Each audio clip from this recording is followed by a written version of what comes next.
All right, John, thank you so much for your excellent insight. Now, coming up, we'll get you into that Washington courtroom where testimony resumes at any minute in the attempted honor killing trial.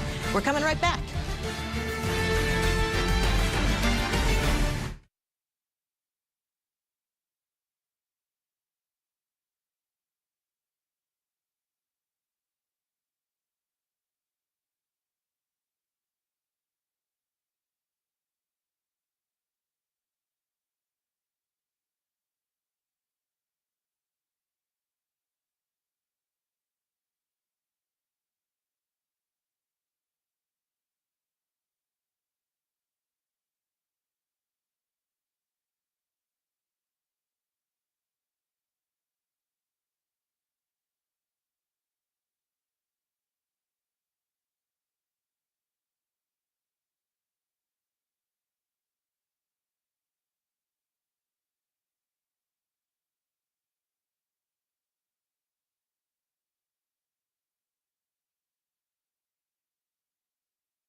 Is your team spending more time on timesheets than their actual work? Deltek Replicon simplifies time tracking by automatically capturing and verifying employee hours from the tools your team already uses. Try it today for free at replicon.com. My waves used to be so frizzy, flat, and undefined until I switched to custom hair care with Pros. Just look at this 2-month difference. I have spent years struggling to find the right products for my waves. Most generic brands weighed my hair down, stripped it of natural oils, and left it looking dry and frizzy. Since using personalized hair care with Pros, I've noticed a huge difference. My waves look so much more defined, moisturized, and healthier than ever. When I look through my custom formula, I can see how each of those ingredients has helped me with all of those specific problems. For example, rice water helps with locking in moisture, pea and quinoa proteins help to strengthen and repair, and linseed extract helps to rebuild my hair strands for more healthier, defined waves. I just love that I was able to input my issues and find personalized solutions to finally give me the hair of my dreams. So if you want results like mine, try Pros today.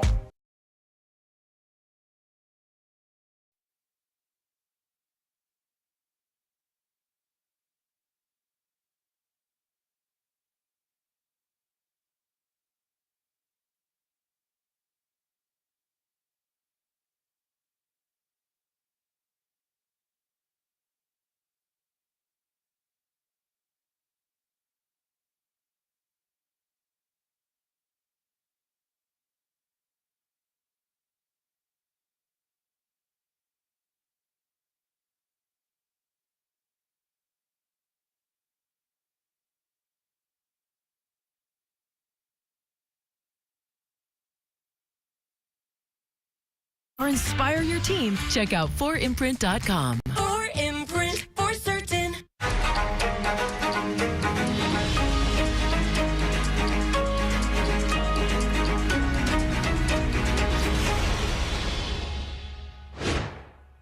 He grabbed her right, like from the front, spun around, and then put a chokehold on her. Her face was looking like pale, and her eyes were starting to roll back. I looked and they had fell to the ground, and he had Allie in a chokehold, and she was trying to get away from him, but she was like losing consciousness. That was a look back at eyewitnesses describing the chaotic scene that unfolded between a 17-year-old and her parents who were on trial for attempted murder, Ihsan and Zahraa Ali. This all happened back in October of last year. Thank you for being with us here on Court TV Live. I'm Julia Janae along with Kelly Craft. We are standing by this afternoon and we're thankful to have you watching us both on air and online on our YouTube page while we are waiting for that testimony to get back underway in Washington State for the Ali trial. Both parents are charged with second-degree attempted murder after prosecutors say they tried to kill their teenage daughter after she had run away from home earlier that day. Now, there's a lot of video of this incident, and it captures the altercation that occurred when these parents spotted their daughter outside of a bus stop that led to a fight, and several people joined in, boyfriend and several bystanders. While we wait for court to begin, let's get you caught up on all the biggest moments from court that took place just yesterday.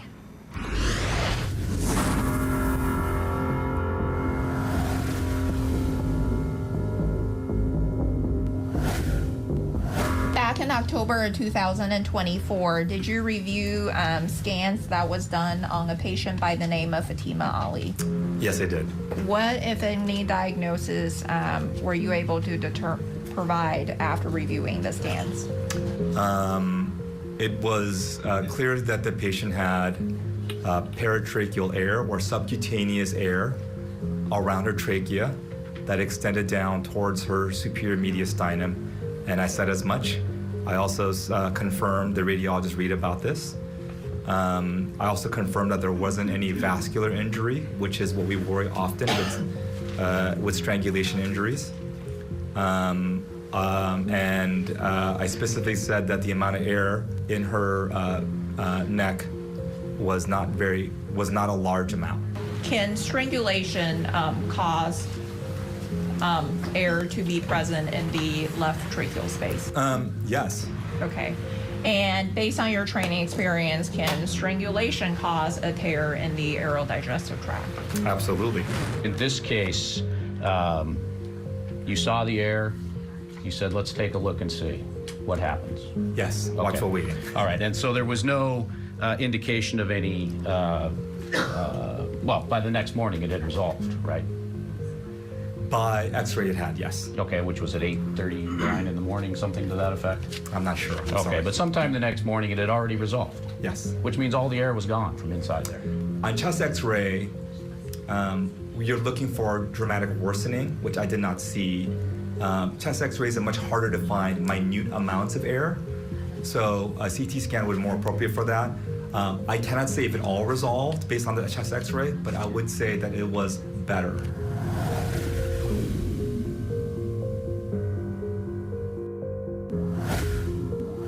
At what point of your investigation do you recall you became aware of Fatima Ali? Well, when I spoke with Haneen and Zahraa, they had mentioned their daughter. Do you recall during the course of your conversation with Zahraa Ali whether she made any statements about Isaiah specifically? Yes. And what did she say about Isaiah as it related to her daughter? She stated to me that Isaiah was changing her daughter's mind and that he was a danger to her. During the course of your interaction with Zahraa Ali, did she indicate to you whether she had observed Isaiah punching her husband? She did. Did she indicate what that looked like? She made gestures with one of her arms in a punching motion, or like a rapid punching motion. During the course of your interaction with Zahraa Ali, did she ever ask you about the health or welfare of Fatima? She did not. Did she ask you about Fatima at all? She asked to speak with her. And just speak with her? Yes.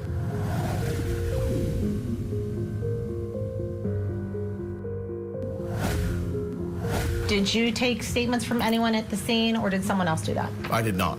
Officer Chavez did. Okay. What did you do next? About this time is when somebody was beginning to enter the scene. And what do you mean by that, enter the scene? With where we were, things were right there off of Mullen. There was a woman that was walking in from the parking lot of the Timberline High School. And how did that woman appear to you? She appeared to be upset. Did she make contact with you? Yes. Okay. And can you describe that contact, please? So initially, I was trying to get her to wait where she was, and ultimately I had to stop her from entering and going past me, and then she was yelling. Okay. Do you recall what she was yelling? Initially, she was saying things to the effect of my husband, or something to the effect of this is my husband. And you said initially, was there something else she was yelling, or that you can recall? It eventually would change from that to, I think it was something similar to leave him alone. Let go of my hand. Let go of my hand. This is my husband. That's fine, but right now he's being detained for a criminal investigation. And as of right now, until we get to the bottom of this, okay?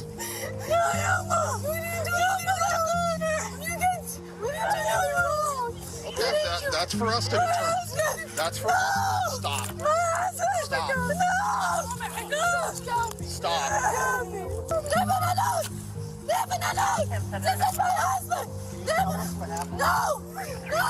Leave it alone!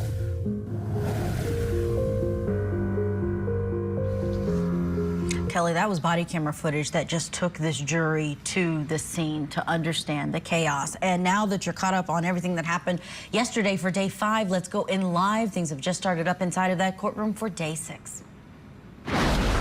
Also indicates that I did receive supplemental instructions today from Mr. Kading on behalf of Mr. Ali, and I am going to be incorporating those into the draft instructions as well, recognizing that there could still be additional instructions that come from any party.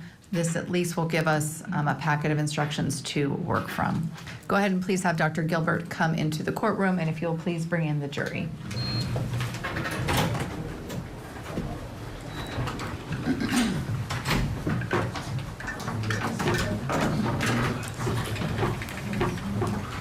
While we wait for the jury to come back in, let's bring in our guest who is standing by, watching along with us from Los Angeles, California. We have criminal defense attorney Marie Pereira. Marie, we've had some questions from our viewers who are watching along on YouTube. One of them being, are the defendants currently in jail? Yes, they are behind bars, and when they come in each day, they are handcuffed and then unhandcuffed before the jury comes in. Your thoughts on seeing that body camera footage, Marie? A very emotional reaction from this mother.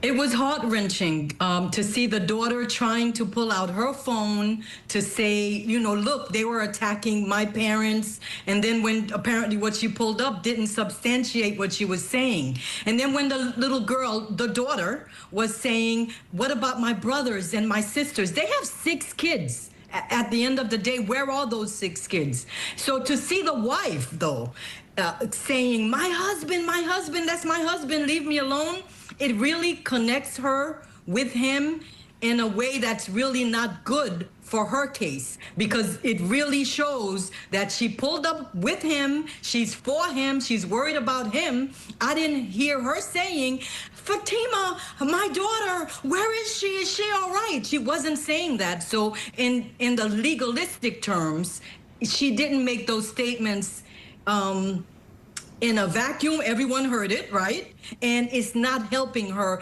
disconnect from her husband. And I would think her attorney was like, oh my God, she looks like she's pulling up for him no matter what. That's my man, regardless. It's not a good look for her. Marie, another question that we got from some of our viewers is, why hasn't the state charged the older sister with attempted murder? We're taking a look at that video.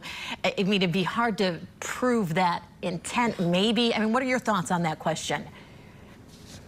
Like you said, Kelly, there is no video showing her involvement, and there are no witnesses on scene saying, and then the sister jumped on top of Fatima too and was trying to, you know, stop people from helping. The sister was just there, broken apart, seeing the family and what was going on. They don't have enough evidence from...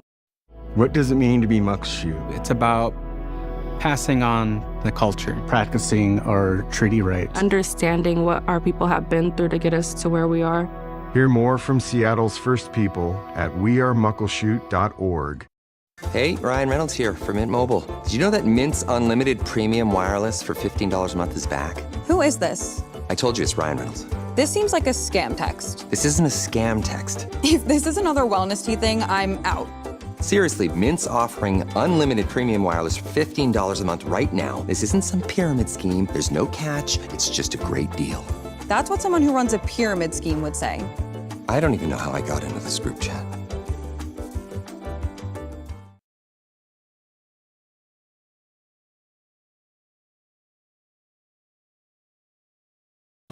Airflow and also blood flow are compromised? Yes. Okay.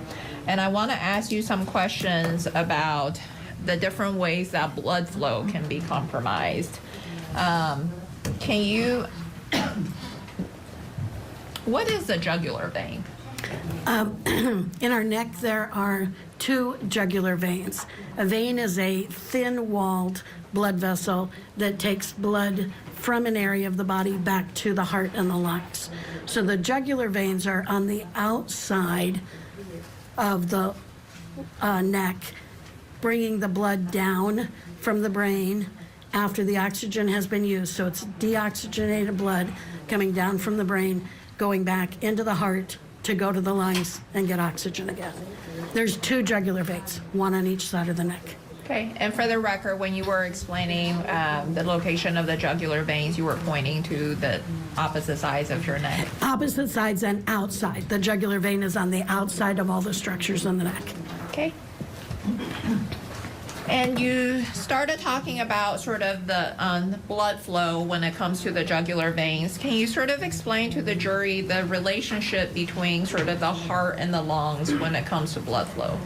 Yes.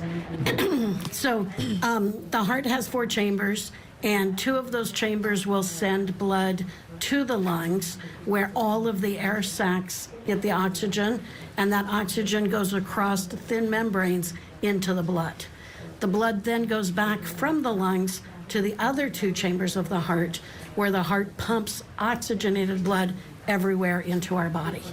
It's a closed circuit, and it works constantly without us even thinking about it.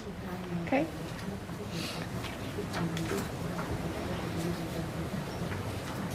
And what is the what is the function of the jugular veins? The jugular veins bring all of the blood that's in the head back down to the heart. There are many veins inside the head and the brain, and they all condense together to give the blood to the jugular vein. So there's just 2 jugular veins bringing all the blood from the head down through the neck and back to the heart. Okay. And you testified that the jugular veins are responsible for bringing the blood from the head down to your heart. What kind of blood is being sort of, trying to figure out a way to smartly ask the question. What kind of blood is sort of being taken out of the brain through the jugular veins? Blood does many functions in our body. It brings oxygen and it brings nutrients to every cell in our body. The jugular veins are bringing the used blood, deoxygenated, so the oxygen has been taken out of it, and all the nutrients that the brain cells need have been used. So this is blood that's been used that needs to be regenerated with oxygen and nutrients by the heart and the lungs. Okay. And with regards to deoxygenated blood, what is deoxygenated blood? Again, that's the blood where the oxygen has already been taken out and utilized by whichever part of the body we're talking about. And in this case, all the brain cells have taken the oxygen out of the blood, and there's no legitimate amount of oxygen left, so it has to go back to the heart and the lungs. Okay. And with regards to the deoxygenated blood, you indicated that it travels back into the heart from the jugular veins. With the deoxygenated blood itself, is it just simply blood that no longer contains oxygen, or is it also blood that sort of contains all the other materials in the brain that should not be there? So, correct. The deoxygenated blood has carbon dioxide in it because that's what our cells produce as they metabolize the nutrients. The oxygen is used and the carbon dioxide is the byproduct. all of the nutrients, the blood sugar, and all of the other nutrients and vitamins that the brain cells need have been taken out of the blood.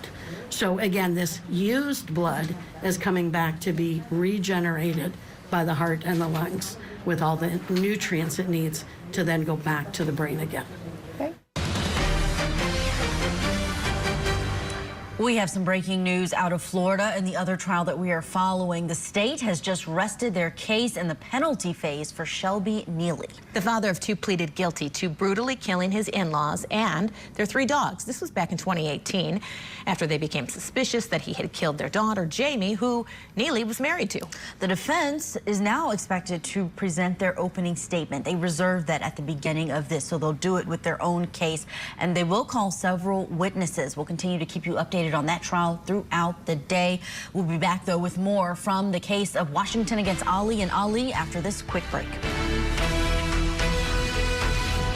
Bryan Kohberger accepted a plea offer. A shocking turn of events. How do you plead, guilty or not guilty? Guilty. Convicted killer Bryan Kohberger will learn his fate for murdering 4 Idaho college students. He is the boogeyman. And come face to face with the families of his victims. I pray that we have justice. The sentencing of Bryan Kohberger. Live coverage begins Wednesday morning, only on Court TV.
What are you thinking during this period of time? Heartbroken. Okay. By what?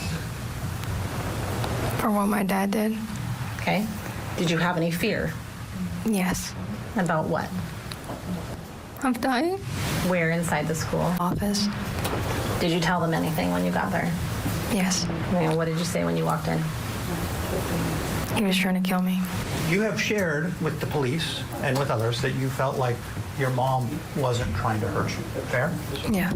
Okay. Your mom is just there holding you as you regain consciousness, correct? Yeah.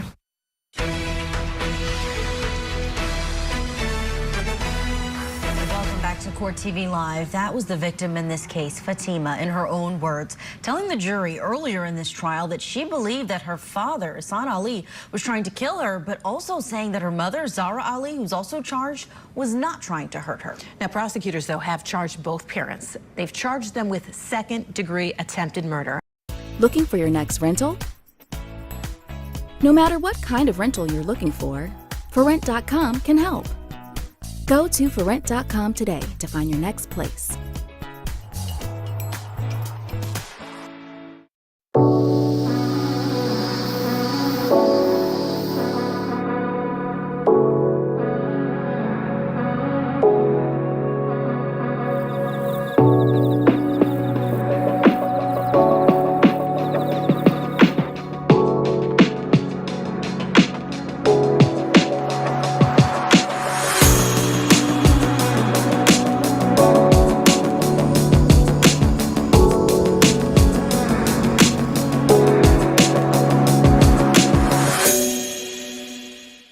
Stop the flow of the blood coming out of the head and down the neck and into the heart. So simple compression will stop that blood, and then it will build up in the head. Okay. And if external pressure does apply to the jugular veins, where there's compression to the jugular veins, which part of the body is mostly impacted? The head and the neck region. I know this may sound like a silly question, but you indicated the head would be one of the parts of the body that would be mostly impacted. Would it be impacted in a positive way or a negative way? A negative way. Okay. And why is that? The blockage of blood coming out of the head causes a backup of pressure in the head, so the blood has no other way to get out except those jugular veins. So when pressure is placed on the jugular veins, that buildup of blood has nowhere to go, and it builds up in the face, in the brain, in all structures of the head. Okay. And you testify, Dr. Gilbert, that when there is pressure applied to the jugular veins, there's a buildup of the blood in the brain. The buildup of the blood you're referring to, would it be the deoxygenated blood? Correct. Okay. And when there is that buildup of deoxygenated blood in the brain, what are some physical symptoms that can manifest? There's a higher blood pressure in the brain. There is accumulation of the byproducts that should be coming out of the brain, all of the carbon dioxide and the used up chemicals from the brain cells. All of that is being trapped inside the brain and inside the head without the ability to be cleansed and recirculated. Okay. And when that happens, if a person has a buildup of deoxygenated blood in the brain, what are some symptoms that they may experience? Many symptoms. They may get confusion. Their brain cells aren't going to think and react appropriately. They will get a headache because that increased pressure will cause pain in their brain. They may not be able to talk clearly or make sense out of what's going on. They get fuzzy. Eventually they will lose consciousness because of that pressure on the jugular vein. Okay. And why would the buildup of deoxygenated blood in the brain cause a headache? Again, the deoxygenated blood, not enough oxygen for each of the cells to do their job, and the pressure of having that extra blood not going anywhere is what causes the headache. Okay. And why would it cause dizziness? Dizziness comes from, again, the center part of the brain, the brainstem area, gets dysfunctional, and the brainstem controls almost everything that goes on in our body, our heart rate and our blood pressure and our consciousness and so many things, hearing, speaking. So all of those things are impacted or affected with that buildup of pressure and deoxygenated blood. Okay. And why would it cause dizziness? Again, the dizziness comes from the dysfunction in the brain, that balance that comes from our brainstem area is impacted by the buildup of the blood and the lack of oxygen. Okay. And you, Dr. Gilbert, when you testified about the different causes of the buildup of the deoxygenated blood and the impact from that, you use the word brainstem several times. What is brainstem? So our brain has sections of it, hemispheres up here, but it all condenses into something we call the brainstem. And the brainstem is connecting the brain to the spinal cord, and it is giving all the information from the brain to the rest of the body. So the brainstem is like the powerhouse of the brain. And when we have strangulation, we're impacting blood flow coming out of the head and blood flow going into the head. And the biggest, it impacts everything in the head, but one of the biggest areas is that brainstem. That's that computer that runs the show. So alertness, awakeness, thinking possibilities, heart rate, blood pressure, the things that we don't think about our body doing are all controlled by the brainstem. And all of that control is dysfunctional or lost when we have pressure on the neck, causing that obstruction of blood flow. Okay. And if I'm under... And Dr. Gilbert, while she has been testifying, has been often using her hands to demonstrate for the jury what she is verbally explaining to them in her head and neck region. Thank you, Your Honor. Thank you. And Dr. Gilbert, based on what you just described as the function of the brainstem, is it fair to say that in order for any person's brainstem to function properly, that they need, in essence, they need deoxygenated blood to be removed from the brain? Correct. And then also oxygenated blood to be traveling to the brain? Correct. Okay. And of the brain... Listening to Dr. Gilbert testify there. We're going to squeeze in a quick break, but don't go anywhere. We'll have more coverage of this case out of Washington State when we return.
And welcome back to Court TV Live. I'm Kelly Craft, in for Ted Rollins, along with Julia Janae. That's right, and we want to welcome in not only our viewers on air, but also our online viewers who are watching on our YouTube page. And you may have noticed that today we are simulcasting. This is due to the court restrictions and to keep things that are being said inside of the courtroom that the public can't hear out. But don't worry, it's for this trial only, and you won't miss a moment of this trial that we're monitoring. And we're also monitoring that YouTube page to answer your questions right here. We're all watching together day 6 of the attempted murder trial for these 2 parents who are accused of trying to kill their daughter.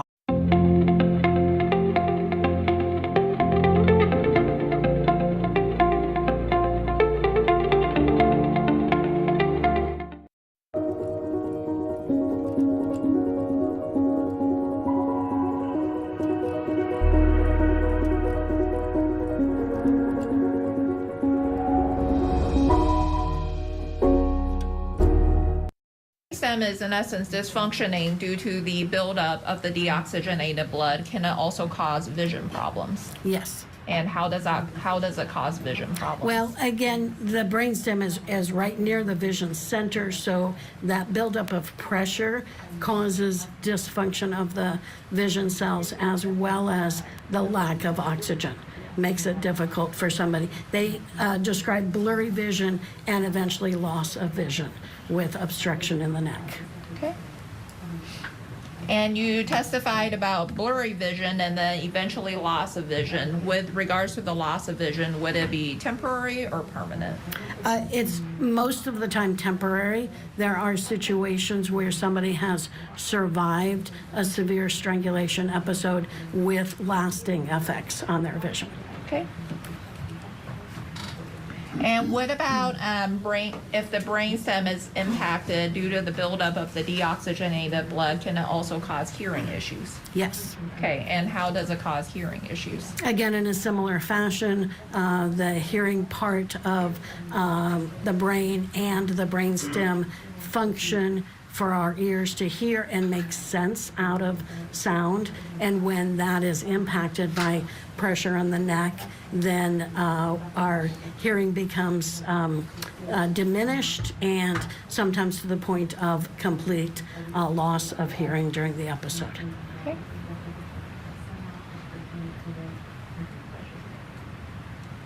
And Dr. Gilbert, you testified about the sort of when the brainstem is impacted, its function becomes impaired. Besides sort of the brainstem being impacted and impaired, can the buildup of deoxygenated blood in the brain also cause other complications? Yes. Okay, and what are some of those complications? Again, every aspect of the brain is impacted by this backup of blood with the pressure and the lack of oxygen and the lack of nutrients. So our cortex, our thinking part of the brain is impacted. Our motor centers are impacted. Our ability to move in a concerted effort and make a point of what we want to do is impacted. And again, eventually, everything is impacted to the point of unconsciousness. Okay.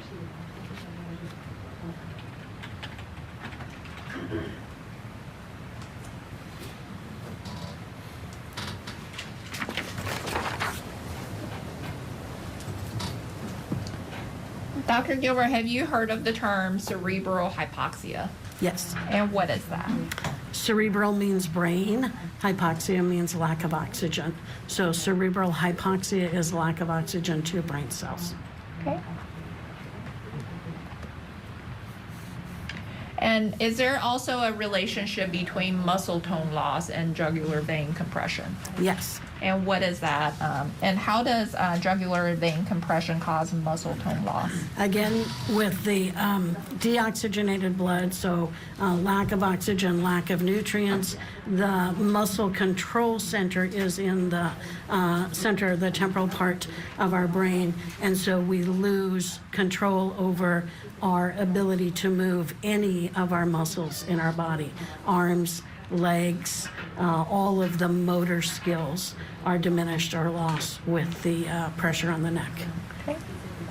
And what is, have you heard of the term asphyxia? Yes. And what is asphyxia? Asphyxia is a term to describe lack of oxygen to a certain area of the body.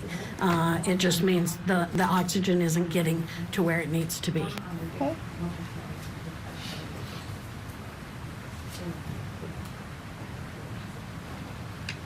And you testified about the effect on the brain from the buildup of deoxygenated blood. Is the magnitude of the effect, is it somewhat dependent on whether the brain is that of, let's say, a minor child versus a grown adult?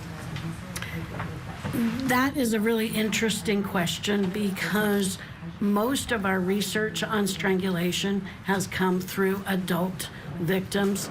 We don't study children in the same way that we study adults. And children don't have that same ability to give us history and to tell us the symptoms that they had.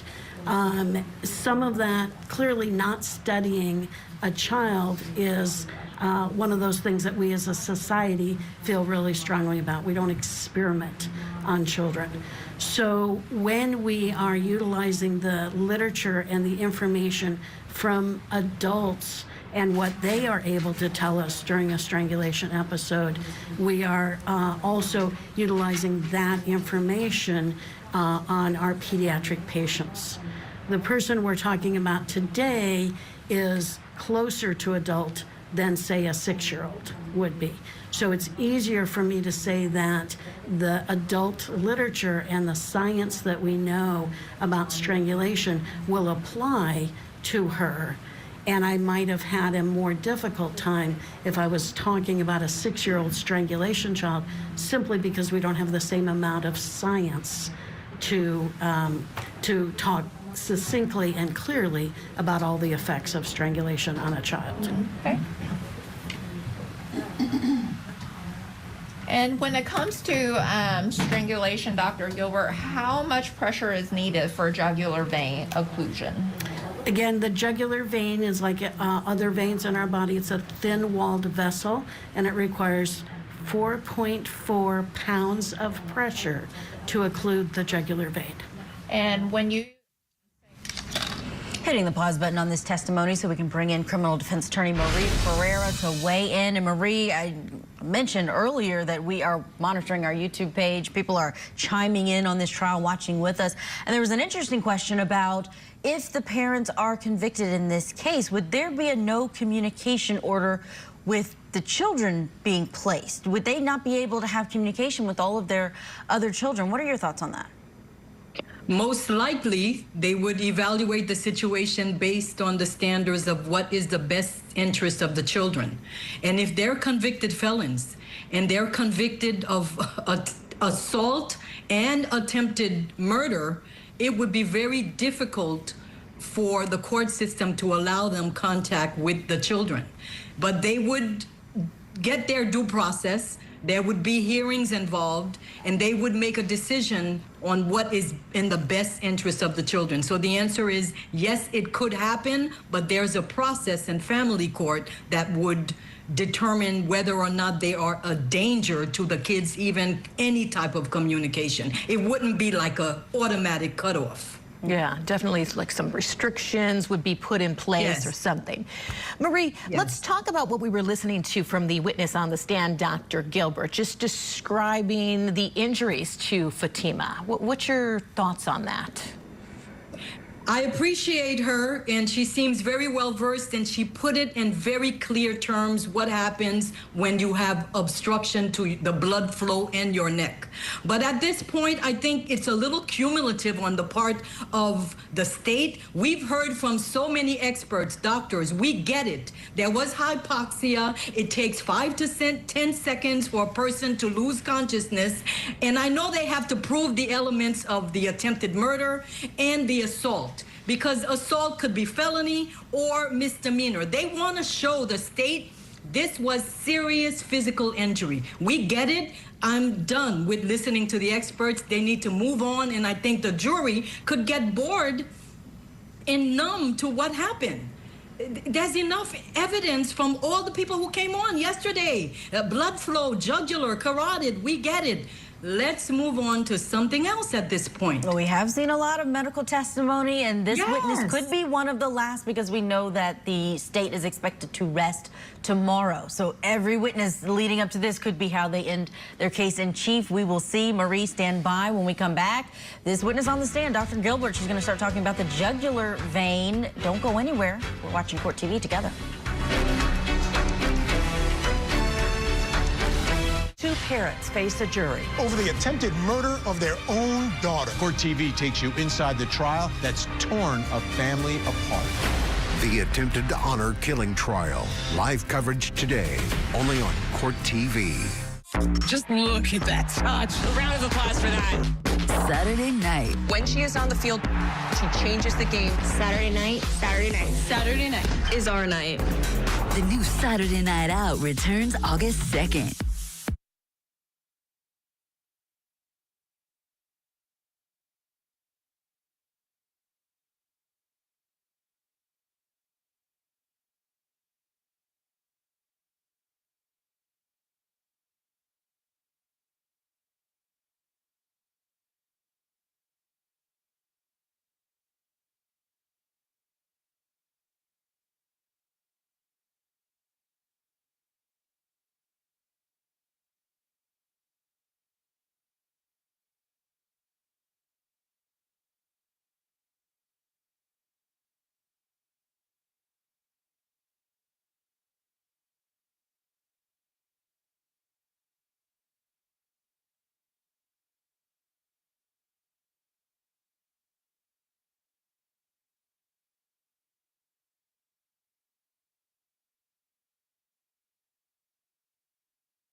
No college offers a degree in lifelong resilience, but I earned that before I ever stepped foot on campus.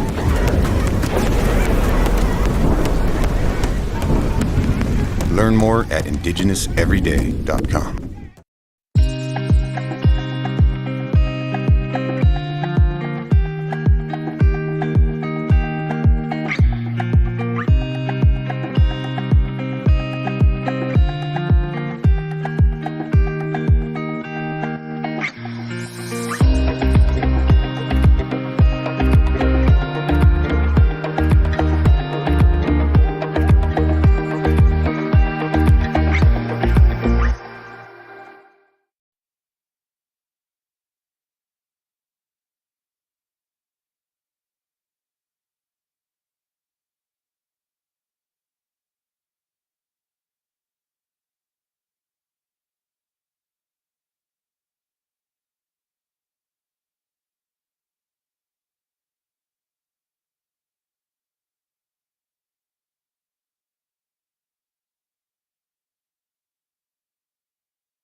Welcome back to Court TV Live. Let's get you back inside of that Washington courtroom where it's day 6 in the attempted murder trial for Ihsan and Zahraa Ali. Prosecutors say the two parents attacked their teen daughter, Fatima, in an altercation outside her high school in October of last year. And we're listening to testimony from a pediatrician, Dr. Joyce Gilbert, talking about the injuries on the victim. And when you when we talk about occlusion, what do you mean by that? I mean compression, inability to have blood flowing through that blood vessel. Okay. And is it fair to say when the jugular vein occludes, it is, lack of a better way of describing it, is in essence the jugular vein is closed off? Correct. Okay.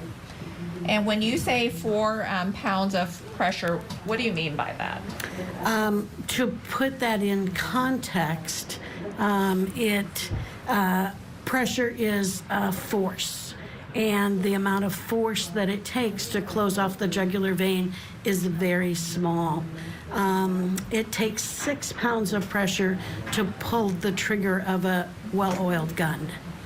It takes 20 pounds of pressure to open a can of peas with a flip top on it. A simple handshake between adults is between 60 and 80 pounds of pressure. So when I say 4 pounds of pressure, that's very little force to occlude or stop the blood flowing down the jugular vein. Okay. And when you say the amount of pressure that it takes for an adult handshake, are you referring to, in essence, I describe it as a very firm grip handshake? Actually, the very firm grip handshake is higher force. Okay. The science says that that's about 160 pounds of pressure. I'm talking about my handshake. My handshake as a female is about 60 to 80 pounds of pressure. Okay. And you testified that jugular vein occlusion can sometimes result in loss of consciousness. How long does it take, based on your training experience, for jugular vein occlusion to result in loss of consciousness? Again, according to the science that we have, it takes about a minute of occlusion of the jugular vein for a person to lose consciousness. Okay. And then, Dr. Gilbert, are you familiar with the term petechia? Yes. And what is petechia? Petechiae are the breakage of very tiny, small capillaries or blood vessels in our skin. Every cell in our skin is supplied with oxygen and nutrients by very, very, very tiny veins. And petechiae is a breakage of those veins that causes a red dot visible on the surface of the skin. Okay. And can jugular vein occlusion cause petechia? Yes. And how does it cause petechia? Again, it's the backup of blood without an area, without a way for that pressure of that blood to dissipate or go away.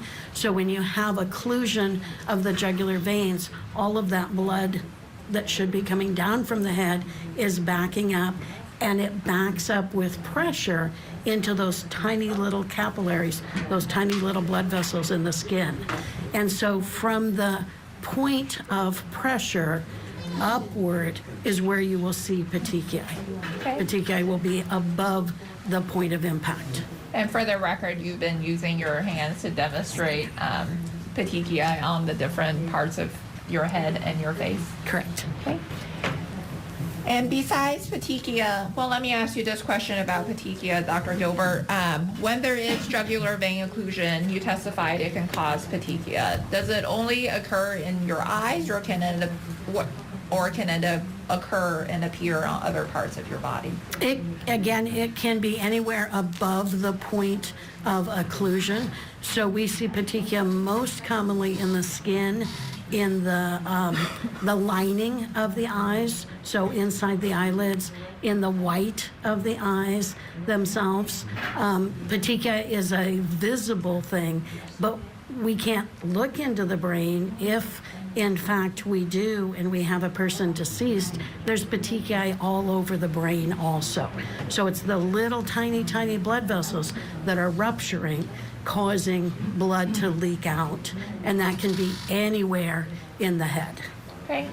You testify that it can appear in the head, but also it can appear on the lining of your eyes. Can it also appear just on your face? Yes. Okay.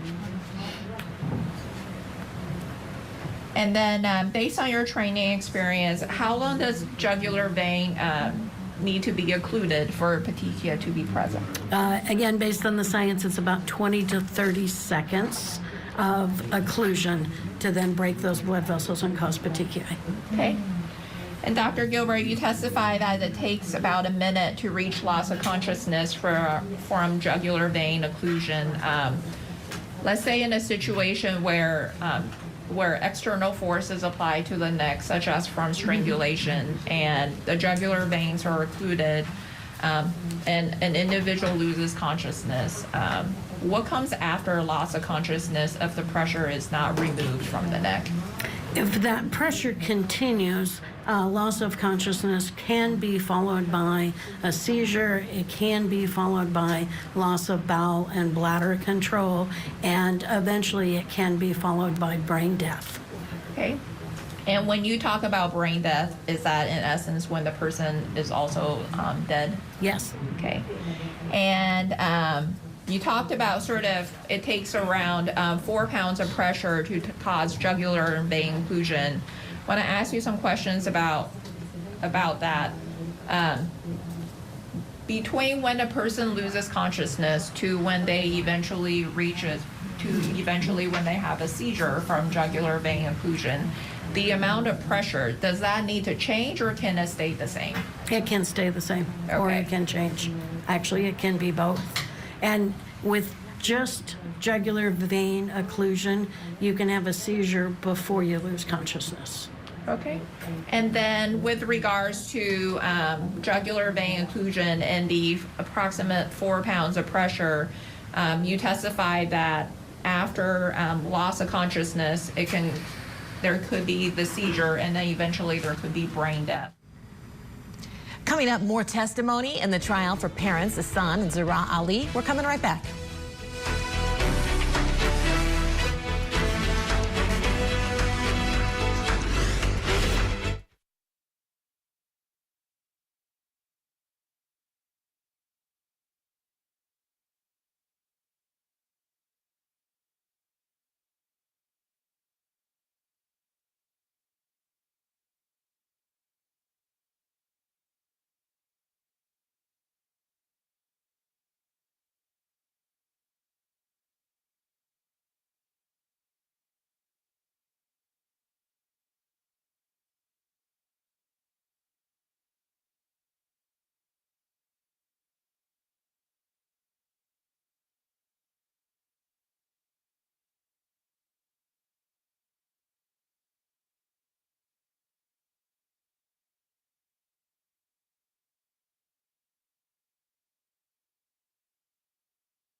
This is a place where hands shape community, where we gather to share our culture and ourselves.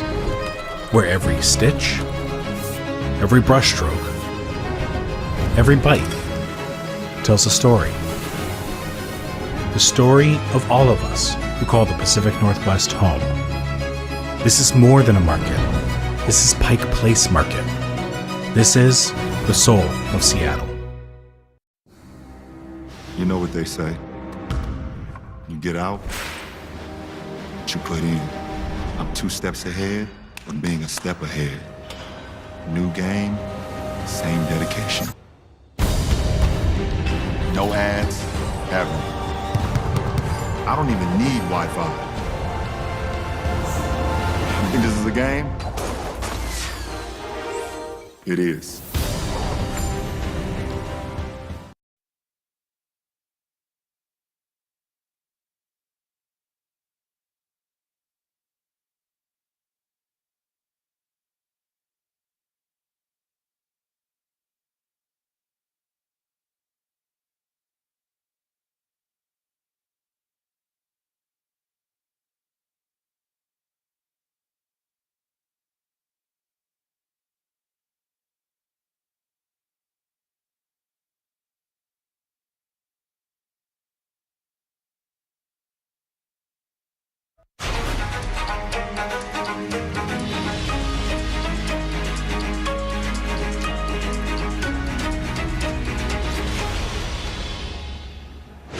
Welcome back to Court TV Live. I'm Kelly Craft, sitting in today for Ted Rollins along with Julia Janae. And we are in Washington State this afternoon. Testimony is continuing in the attempted honor killing trial. And this is a trial about 2 parents who were accused of trying to murder their 17-year-old daughter. That daughter took the stand last week. She described a chaotic scene that unfolded outside of a bus stop last year, telling this jury that she feared that her dad actually might take her life. What are you thinking during this period of time? Heartbroken. Okay. By what? For what my dad did. Okay. Did you have any fear? Yes. About what? Of dying. Where inside the school? Straight to the office. Did you tell them anything when you got there? Yes. And what did you say when you walked in? He was trying to kill me. Ali's parents, Ihsan and Zahraa Ali, are both charged with second-degree attempted murder for the attack on Fatima. Prosecutors say that the attack erupted after they discovered Fatima had run away earlier that day. Well, let's go back into court now. We're listening to testimony from a doctor, Joyce Gilbert. She's a pediatrician, and she treated the victim in this case and has been talking about the jugular vein, the throat area, neck area, all to go towards this prosecution's case for attempted murder.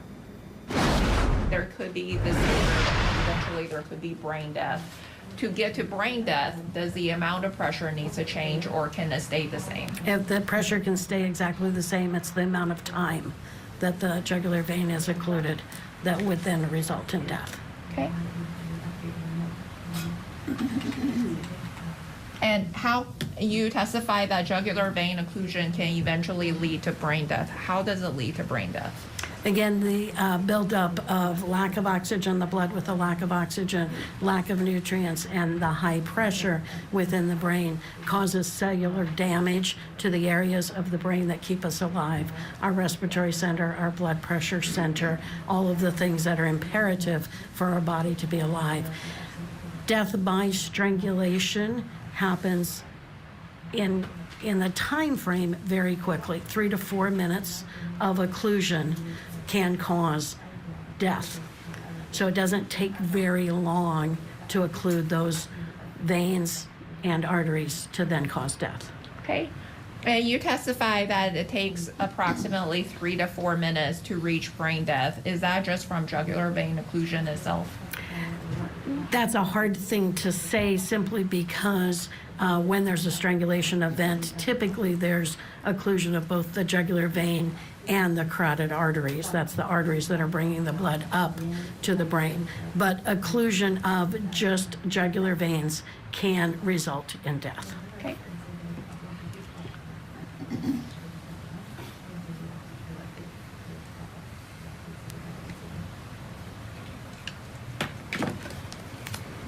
And so just want to make sure I understand your testimony that when external pressure is applied to the neck, the jugular vein will result in compression. Is that right? Correct. And then when jugular vein gets compressed, it can cause occlusion, which as it continues to be occluded, then loss of consciousness will occur.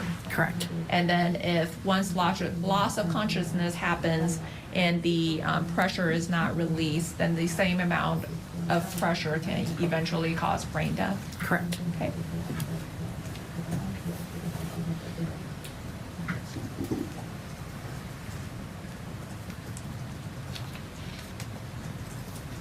And earlier when you testified about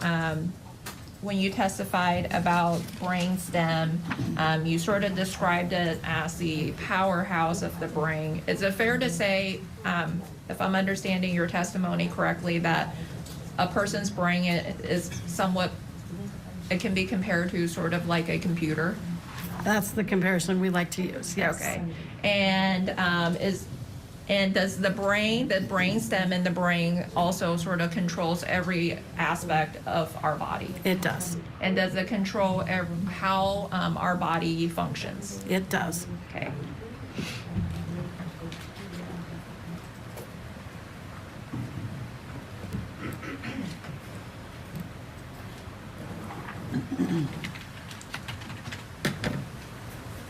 And with regards to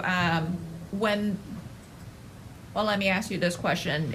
With regards to the brainstem, when there is jugular vein occlusion and there is a disruption to the function of the brainstem, does it disrupt the function of the brainstem that controls all aspects of our body and how it functions, or can it just control certain aspects of our body? The brainstem controls all of our non-thinking aspects of our body. So again, breathing, blood pressure, eyesight, just everything that we do without thinking about it, heart rate, all of those things are controlled by the brainstem. But the brainstem is the combination of all parts of the brain feeding into the brainstem, which then gives the signals and the information to the body. So when there's damage in the brain, then that damage is interpreted by the brain stem. When there's damage to the brain stem, then we have serious complications within our body. Our heart rate doesn't work well. We don't breathe on our own. We're breathing all the time without thinking about it. That's our brain stem.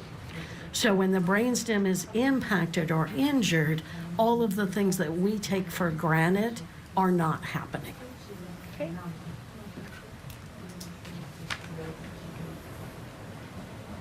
And have you heard of the term cerebral edema? Yes. And what is cerebral edema? Cerebral again means brain, edema means swelling. So when there's occlusion or pressure on the jugular veins and all that extra blood is staying up in the head, it's causing intense pressure and swelling of the brain cells. Okay, and the intense pressure and the swelling of the brain cells, how does that impact the human body?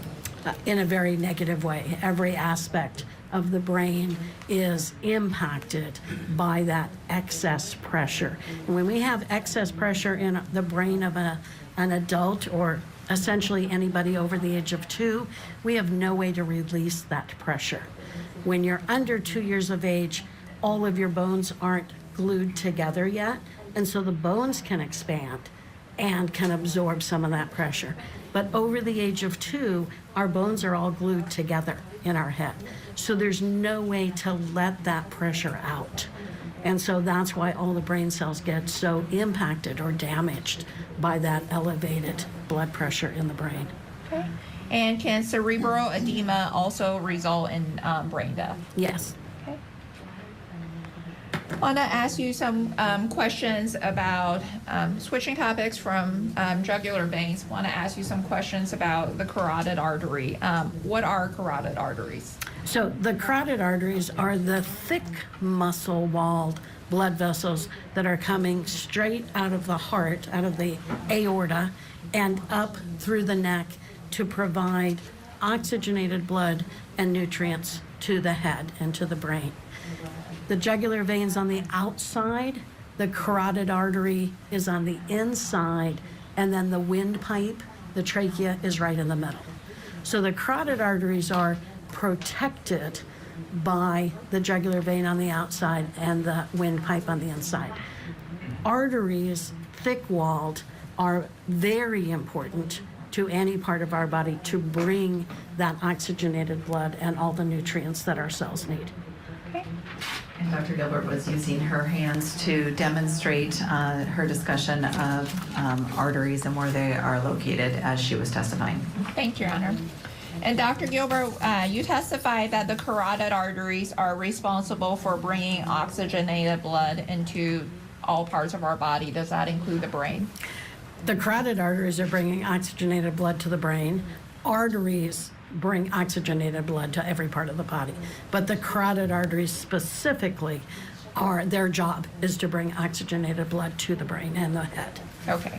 And with regards to oxygenated blood, is it fair to say that oxygenated blood contains oxygen? Correct.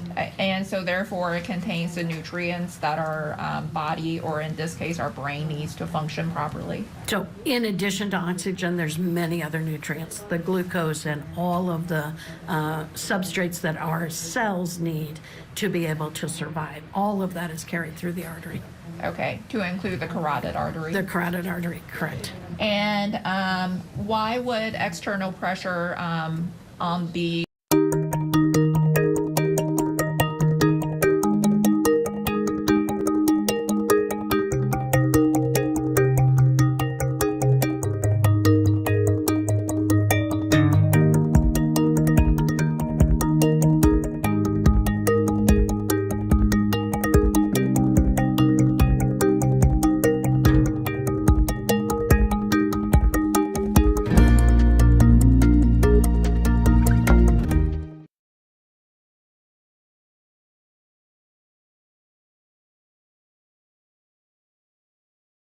Beauty at home is waking up inspired. Beauty at home is a full table. Beauty at home is celebrating daily rituals. Lulu and Georgia, bring beauty home. Defense attorney Marie Pereira. Marie, I want to ask you one of the questions that we got from our YouTube viewers who are chiming in online. They asked about any charges after this for the boyfriend in terms of against the parents for this altercation. I mean, we see him getting punched by the father during this melee. And I do want to point out that count 4 against Ihsan Ali is a 4th-degree assault, a gross misdemeanor against the boyfriend. Your thoughts on what the parents of this boyfriend may have wanted to pursue following a fight like this? I think seeing the father come on, and just the fact that they looked after their son from the beginning when the mother allegedly tried to put hands on him at the school. And they went as far as to go to family court and get an order of protection in favor of their son against the mother. That was a lot. It showed that they're very caring parents, they're law-abiding people, because it would have been easy enough to say, lady, you know, stay away from my son and get bucky with them. But they didn't. They followed the law. Maybe if they had money, the young man's family could go after them civilly, but I don't think that's going to happen. I think it stops right there. They're being charged. She violated an order of protection, and I think the charges reflect the damage that was done to the son. And I don't think the parents are going to go any further with it. Marie, we had a question earlier, and I asked John Day about it on our last hour, talking about cultural experiences inside a courtroom. You're not from here. You come to the United States. Now you find yourself in the United States criminal justice system, and you're bringing different cultures to the table. Obviously, we want a fair and impartial jury system and court system. We have interpreters that we bring in if people don't understand the language. In this particular case, if we saw convictions here, Could you bring that up in sentencing, talking about this is a situation where they are from a different country, culturally, they have different traditions. He didn't like what his daughter was doing in regard to dating somebody when he had maybe set up somebody else for her to marry. Could you bring that up in sentencing for a mitigating factor? Absolutely. If they are convicted, I think bringing in someone, an expert, to explain that there was really no intent to murder, even though there was a conviction, you have to understand their culture and what is discipline to them and what laws direct parental discipline in that region. But at the end of the day, we're here in America. And if you're here in America, you have to follow the rules based on American standards. And in America, we frown upon extreme corporal punishment. And that would include going to your daughter's school and grabbing her, allegedly beating up her boyfriend, jumping on top of her and trying to squeeze the oxygen from her body. Even if he did it maybe not intentionally, when you put your hands on a 5'1", 100-pound girl, you expect there could be injuries. So I don't think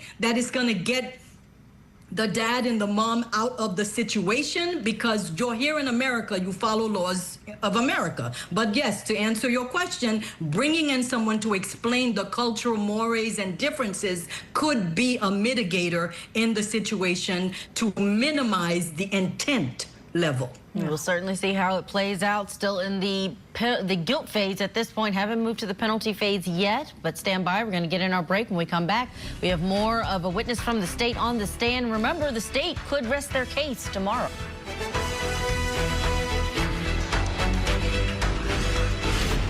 Two parents face a jury over the attempted murder of their own daughter. Court TV takes you inside the trial that's torn a family apart. The attempted honor killing trial. Live coverage today, only on Court TV. Tonight, on closing arguments, we're live from Boise ahead of tomorrow's sentencing in the Idaho student murders case. Plus, two parents stand trial for trying to allegedly kill their own daughter. Closing arguments tonight at 8, 7 Central, only on Court TV.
Back to Washington State now for the attempted honor killing trial.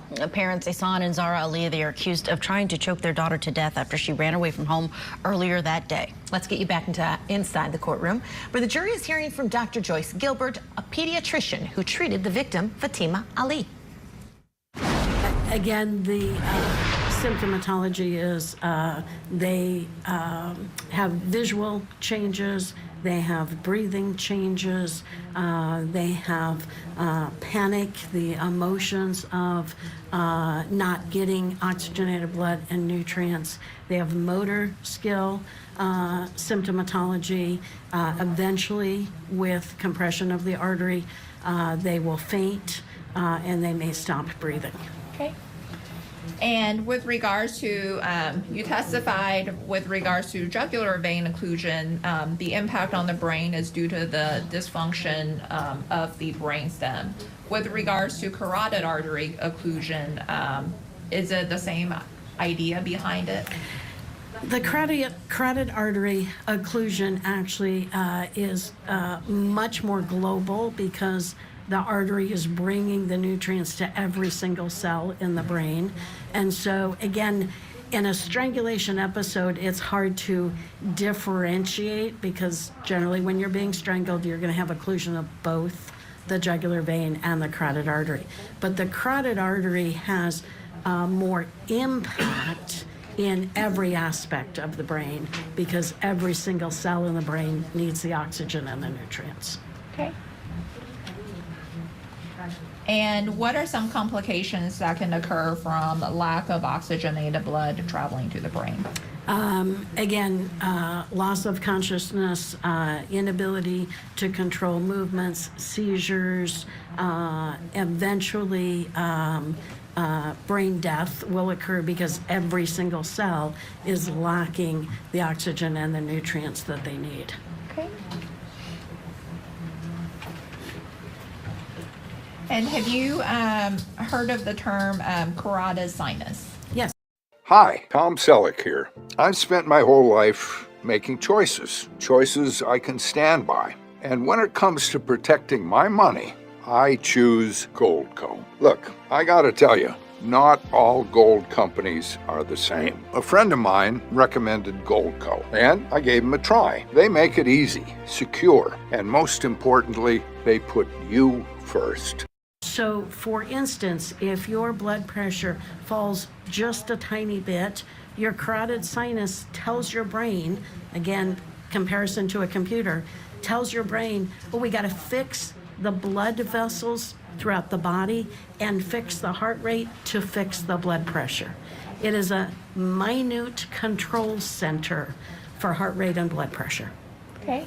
And when there is pressure applied to the carotid artery, say from strangulation, can the carotid sinus be impacted? Oh, yes. And how does that get impacted? So we have something called a carotid sinus reflex. When there's pressure on the carotid sinus and the blood pressure falls and the heart rate falls, then the brain immediately tries to correct that.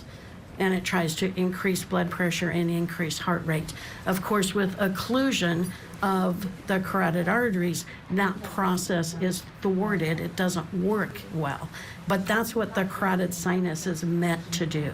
When there's any pressure there at all, then its job is to fix the blood pressure and the heart rate for the body. Okay. And if the blood pressure and the heart rate for the body goes down, and let's say in that situation, and the carotid sinus cannot sort of speak to the brain, so to speak, what ends up happening to the heart? So again, with a low heart rate and a low blood pressure, eventually death. Okay.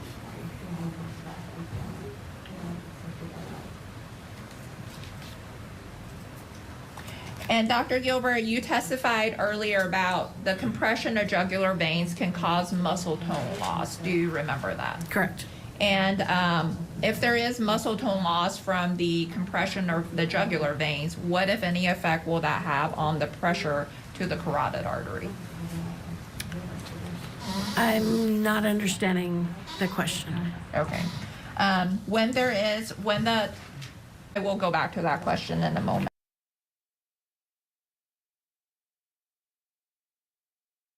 a moment. With regards to the occlusion, how much pressure is needed for occlusion to happen? So remember, jugular vein occlusion is 4 pounds. Carotid artery occlusion is 11 pounds. Still not very much pressure compared to the other examples I gave you of what we need pressure for. Okay. And with regards to carotid artery occlusion, you testify that it can result in loss of consciousness. How long does it take for loss of consciousness to occur? Again, this is much quicker than with the jugular vein. Loss of consciousness with carotid artery occlusion will be within 20 to 30 seconds. Okay. And then once loss of consciousness occurs from carotid artery occlusion, in essence, what comes after loss of consciousness if the pressure is not released? Eventually, death. And the amount of pressure that it takes to cause carotid artery occlusion, you testified that within 20 to 30 seconds it can cause loss of consciousness. And then you testified that after that it will result in death if the pressure is not released. In order to result in death, does it require more pressure or can it be the same amount of pressure? Just the sustained pressure, same amount of pressure sustained. And then how does carotid artery occlusion, how can that result in death? Again, lack of blood flow into the brain, lack of oxygen and nutrients to the brain. Every single brain cell is impacted by that. And most importantly, of course, our heart rate, our respiratory rate, and our blood pressure are the 3 big things that are impacted that will eventually lead to death. Okay. And approximately how long does it take to reach death from carotid artery occlusion? Again, the science says 1 to 3 minutes for carotid artery occlusion to lead to death. Okay.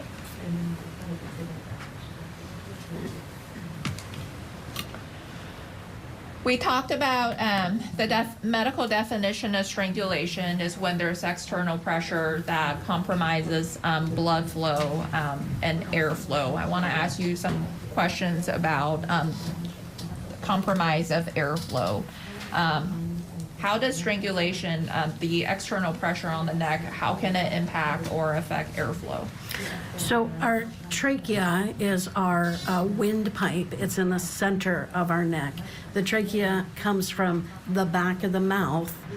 So we breathe in through our nose and our mouth, and the air goes in through our vocal cords, where our voice is, and then our trachea connects to the lungs, and all of the it's like a superhighway. All of the tubing that comes off of the trachea sends oxygenated blood to every air sac in our lungs. Then when the air is exchanged, the carbon dioxide, the bad air, comes back up through the trachea and we breathe it out. We don't think about this, we just do this. Breath in through the trachea, everything exchanged in the lungs. Breath out through the trachea, all the bad stuff goes away. Okay. And for the record, Jurors are certainly getting a lesson on how the body works. Yeah. Really there inside of the courtroom. We do have to get to a break. Before we do that, though, we'd like to welcome in our viewers who are joining us from our YouTube channel today. We'll be monitoring that page live throughout the day, so you can join in the chat, send us your questions, and we will answer some of them live on air. That's youtube.com/courttv. We'll be back with more after this. Stay with us.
Welcome back to Court TV Live. I'm Kelly Craft, sitting in today for Ted Rollins, along with Julia Janae. That's right, and we are going back to Washington State. It's day 6 in a trial for a mother and father accused of trying to kill their teenage daughter. Ihsan and Zahraa Ali are facing several charges, including attempted murder, after multiple witnesses say that Ihsan Ali strangled his daughter near her high school to the point that her eyes were rolling to the back of her head. Court documents also reveal that Zahraa Ali had been banned from the school's campus for allegedly trying to grab the girl's boyfriend. Now, the focus right now is on the victim's injuries. We have a pediatrician on the stand, Dr. Joyce Gilbert, who is talking about what happens. It really sounds like an anatomy lesson. Let's go in. And for the record, when you were explaining airflow compromise and talking about trachea, you were demonstrating it on your own body. Yes. Okay. And with regards to, and which part of the human body is affected when there isn't enough airflow? Well, everything's impacted, but immediately the impact is in the lungs. When there's occlusion of the trachea, air isn't getting in to the lungs, air isn't getting out of the lungs. Okay, and this might sound like a silly question, but does a person's lungs need air to function? Yes. Okay.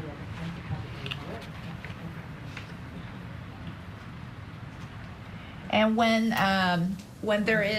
airflow is impacted, say from strangulation, what are the symptoms that can manifest?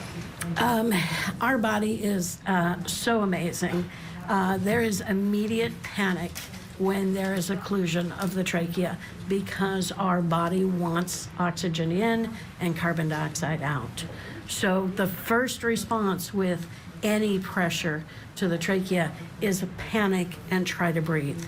The patient, the person who is being strangled, is fighting and working and trying to take in deep breaths. And with occlusion of the trachea, no air is going in or out. So the air that was in the lungs is trapped, and the air that wants to come in is not able to pass through that obstruction. Okay. And you testify that with regards to the function of the trachea, in essence, I believe your testimony is air goes in and the air comes out in the form of carbon dioxide. Is that right? Correct. And what happens when there is occlusion to the trachea or airflow is impacted and carbon dioxide does not come out and it stays in our body, let's say in our lungs? What, if any, effect can that have? So again, the carbon dioxide is the bad air, the toxic substances that come from the cells doing their job every day.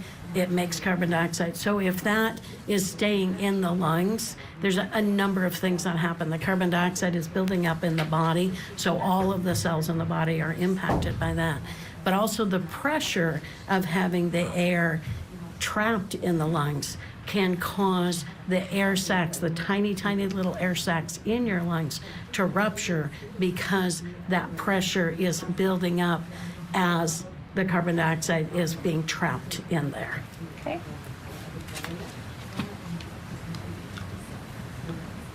And what about the spinal cord? Can strangulation have any impact on the spinal cord? Yes, it can. And how can it impact the spinal cord?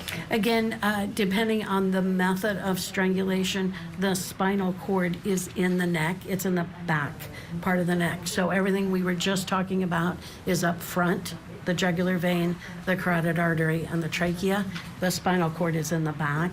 But with the right amount of force or the right hold for strangulation, there can also be damage to the cervical neck bones, and those cervical neck bones are protecting the spinal cord. Okay. And Dr. Gilbert, do you know someone by the name of Fatima Ali? I do. And how do you know Fatima? So as my job in the hospital, as a pediatric-based hospital medicine doctor, I was on service on the Saturday that Fatima was a patient in our pediatric floor. Okay. And you indicated on the Saturday that Fatima was a patient on the pediatric floor. Would that have been October 19th? That's correct. That's the date that I would have worked. I work Saturdays for a 24-hour shift consistently. And so my Saturday was that October 19th when Fatima was a patient. Okay. And you indicated on Saturdays it's your day to work. It's your day to work a 24-hour shift. What do you mean by 24-hour shift? Our shifts start at 7 o'clock in the morning. Some of my team, there's 6 of us, some of us work just a day shift or a night shift, and some of us work the day and night together. So when we work a 24-hour shift, we work from 7 o'clock in the morning to 7 o'clock the next morning. Okay. And were you one of her treating physicians while Fatima was admitted to the pediatric floor at Providence? Yes. Okay. And are you familiar with a doctor named Dr. Jamie Murphy? Yes. And how do you know Dr. Murphy? Dr. Murphy is one of our 6 pediatric hospital-based doctors. She was the doctor working the night shift on Friday, October 18th, when Fatima was admitted. She was the admitting doctor. In other words, the emergency room had taken care of Fatima and determined that she needed to stay in the hospital for ongoing observation. So the emergency room doctor contacted Dr. Murphy to admit her to the pediatric floor. Okay. And are you familiar with a doctor by the name of Dr. Parliament? Yes. And how do you know Dr. Parliament? Dr. Parliament is also one of our 6 pediatric hospital-based physicians. He is actually our lead or our boss over the 6 of us. We're all employed by Seattle Children's Hospital. Dr. Parliament also was a doctor that took care of Fatima during her hospital stay. Okay.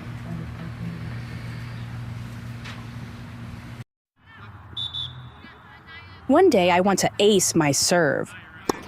One day I want to fill my passport. Next!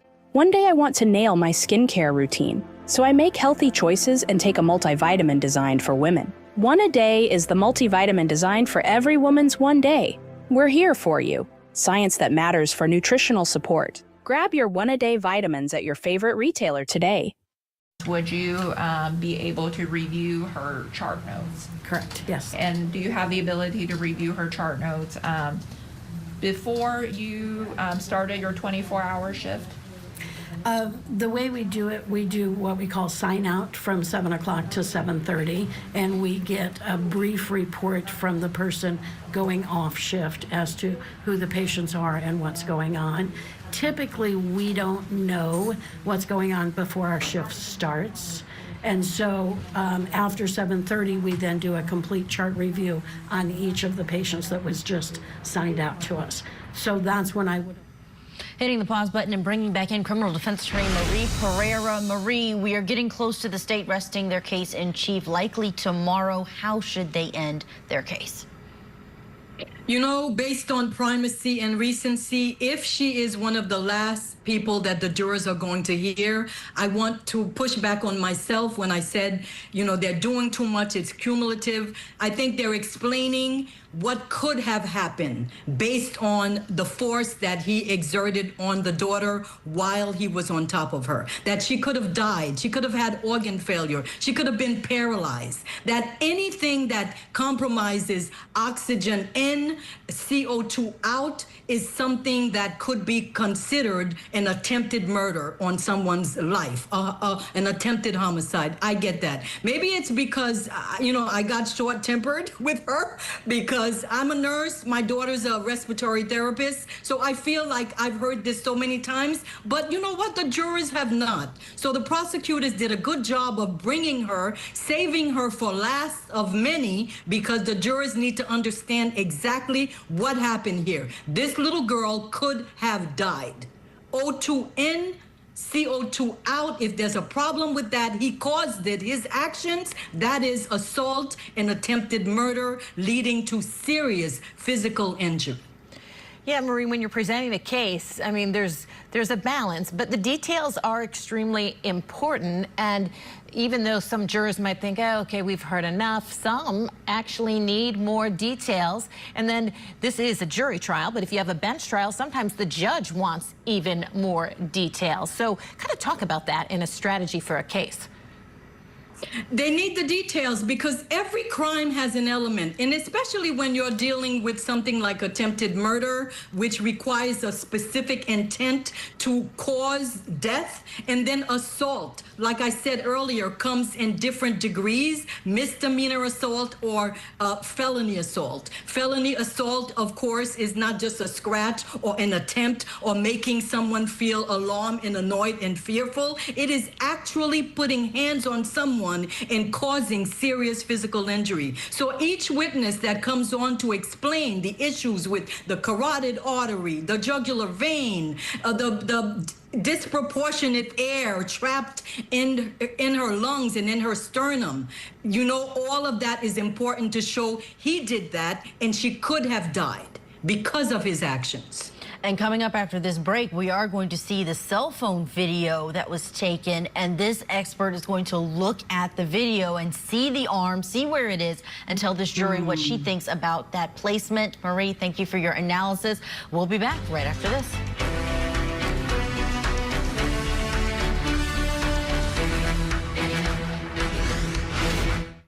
Tonight, on closing arguments, we're live from Boise ahead of tomorrow's sentencing in the Idaho student murders case. Plus, two parents stand trial for trying to allegedly kill their own daughter. Closing arguments tonight at 8/7 Central, only on Court TV. To the rescue workers, to the neighbors, and to our viewers across the country for turning their broken hearts into helping hands.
parents are on trial in Washington state, where we are going back into the courtroom for day 6 of an attempted murder trial for husband and wife who were accused in an attack on their daughter. Prosecutors say that the couple tried to murder their 17-year-old daughter back in October of last year. During the incident, their daughter's boyfriend and a bystander intervened. The bystander detained Ihsan until law enforcement arrived. Let's go back into the courtroom now. We're listening to testimony about the hold. The choke hold has been described by some of the father on his victim daughter. We have Dr. Joyce Gilbert on the stand. She's a pediatrician who's explaining all of that to the jury. That's when I would have looked at Fatima's chart and done a complete chart review. Okay. And then as a physician that with Providence St. Peter's Hospital, do you also have the ability to review a patient's chart notes or medical records even after they have been discharged from the hospital? I do, as long as I have a reason to do so. I can't get into a patient's chart for no reason. But to give adequate medical care, I need to look at the chart notes every day that we are giving service within the hospital. And then sometimes after discharge, if we are doing follow-up or there is a reason, maybe there's some lab tests that were not completed and I need to follow up on that, then I can open the chart and continue to give care to that patient. But I can't just randomly say, oh, today I'm going to go look at Joe Blow's chart and do it without a reason. Okay. And with regards to Fatima, was there follow-up evaluation or care that was provided to her at Providence Abuse Intervention Center, in which you're a medical director of? Yes, there was. Okay. And Dr. Gilbert, based on your training experience with strangulation, can strangulation also cause a seizure? Yes. Okay, and what is a seizure? A seizure is abnormal muscle movements, and it comes from, again, the motor part, the central part of the brain. If there's a lack of oxygen to the motor part of the brain, then the message from the brain to the muscles is a spasmodic seizure. And generally that looks like one part of the body or the entire body shaking uncontrollably. When somebody's having a seizure, you can't stop it by holding the muscle. When somebody's just trembling, if you hold their muscle, you'll stop the trembling. But when somebody's having a seizure, that excess muscle movement is coming from the brain, and it occurs because lack of oxygen. There are actually many other reasons also to have a seizure. Sometimes children have a seizure from a fever. Sometimes somebody gets brain cancer and they have a seizure because the cancer is doing abnormal things. But when we're talking specifically about suffocation, the seizure is coming from lack of oxygen to the motor part of the brain. And whichever part of the motor part of the brain is impacted will define whether an arm has a seizure or a leg has a seizure or the whole body has a seizure. Okay. And based on your training experience, you indicated the lack of oxygen going to the brain can result in a seizure, and you also testified depending on which part of your body is impacted. Is it your testimony that when the lack of oxygenated blood, when oxygenated blood is not traveling to the brain, that it could be a situation where only a certain body part is impacted that results in a seizure? A certain part of the brain may be more impacted that results in a seizure, yes. Okay. And Dr. Gilbert, based on your training experience as a pediatrician and then also as a pediatrician with the subspecialty of child abuse, have you ever seen any of your patients that have had a seizure? Yes. Okay.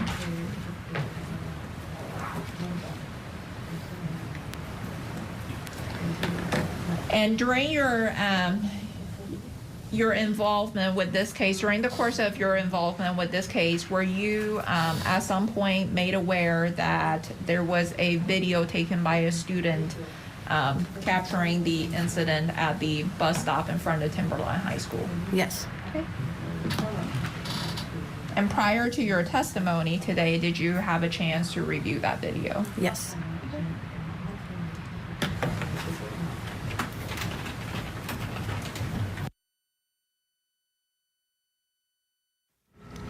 All right, talking about reviewing some of the video there.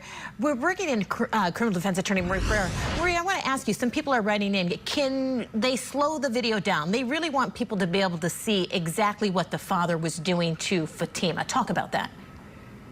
It's very important because we're talking about a specific intent crime. So they want to show, based on what this expert is saying, what could have happened when you have impeding the oxygen flow to someone's body. And then now they're connecting the video to see exactly what was his part. Did he accidentally knock her down? Was he on top of her choking her? Because it's all circumstantial to show he showed up at the school, he laid hands on her, and then he proceeded to try to choke her. So if they could slow it down, it would give the jurors a better idea through the chaos who was doing what. It's very important because it's what he physically did to her that is against the law and caused her to suffer the damages that she did, even though she... All right, Marie, I think we have lost your feed. The question I was going to have for us, so I'll pitch it to Kelly, is about the mother. We're hearing from our viewers who are on YouTube, and they are talking about whether or not the impact on the neck by the mother, which we don't have on video, if that still means attempted murder for her, because we have had eyewitnesses to come in and say that she touched the mother's neck, or the mother touched her daughter's neck, that she may have held her waist, may have tried to stop her from getting away from the father, but we don't have that on video. Well, right, and there has been testimony to indicate that maybe the mother was trying to help. Fatima even had said, you know, maybe my mom was trying to help. So, I mean, the case definitely is stronger from a prosecutorial standpoint against the father than the mother. Yeah. We'll see what the jury does with this one. Our thanks to Marie Pereira for being with us this afternoon. We have more testimony on the other side. They're going to cue up that video and show it to these jurors after this.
What are you thinking during this period of time? Heartbroken. Okay. By what? For what my dad did. Okay. Did you have any fear? Yes. About what? Of dying. Welcome back to Court TV Live. Thank you for following along with us. I'm Julia Janae. We are in Washington State this hour, where testimony is underway in the attempted murder trial for two parents, Ihsan Ali and Zahraa Ali. Now, prosecutors in this case, they are expected to rest their case tomorrow. They say these two parents attacked their daughter at a school bus stop last year. It's an incident that was caught on camera, not only by bus surveillance video, but also cell phone video from bystanders. And it appears to show this father choking the 17-year-old daughter while other students jump in to try and save her. Ultimately, the bus driver, you see him there in orange, getting involved. Now, the victim, Fatima, she told the jury that she did run away from home that day because she felt her parents were trying to separate her from her boyfriend and move to Iraq. They did not approve of the relationship. On the stand now is a pediatrician, Dr. Joyce Gilbert. She's about to explain the analysis, her analysis of the chaotic cell phone video that was taken by a student eyewitness. And we're not going to be able to show you what's inside of the courtroom being shown to these jurors, but we do have our own version, which has blurring to protect the identity of the minors in that video. Let's go in for more.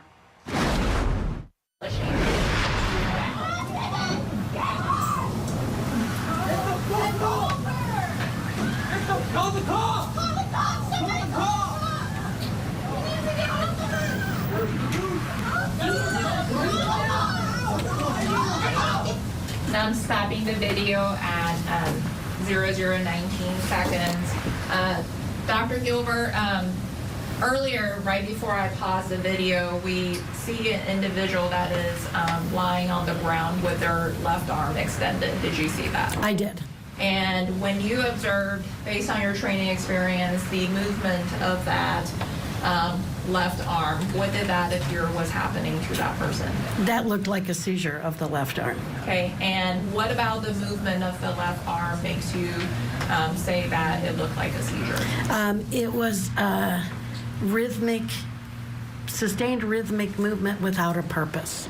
So the muscles of that left arm kept contracting and relaxing, contracting and relaxing, but she wasn't conscious at this point in time, and she wasn't trying to do something with that arm. So it's that rhythmic motion without purpose that appears to be a seizure.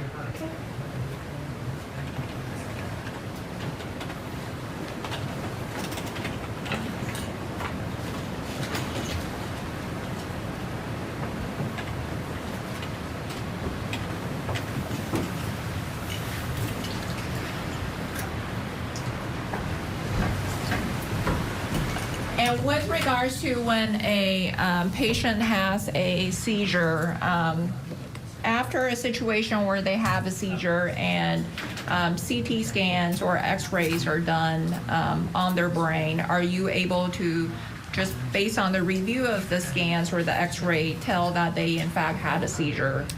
No, the cellular damage at the cellular level, we can't see that on CT scans or angiograms or any of our imaging. So we can't tell that there was brain damage in that one area unless there was something much greater, such as a stroke or something that would show up on a CT scan. But you can't define a seizure based on a CT scan. Okay. And with regards to, you indicated that if it was something greater, such as a stroke, that can cause it, that you can view it. If a stroke caused a seizure, you can view it on the CT scan. When in that situation, when you're reviewing the CT scan or the CT angiogram scans, is it the seizure itself that you can see, or is it the stroke or what's causing the stroke that you can see on the scans? That's correct. You see an abnormality in a certain part of the brain. A stroke is a lack of oxygen for some reason to a certain part of the brain, and that lack of oxygen can cause cell death in that part of the brain. But what you see is the evidence of the stroke. So you might see a ruptured blood vessel or an occlusion of a blood vessel in the brain on the CT scan, and it might correlate with the part of the brain that could have given that person a seizure. Okay.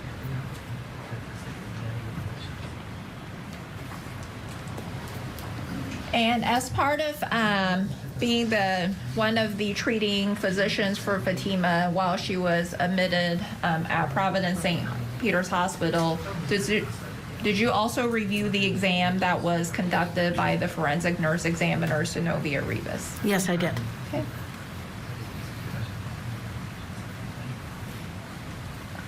And on that exam, were you aware of the portion that documented some of the questions that was asked Fatima, such as whether she had a headache or whether she had a sore throat?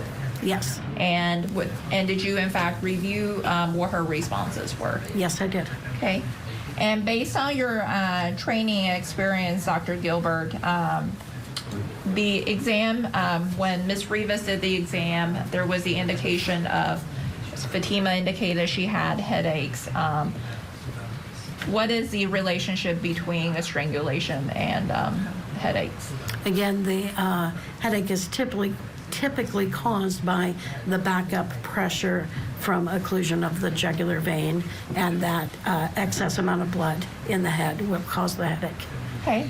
And we also heard that there was also the feeling of dizzy or lightheadedness. Is the relationship between strangulation and feeling dizzy or lightheadedness also what you described earlier with regards to the combination of the buildup of deoxygenated blood and or the lack of oxygenated blood traveling to the brain? That's correct. Okay.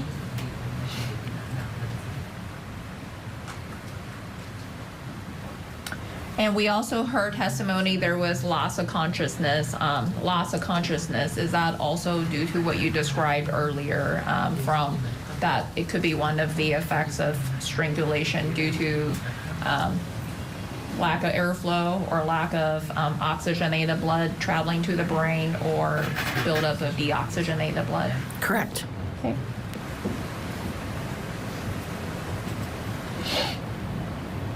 And we also heard testimony about memory loss. Is that also the relationship between strangulation and memory loss? Is that also caused by what you described earlier? Yes, our memory is laid down in a small little area of our brain called the hippocampus. And the hippocampus is right in the center of the brain. When there is lack of oxygen to the brain, the hippocampus shuts down. So we can't put down memory for a situation that's happening when we have a lack of oxygen because of that situation.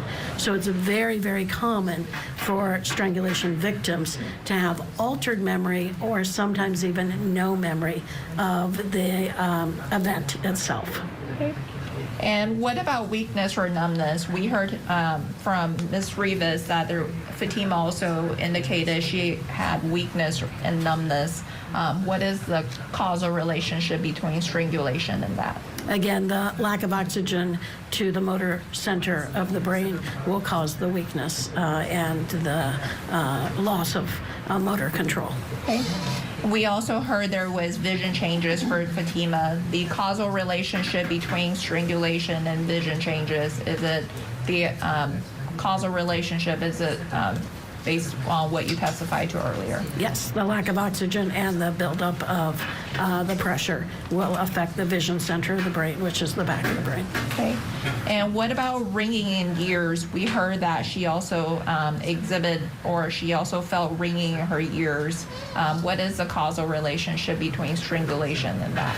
Again, this is another brainstem function. Our hearing is directly related to the brainstem cells. So when there's damage to those brainstem cells from the occlusion of the artery, the vein, and the trachea, ringing in the ears is a very common symptom. Okay. And what about sore throat? What is the relationship between strangulation and sore throat?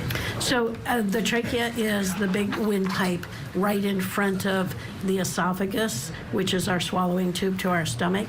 And right in that area is our vocal cords. And we actually have sensation in our mouth and the top part of our throat. And then we don't have the same kind of sensory nerves once we get past the airway. Sore throat comes from, again, the pressure of the strangulation, and in the part of the throat where we have sensation is where we experience that sore throat symptom. We have a hoarse voice or a crackly voice, difficulty swallowing, and sore throat symptoms are very common after strangulation. Okay. And Dr. Gilbert was using her hands as she was describing that portion of her neck and throat. Thank you, Your Honor. And we also heard there was difficulty or pain with swallowing. What is the causal relationship between external pressure to the neck and pain or swallowing? And again, where our mouth goes into the throat region and we're swallowing saliva or food, there is still sensation there. So that pressure causes that discomfort. Swelling can also occur, causing discomfort for swallowing. Okay.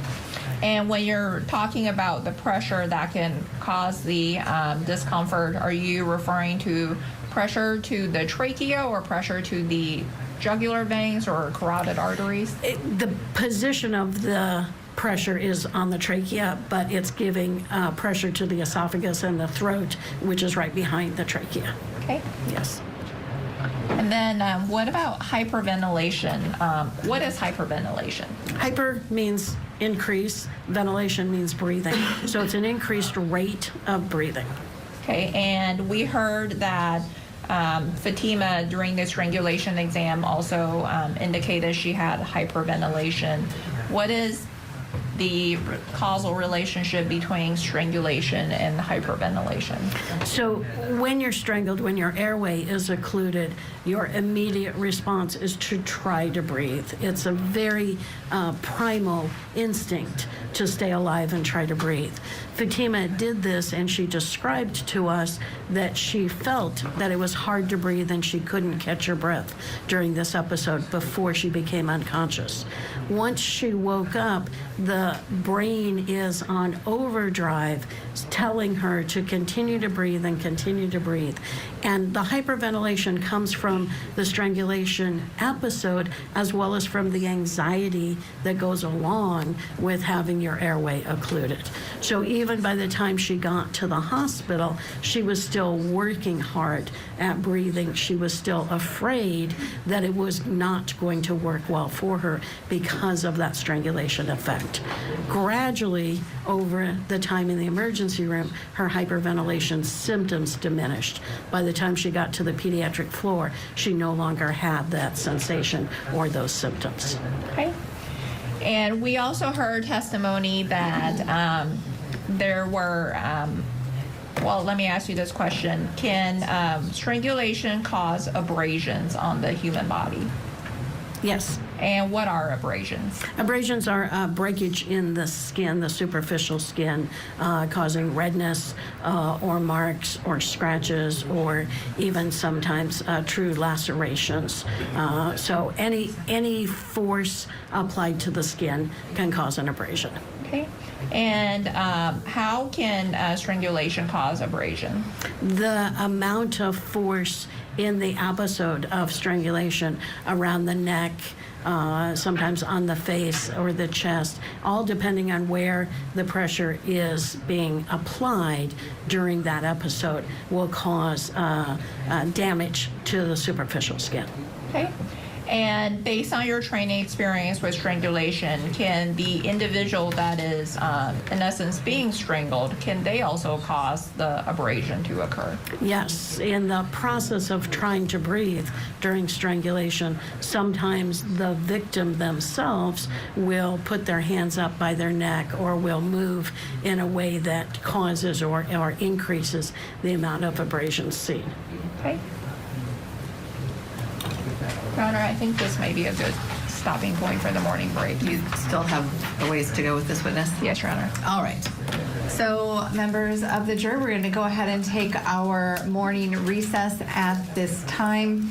Thank you very much, of course, for your Court time. is dismissed for the moment there inside of that Washington State courtroom. So we'll take a break of our own, and that doctor will be back on the stand to break down more of what she saw. That video of the arm of the victim, something I hadn't noticed before, and I guarantee the jurors hadn't noticed it either. Before we take our break, though, a quick programming note and another case, a huge one that is highly anticipated, happening this week. Court TV is going to be live in Idaho for the Brian Kohberger sentencing. It starts tomorrow. Crime and Justice correspondent Matt Johnson will be there reporting in Boise, along with Court TV anchor Ted Rollins. He is on the ground there. Sentencing begins at 11 a.m. Eastern. You are not going to want to miss what happens inside and outside of that courtroom. Stay with us. We'll be right back. Tonight, on closing arguments, we're live from Boise ahead of tomorrow's sentencing in the Idaho student murders case. Plus, two parents stand trial for trying to allegedly kill their own daughter. Closing arguments tonight at 8/7 Central, only on Court TV. Convicted killer Brian Kohberger will learn his fate for murdering 4 Idaho college students and come face to face with the families of his victims. The sentencing of Brian Kohberger, Wednesday morning, only on Court TV.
at some of the key evidence inside of this case, and the question for this jury is, was that chokehold attempted murder, or was it discipline for a runaway teen and that just got out of control? That's what the defense may be trying to argue in front of this jury once the case passes to them. But right now, we're still in the state's case.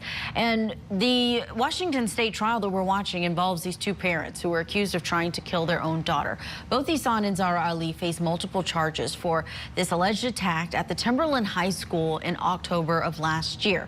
Their 17-year-old Fatima, she's been on the stand. She told these jurors that she did run away from home because she didn't want to go with her family on a trip to Iraq. Let's get you back inside the courtroom now. We're picking it up where we left off. That morning break is over, and pediatrician Dr. Joyce Gilbert, who treated the victim, is going to be again addressing this jury. They are going to be showing some footage and evidence that's video or photographs in terms of the nature, but we are not going to be showing that to protect the identity of the minors in those photos. Let's go back in.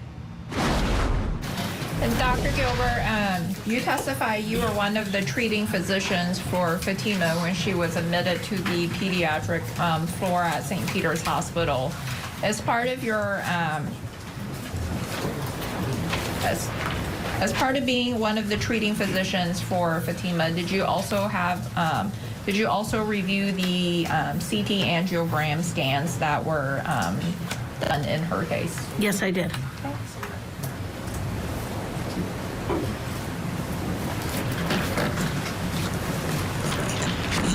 And then did the CT angiogram scans result in a diagnosis of pneumomediastinum and subcutaneous emphysema for Fatima? Yes. Okay.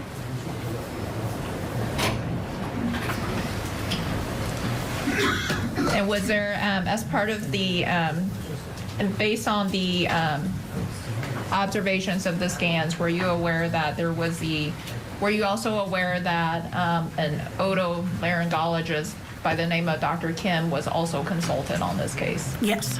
And being one of her treating physicians, were you also made aware that there was the concern of a tear in her aerodigestive tract? Yes. Okay. Permission to approach the witness, Your Honor. You may.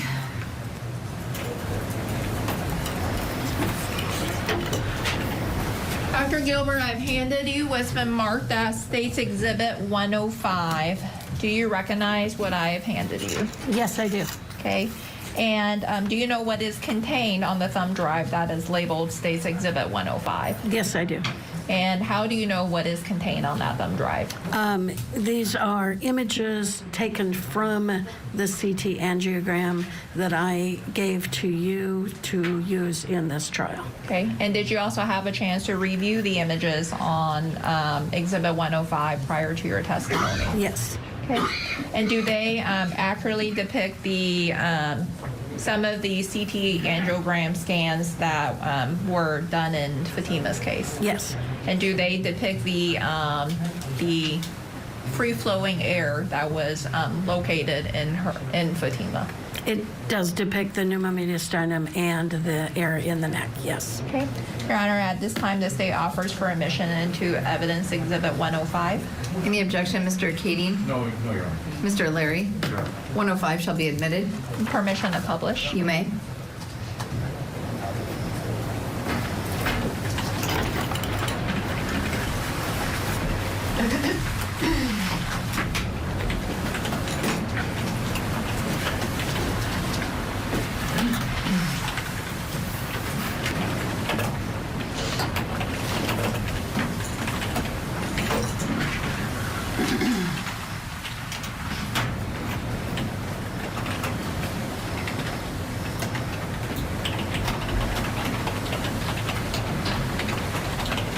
Dr. Gilbert, does Exhibit 105 contain 3 separate scans?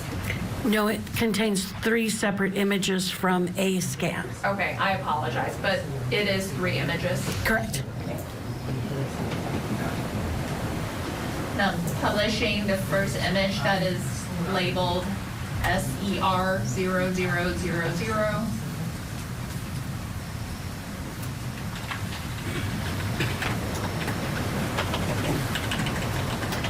And that, zoom in. permission to approach the witness, Your Honor. You may. So if you use this clicker and you point it at the TV, it gives you the red dot to point. The red dot's like super big. Sorry. Do you have an arrow? I could not from that. Okay. I'll try to make it work. Technology fails every time for me.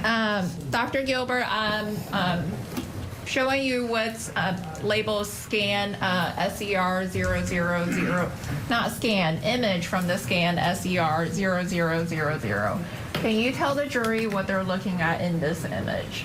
Yes. A CT angiogram is a movie, and it's made up of many pictures, and with the angiogram means that there's dye placed in the veins. So when we are looking at this, we're looking at, in this picture, us cut horizontally through the lung tissue here. I'm going to use my dot. Okay. Maybe I'm going to use my dot. This is lung tissue right here.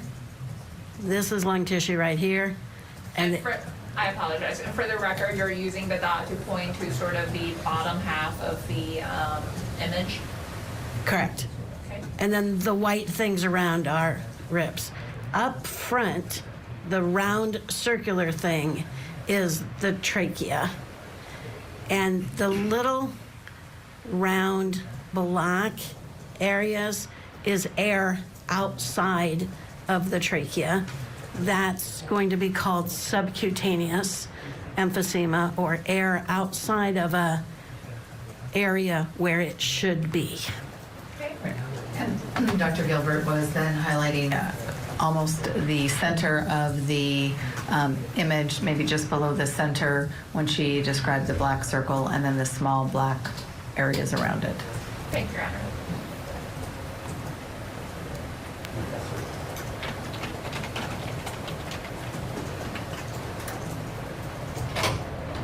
She's made up her mind to live pretty smart, learn to budget responsibly right from the start. She spends a little less and puts more into savings, keeps her blood pressure low and credit score raises. She's counting debt right out of her life. She tracks her cash flow on a spreadsheet at night. Boring money moves make kind of lame songs, but they sound pretty sweet to your wallet. PNC Bank, brilliantly boring since 1865. Where she's saying because her arm is almost flopping back and forth that suggests a seizure. I want to know what you thought about that portion of the testimony, and if anything else is standing out as different with what she's testifying to.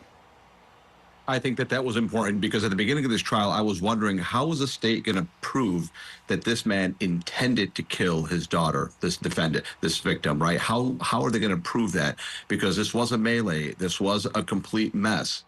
And now I can see why, if her arm went limp, then that gives them the fodder they need to get to that point. Because here's how it has to work. So he's charged with second-degree attempted murder, not first-degree. So they don't have to prove premeditation.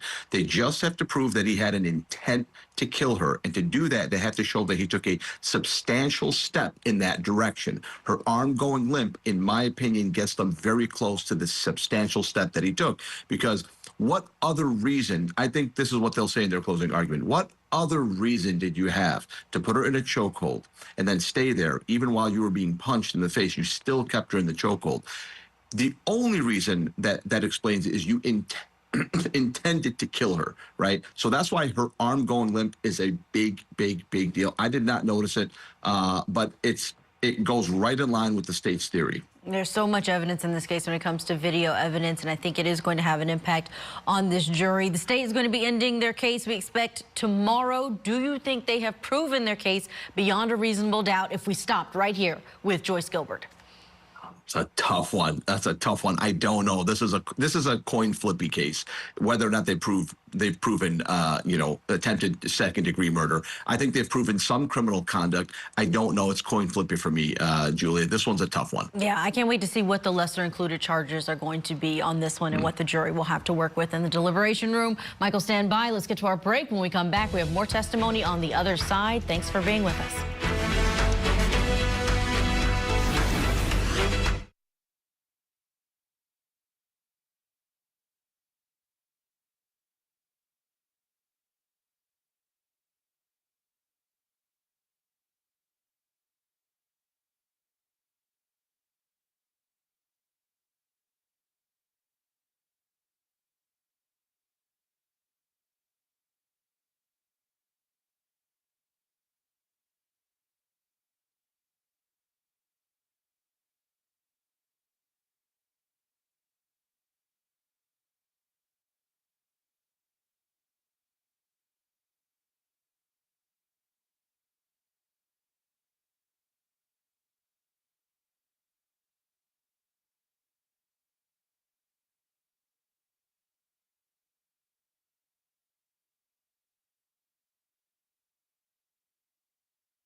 Welcome back to Court TV Live. We are in Washington State this hour where we're following a trial for parents Ihsan and Zahraa Ali, accused of attempted second-degree murder on their own daughter. Fatima Ali was 17 when prosecutors say her father and mother tracked her down to a bus stop, and the father, they say, tried to choke her to death. Both parents facing the same attempted second-degree murder charge.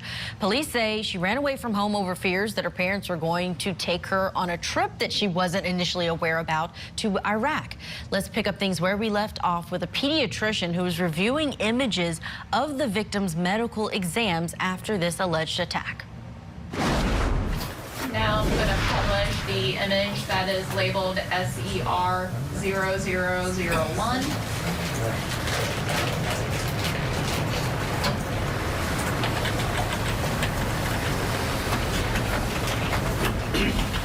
Dr. Gilbert, can you tell the jury what they're looking at in this image? Yes, this is a still image from the same CT angiogram, and in this image you're looking longitudinally through the body this way. We'll start at the top. This is the head and the skull. You'll see the spinal cord coming down like this. It's going to be harder with this big round dot, but this area is part of the swallowing esophagus, and this area next to the spinal cord is part of the trachea going into the lungs. Up front here, those areas are part of the pneumomediastinum. That's air outside of the lungs and outside of the trachea in the tissues near there. And mediastinum means front of the chest. So this is air in the front of the chest up to the level of the thyroid gland in the neck. Okay. That air should not be there. That's air in tissues where it should not be. And for the record, Dr. Gilbert, when you're describing this image, you are using the giant red dot. You started from the top of the image, and as you were describing the spinal cord, you were moving downward on the image. Is that right? Correct.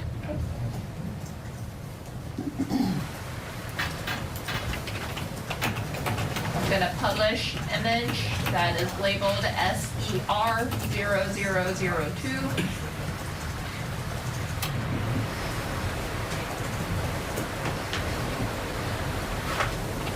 Can you tell the jury what they're looking at in this image? Yes, this is again a still picture from the CT angiogram. The angle is a little bit different than we saw before. This is the top of the head, part of the spinal cord here, and you'll see down at the bottom of the image lung tissue here and lung tissue here. That round circular thing right there is again the trachea. The air outside of the trachea is on my screen to the right, and there is air pockets outside of the trachea. Again, pneumomediastinum air that should not be there. Okay. And again, for the record, you are, when you're describing this image, you were moving from an upward, from the upper portion of the image and moving downward. Is that right? That's correct.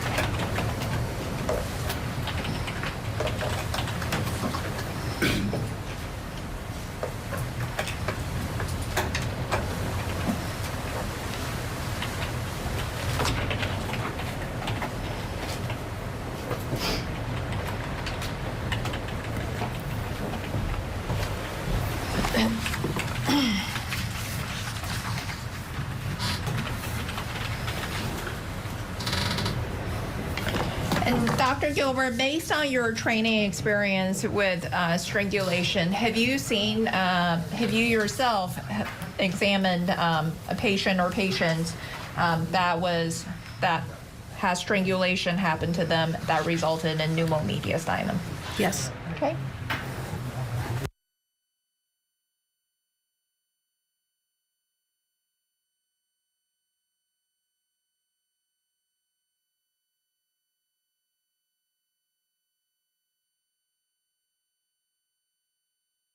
All right, we've got a bit of an issue with our technical feed. We will work on that and get you back inside for more testimony from this pediatrician on the stand. Stay with us. You're watching Court TV, your front row seat to justice. Two parents face a jury over the attempted murder of their own daughter. Court TV takes you inside the trial that's torn a family apart.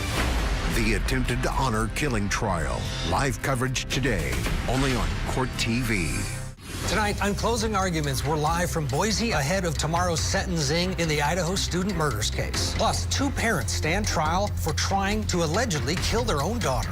Closing arguments tonight at 8/7 Central, only on Court TV.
Welcome back to Court TV Live. We'll get you inside of the attempted murder trial for two parents in Washington State in just a moment. But we do want to give you an update on another case we have been watching closely. The prosecution in Florida has rested their case this afternoon in the sentencing of a confessed masked murderer.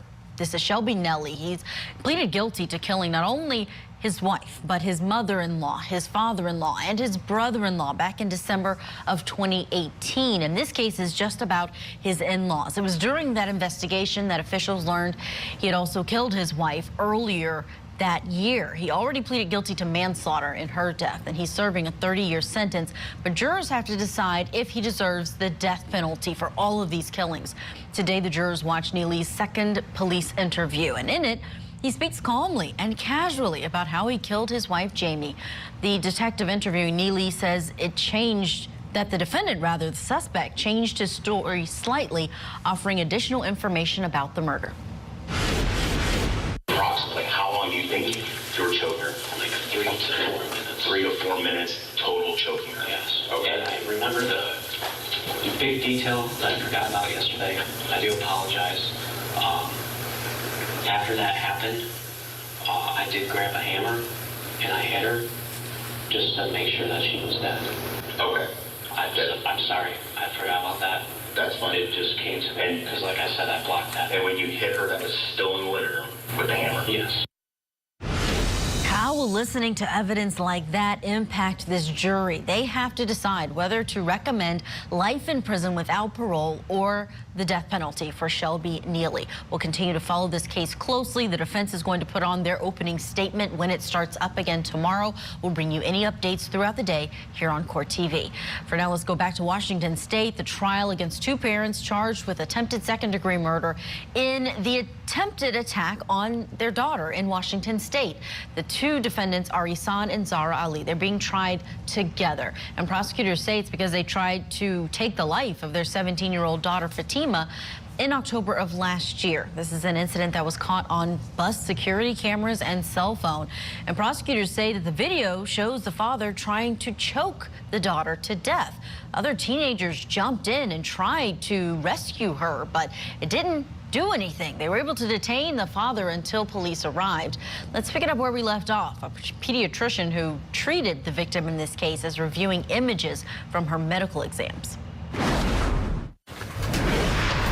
Your Honor, permission to approach the witness. You may.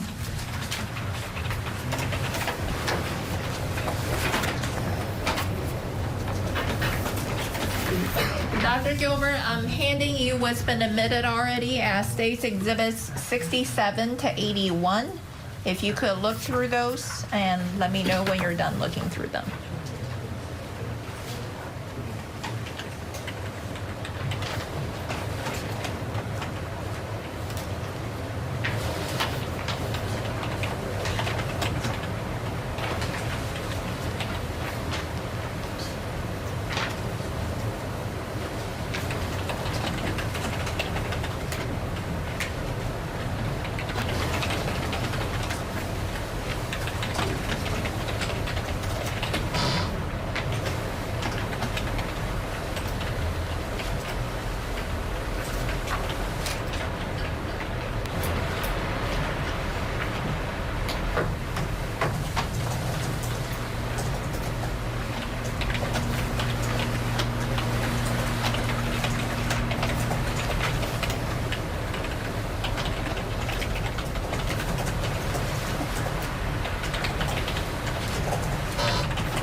And do you recognize Exhibits 67 to 81? Yes, I do.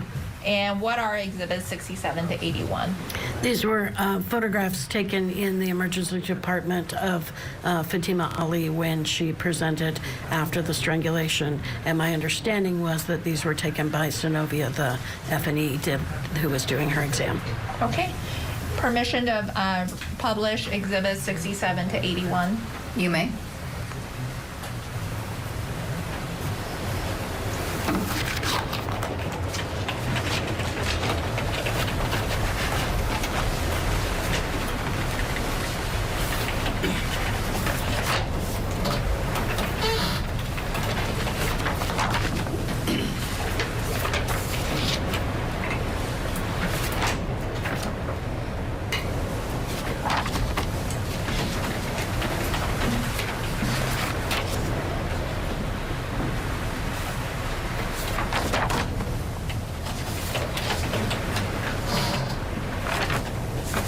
Dr. Gilbert, I am showing you what's already been admitted as State's Exhibit 70. Can you Can you tell the jury what is being depicted in this photograph? This is the left side of Fatima's head and neck, shoulder, basically from her ear and the side of her chin down to her left shoulder. Okay. And we see some discoloration that is here, that is on the lower middle-ish of the photograph. What is the discoloration here? That appears to be an abrasion on the posterior or the back aspect of the left shoulder. Okay.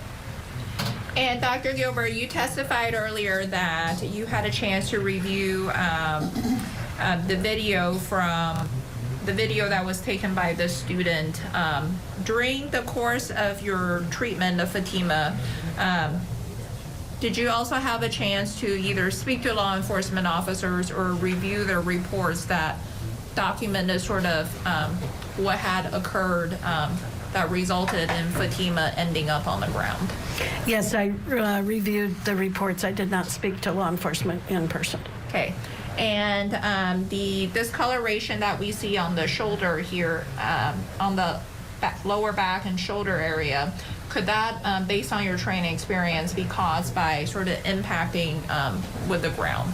Yes, Fatima actually told me when I talked to her on Saturday that... Just a moment. Did you say objection? Yes, Your Honor.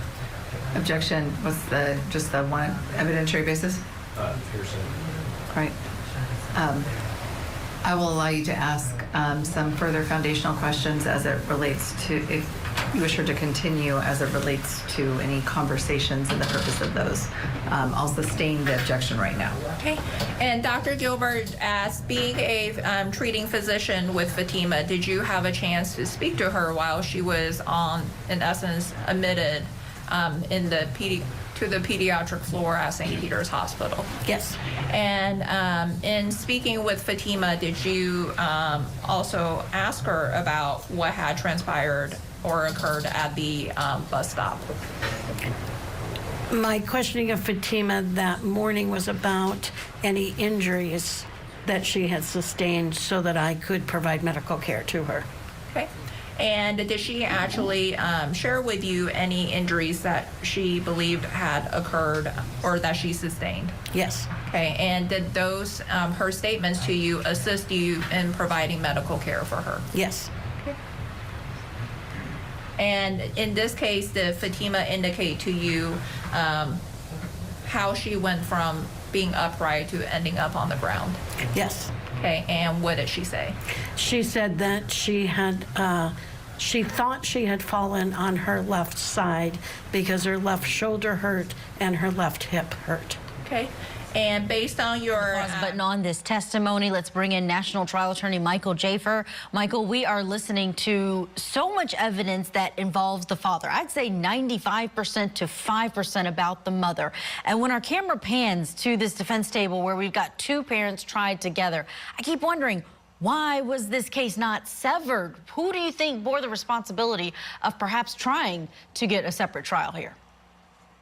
I think the responsibility bore on the defense attorney for the mother. I don't know why he didn't try to sever the case, because basically she's being colored with it. All the video evidence, all of it shows that he was the aggressor in the entire situation, and she was basically a cheerleader. Yes, after the fact, she did not, ask, is my daughter okay? She only defended her husband. But I think the responsibility was clearly on the shoulders of the defense attorney for the mother. They should have severed this case. I like the way you framed that question. I don't know why these cases were not severed. And as this testimony comes out and this evidence comes out, I mean, obviously, this is squarely on the shoulders of this incident is squarely on the shoulders of the father. They were traveling to Iraq. He was aggressive. He was chasing his daughter down. Yes, she left the house, but he overreacted. And so this is basically a trial against the father. And so I was disoriented the first day of the trial when I was watching it, because I saw his attorney come up and cross-examine a witness, and then I saw another attorney with white hair get up and cross-examine that same witness. And I looked it up and said, oh, wait, these trials are not severed.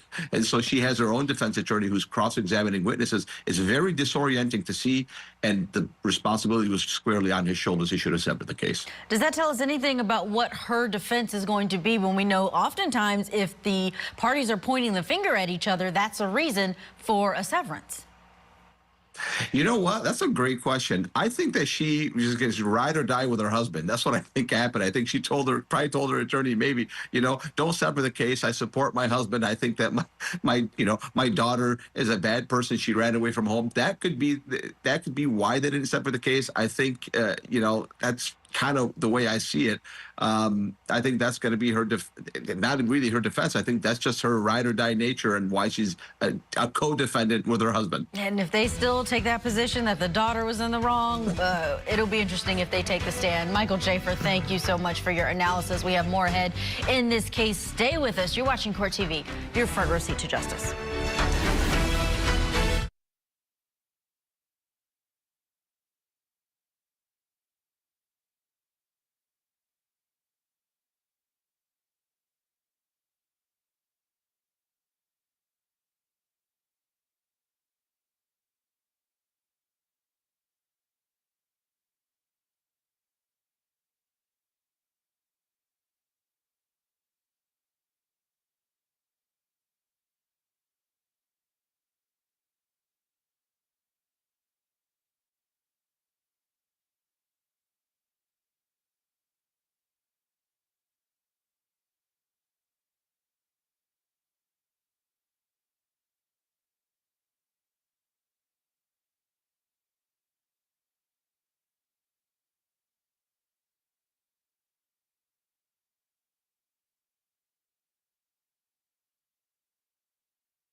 He grabbed her shoulder. Her shoulder? Yes. Okay. And what did you do when you saw him grab her shoulder? I tried to push them away from each other. Okay. And what did that look like? I tried to like push her away. Push her away? Yeah. And how did you do that? I tried to grab his arm and grab her like shoulder so I could like try to separate them. He kind of like spun her around in a way because she didn't want to go with him, and he like grabbed her and put her in a headlock. Welcome back to Court TV Live. I'm Judge Ashley Wilcott, of course, honored to be with you today. It is day 6 of the attempted murder trial for defendants Ihsan and Zahraa Ali in Washington State. Prosecutors are expected to rest their case tomorrow. Last week, we heard from one defense witness, and it is unknown whether or not any additional witnesses, including Ihsan or Zahraa, will testify. Both parents are charged with attempted murder for allegedly trying to kill their daughter Fatima in October of last year. They tracked her down at a bus stop after she ran away from home. Witnesses say they saw Ihsan punch the girl's boyfriend and then choke her until she was pale and lifeless. Let's go back into court together now. The jury is hearing from Dr. Joyce Gilbert, a pediatrician who treated Fatima Ali. And based on your training experience as being a pediatrician with a specialty in child abuse, is the discoloration we hear on her lower back, left shoulder area consistent with her impacting with the ground? Yes. Okay.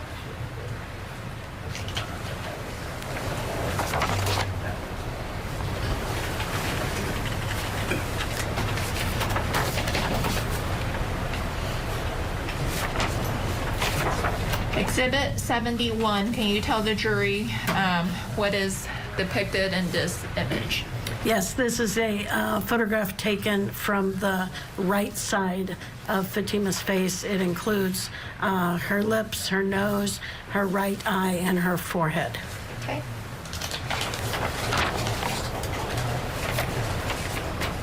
Exhibit 72, can you tell the jury what is being depicted in this photograph? This is again the right side of her face with a more close-up view of the upper eyelid, the lower eyelid, and the right cheek. This picture does not include the nose or the mouth. Okay, and you testified earlier about petechia, and when you examined Fatima, or when you looked at the photographs that were taken by Ms. Rivas, did you observe petechia on any part of Fatima's body? Yes. And do we see any petechia in this image? Yes, there are multiple petechial lesions in this image. Okay, and I believe you still have the clicker. And if you could use that to point to the jury where on this image that you're referring to regarding petechia. Can I just say again, this circle's way too big. Oh, it's a pointer. Oh, now I get a pointer. Thank you. Sorry. Oh, it's hard to control where I'm going. Is there a way to drive this? Your Honor, permission of you may. It's very sorry.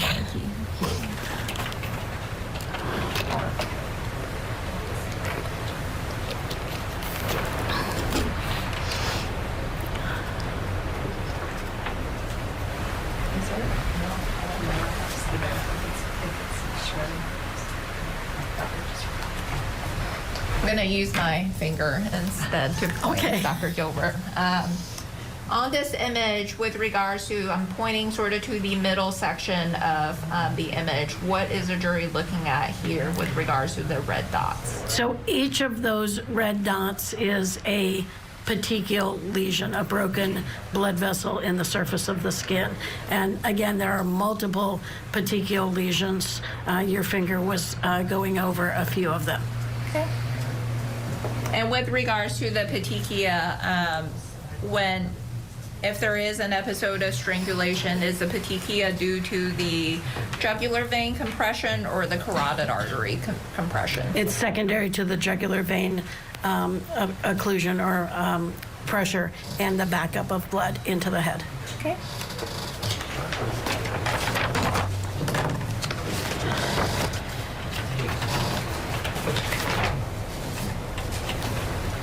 Exhibit 73. Can you tell the jury what they're looking at in this photograph? This is a front view of Fatima's chin with her neck extended and goes down to her top of her chest area. So it's including the entire neck down to the clavicles and then up to the chin. Okay. And you testified earlier about sort of airway occlusion and the location of the trachea. Using my finger, this area right here in the middle of the image, is this the area where the trachea would in essence be located? Yes, in Fatima, she, in this view, it's very easy to see the outline of her trachea. You can tell where the edge is on either side of the center there. So that large kind of tube appearing structure is her trachea. Okay, and the edge that you're referring to, are you referring to this edge that I'm using to trace my finger along the center of the image? Yes. Okay.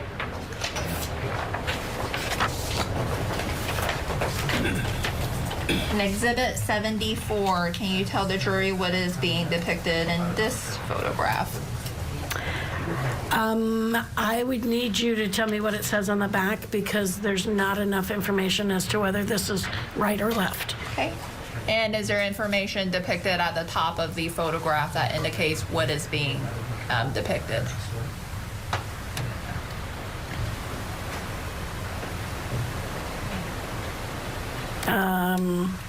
Again, I'm not seeing that it tells me if it's right or left. I believe this is left, but I would want that confirmed. Okay.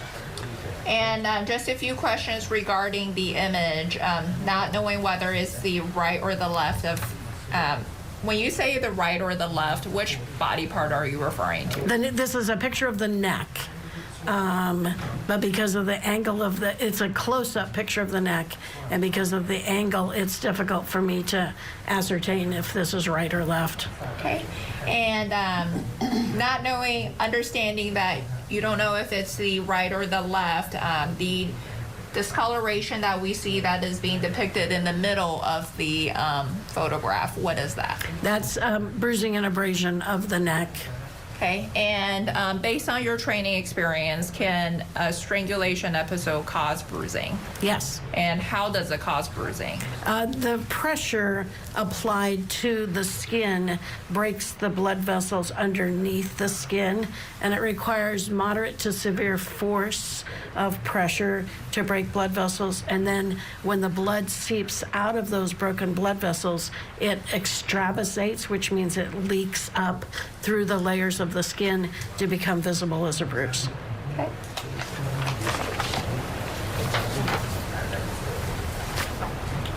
Exhibit 75. Can you tell the jury what is being depicted in this photograph? Yes, this is a photograph of the right side of Fatima's neck, and it includes her chin and her neck and the top of her chest. Okay.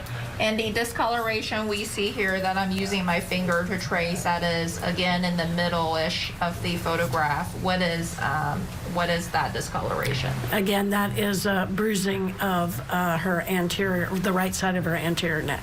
Okay. And Dr. Gilbert, you testified earlier about the location of the jugular veins and the carotid artery. Are the well, let me ask you this question. When you're looking at a person's neck, can you see a person's jugular veins and carotid artery? No, you can't. Okay, and based on your medical experience with regards to the location of the jugular vein and the carotid artery on a person's right side of the neck, is that being depicted in this photograph? Yes. Location. The location is correct in this photograph. And where in this photograph would the jugular vein and the carotid artery be? They would be right under the bruised area. Again, since we're on the right side of the neck, it would be the right carotid artery right next to the trachea, and then the right jugular vein right next to that. Okay. And you indicated it would be underneath the bruised area. Would it be in this area that I'm pointing to with my finger? No, because you're pointing to the clavicle area, which is more part of the chest. It would be up higher the jugular vein and carotid artery are coming up that right where your finger is, again, right next to the trachea. The carotid artery is closer to the trachea, and the jugular vein is essentially where your finger was. Okay, and for the record, my finger was in essence pointing to the middle of the image.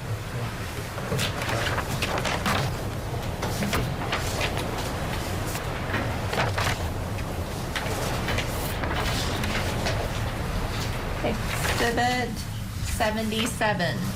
Can you tell the jury what is being depicted in this photograph? Yes, this is an image of the left side of Fatima's neck with her chin elevated. It includes her left ear, and it goes down into her the top part of her left chest. Okay.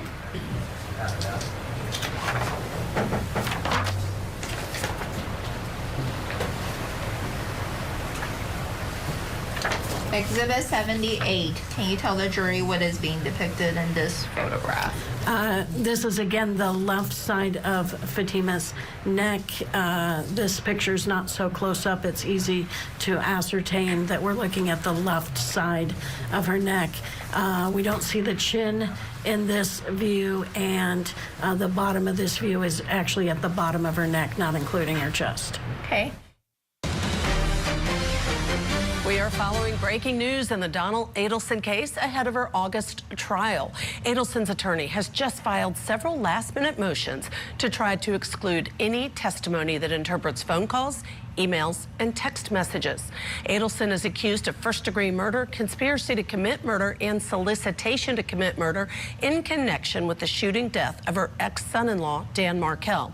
Her attorney also filed a motion yesterday to keep out any mention of her proposed travel to Vietnam as consciousness of guilt. We're going to continue to follow this developing story. Jury selection in Adelson's case is scheduled to begin on August 19th.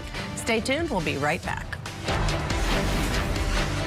Two parents face a jury over the attempted murder of their own daughter. Court TV takes you inside the trial that's torn a family apart. The attempted honor killing trial. Live coverage today, only on Court TV. Tonight, on closing arguments, we're live from Boise ahead of tomorrow's sentencing in the Idaho student murders case. Plus, two parents stand trial for trying to allegedly kill their own daughter. Closing arguments tonight at 8/7 Central, only on Court TV.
Back now to Washington State, where the trial for Ihsan and Zahraa Ali remains underway. The two parents face several charges, including attempted murder.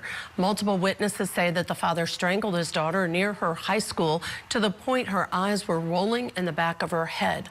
Court documents also reveal that the mother had been banned from that school's campus for allegedly trying to grab the girl's boyfriend. On the stand right now, Dr. Joyce Gilbert, this is a pediatrician who treated Fatima.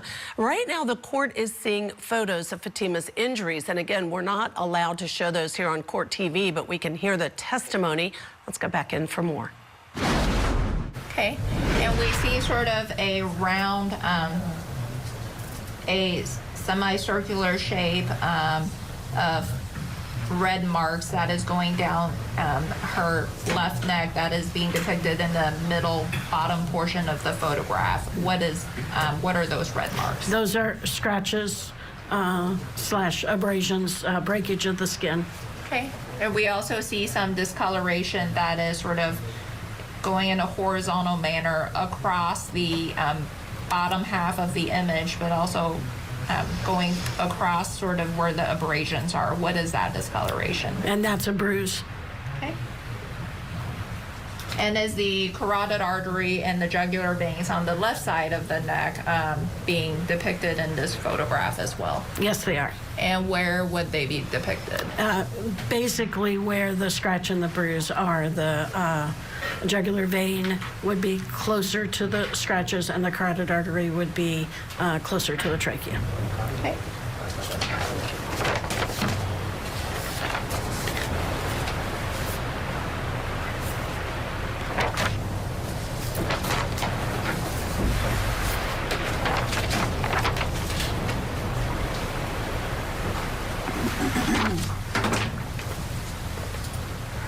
Exhibit 81, can you tell the jury what is being depicted in this photograph?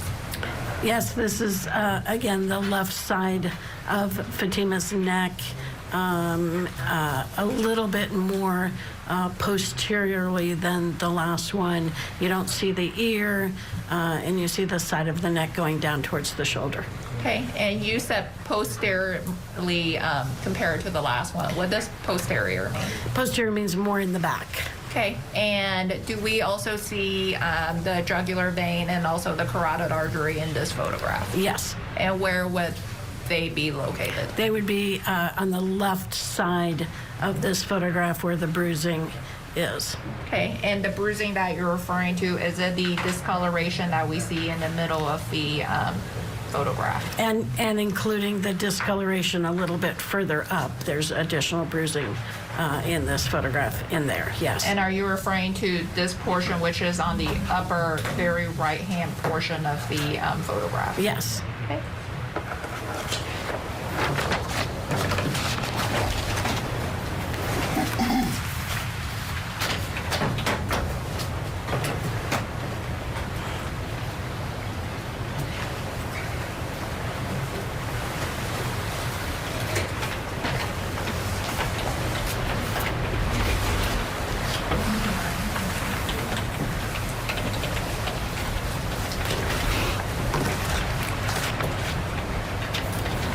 Dr. Gilbert, while Fatima was admitted to St. Peter's Hospital, and during her stay at St. Peter's Hospital, besides the photos that we just saw a moment ago that were taken by Ms. Rivas in the emergency department, do you know if additional photos were taken of Fatima subsequent to her time at the emergency department on October 18th? Yes. Okay.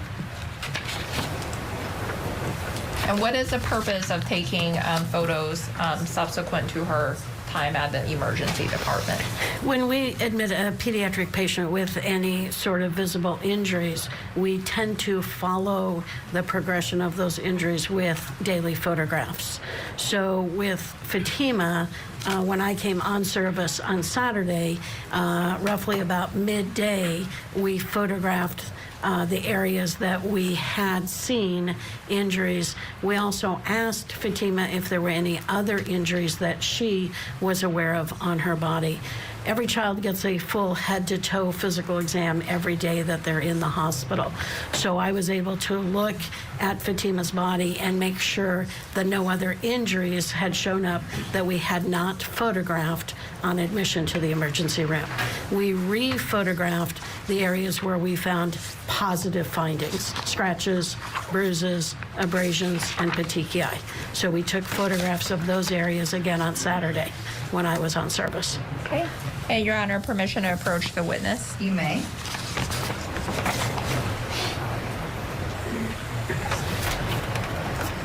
Thank you. And Dr. Gilbert, I've handed you what's been marked as State's Exhibits 99 to 102. If you could look through those exhibits and let me know when you're done looking through them.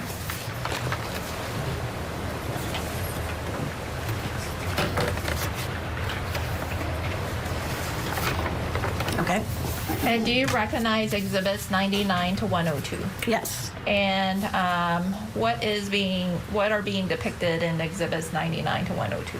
These are photographs of Fatima's neck on Saturday, October 19th. These were taken by the resident, Jessica, and supervised by me. In other words, I asked Jessica to take pictures of these parts of her neck. Okay. And do the and Exhibits 99 to 102, those photographs, do they accurately depict the injuries that you observed on Fatima on October 19th? Yes, they do. Your Honor, at this time, the state offers for admission to evidence Exhibits 99 to 102.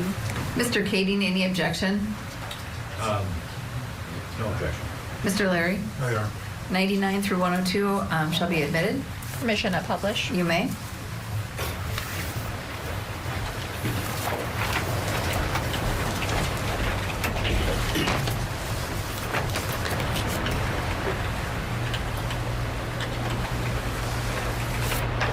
Dr. Gilbert, I'm showing you what's been admitted as State's Exhibit 99. Can you tell the jury what is being depicted in this photograph?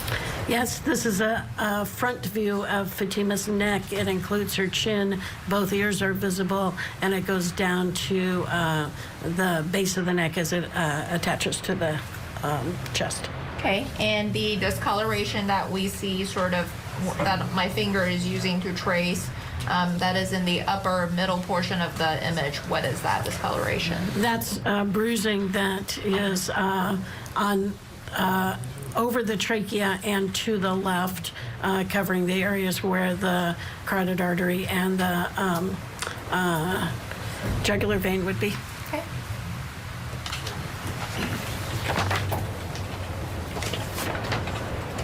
In Exhibit 100, can you tell the jury what is being depicted in this photograph?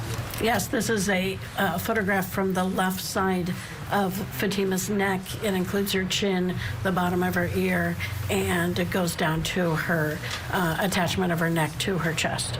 Okay, and the discoloration that we see that I'm using to trace with my finger, that is in the bottom middle portion of the photograph, what is that? That's all bruising on basically the bottom half of her neck on the left side as it connects to the shoulder and the chest. And the All right, let's pause testimony there and bring in criminal defense attorney Jessica Bellingham. Jessica, thank you so much for joining me on Court TV today.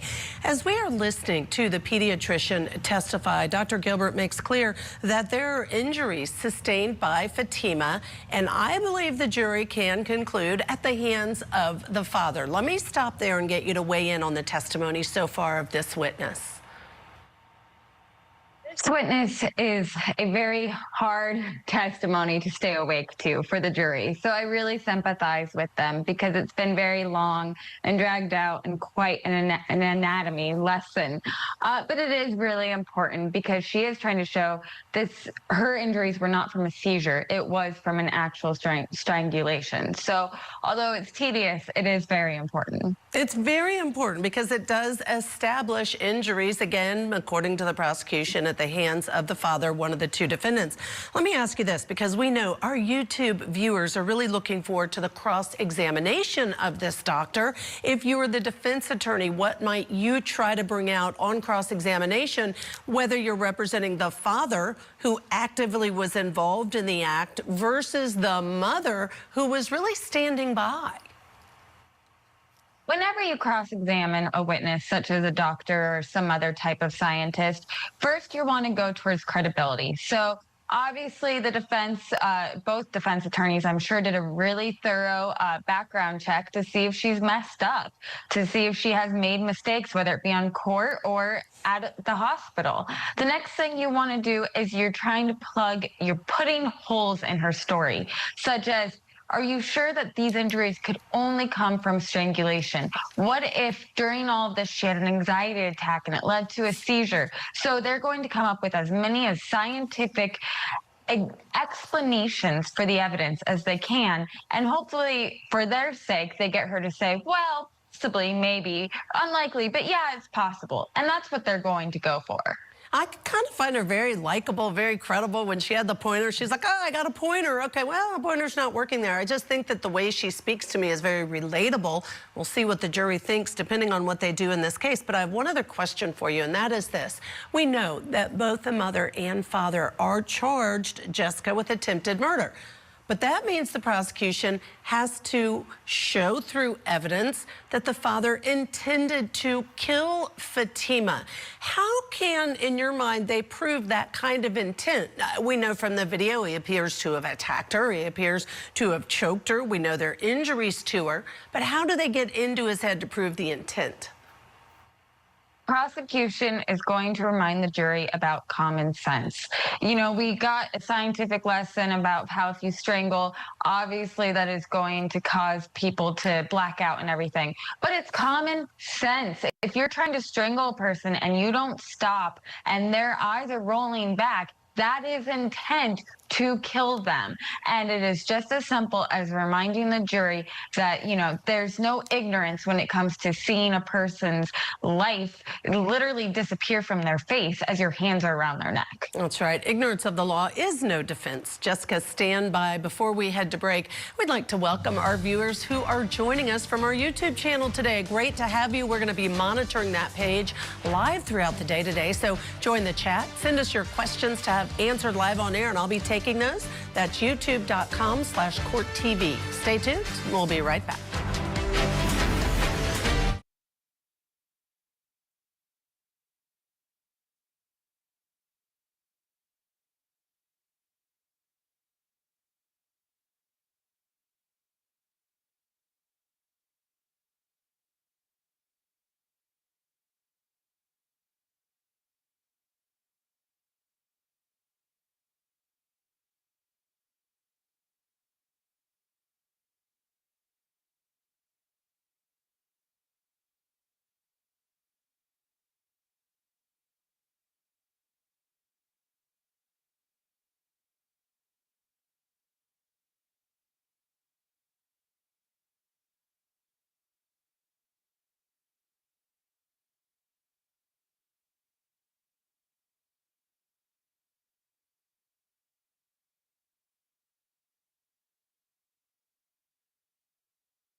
Welcome back to Court TV Live. I'm Judge Ashley Wilcott. Thank you so much for being with us. Now let's turn back to Washington, where it is day 6 of the attempted murder trial for 2 parents accused of trying to kill their daughter. Witnesses say that after finding their daughter Fatima walking with her boyfriend, the father Ihsan Ali punched the boyfriend and placed his daughter in a chokehold until she lost consciousness. Now he and his wife Zahraa are both facing attempted murder charges. Let's get you back into the courtroom now. We're listening to a doctor who treated Fatima Ali as a pediatrician, and she's describing the severity of her injuries. And the carotid artery and the jugular veins that is located on the left side of her neck, is that pictured in this photograph? They're all underneath this bruise, correct?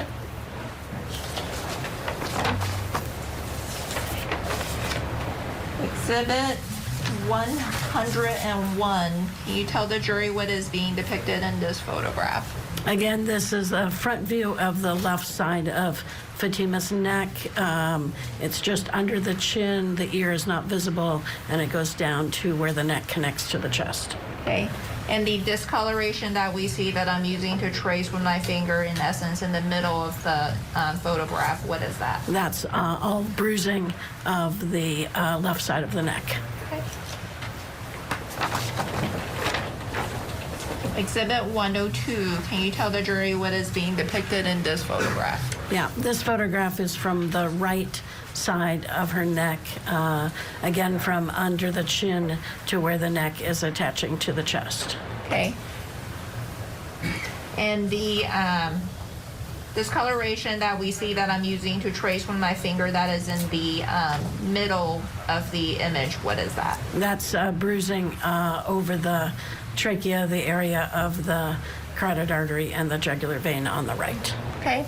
And then we also see discoloration sort of on the, that I'm using to trace with my finger on the left-hand side, left bottom portion of the photograph. What is that? That's also bruising, again, on the right side of the neck at the base. Okay.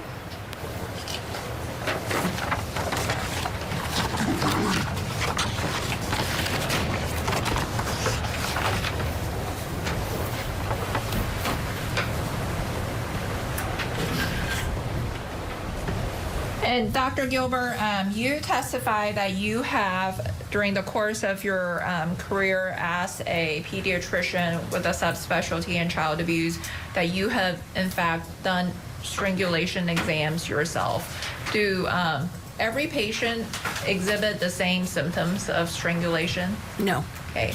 And are there times where you conduct a strangulation exam where you do not see any evidence of bruising? Yes. Okay.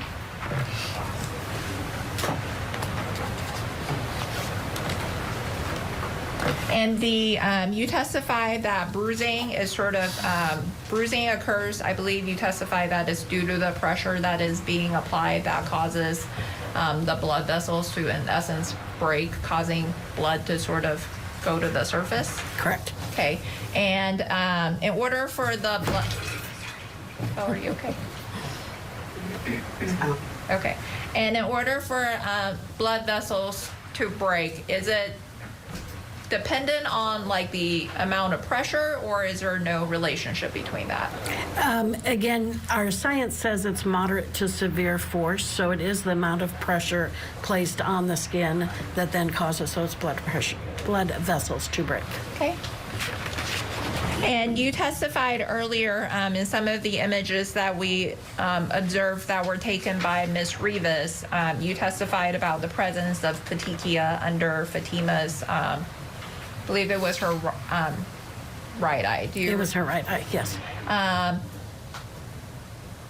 Were you aware whether subsequent photos after she was admitted to the pediatric floor at St. Peter's Hospital, whether subsequent photos were taken of her face to determine whether the presence of petechia was still present? Yes. Okay.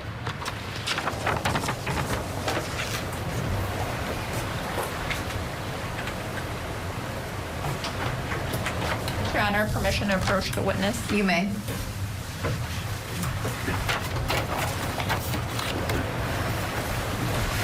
And Dr. Gilbert, I've handed you what's been marked as State's Exhibit 103. Do you recognize that? Yes, I do.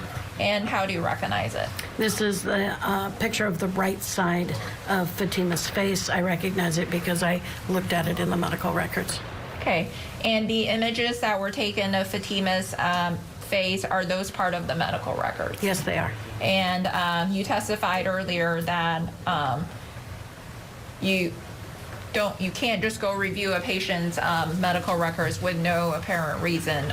Were you able to review all of her medical records during her stay in October of 2024 at St. Peter's Hospital? Yes, I was. And does that, is that Exhibit 103 a accurate copy of a photo of her right side of her face that was contained in her medical records? Yes, it is. Your Honor, at this time, the state offers for admission to evidence Exhibit 103. Mr. Kading, any objection? No, Your Honor. Mr. Larry? I have one here. You may. The date of the picture. 10/21 of 2024. Thank you. Objection. 103 shall be admitted. Permission to publish? You may.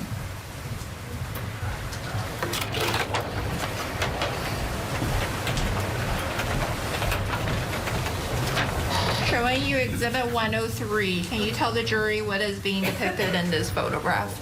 Yes, this is a photo of the right side of Fatima's face, including her right eye, the right side of her nose, her lips, and her ear. Okay. And earlier we saw a photograph of Fatima's right side of her face that contained the red dots that you described it as petechia. Do we still see that in this photograph? No, the petechia have all resolved. Okay. And based on your training experience, with regards to petechia, does it typically resolve on its own? Yes. Okay.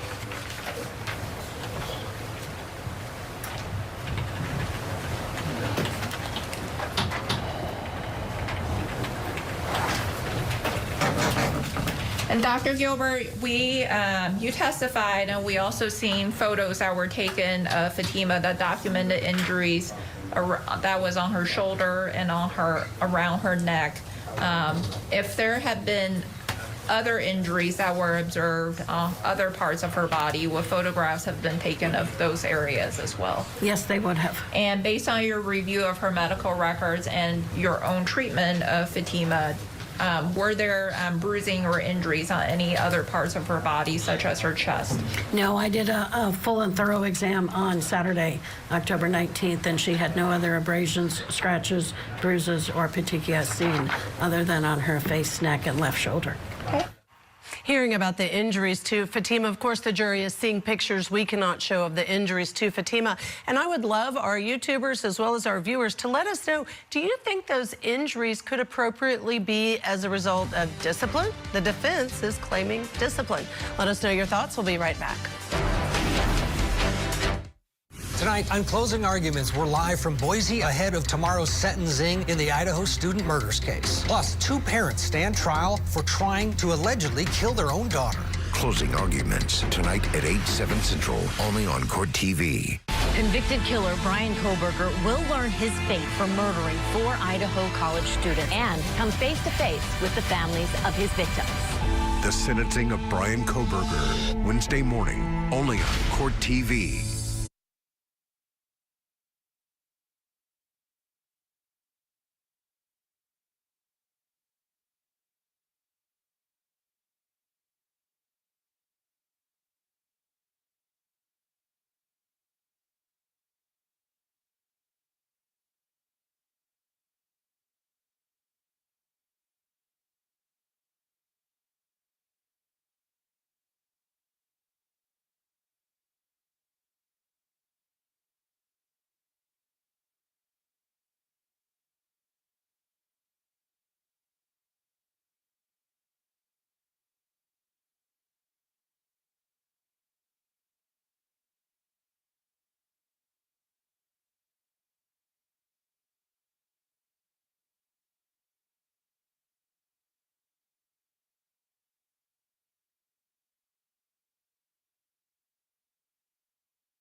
Now back to Washington State, where it is day 6 of the attempted murder trial for Ihsan and Zahraa Ali.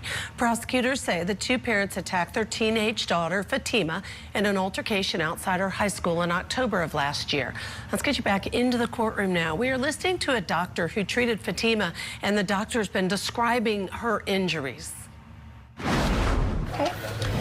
And we also heard testimony yesterday that with regards to Fatima, that she did not have a broken hyoid bone in this case. Is that correct? That's correct. Okay, and based on your training experience during a strangulation episode, even if a patient does not have their hyoid bone broken, can there still be damage to the trachea? Yes. And why is that? The trachea is a very thick organ with cartilage. The hyoid bone is just one part of that organ, and the hyoid bone sits up at the top part of the trachea. So depending on where the pressure is applied for strangulation depends on where the injury or damage is done to the trachea. If the pressure is applied up high, basically kind of under the chin or the top of the neck, it's possible to break that hyoid bone. But if the pressure is applied a little bit lower, there's cartilage there but not bone. So the pressure does impact the cartilage and can compress the trachea so air is not getting in or out, but not actually fracture anything. Okay. And we also heard testimony yesterday that Fatima's CT angiogram scan did not show any vascular injuries. Is that correct? That's correct. And what are vascular injuries?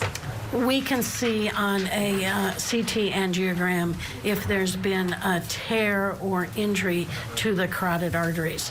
The importance of that is that if there is damage to that thick-walled muscular artery, then there can be long-term complications that could include stroke or dissection of that tear.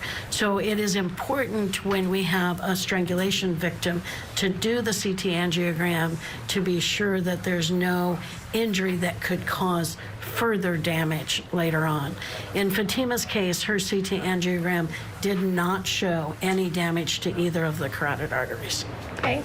And you testified that there were no damage to the carotid arteries. Based on your training experience, can carotid artery occlusion still occur without the patient having vascular injuries? Correct, yes. Okay.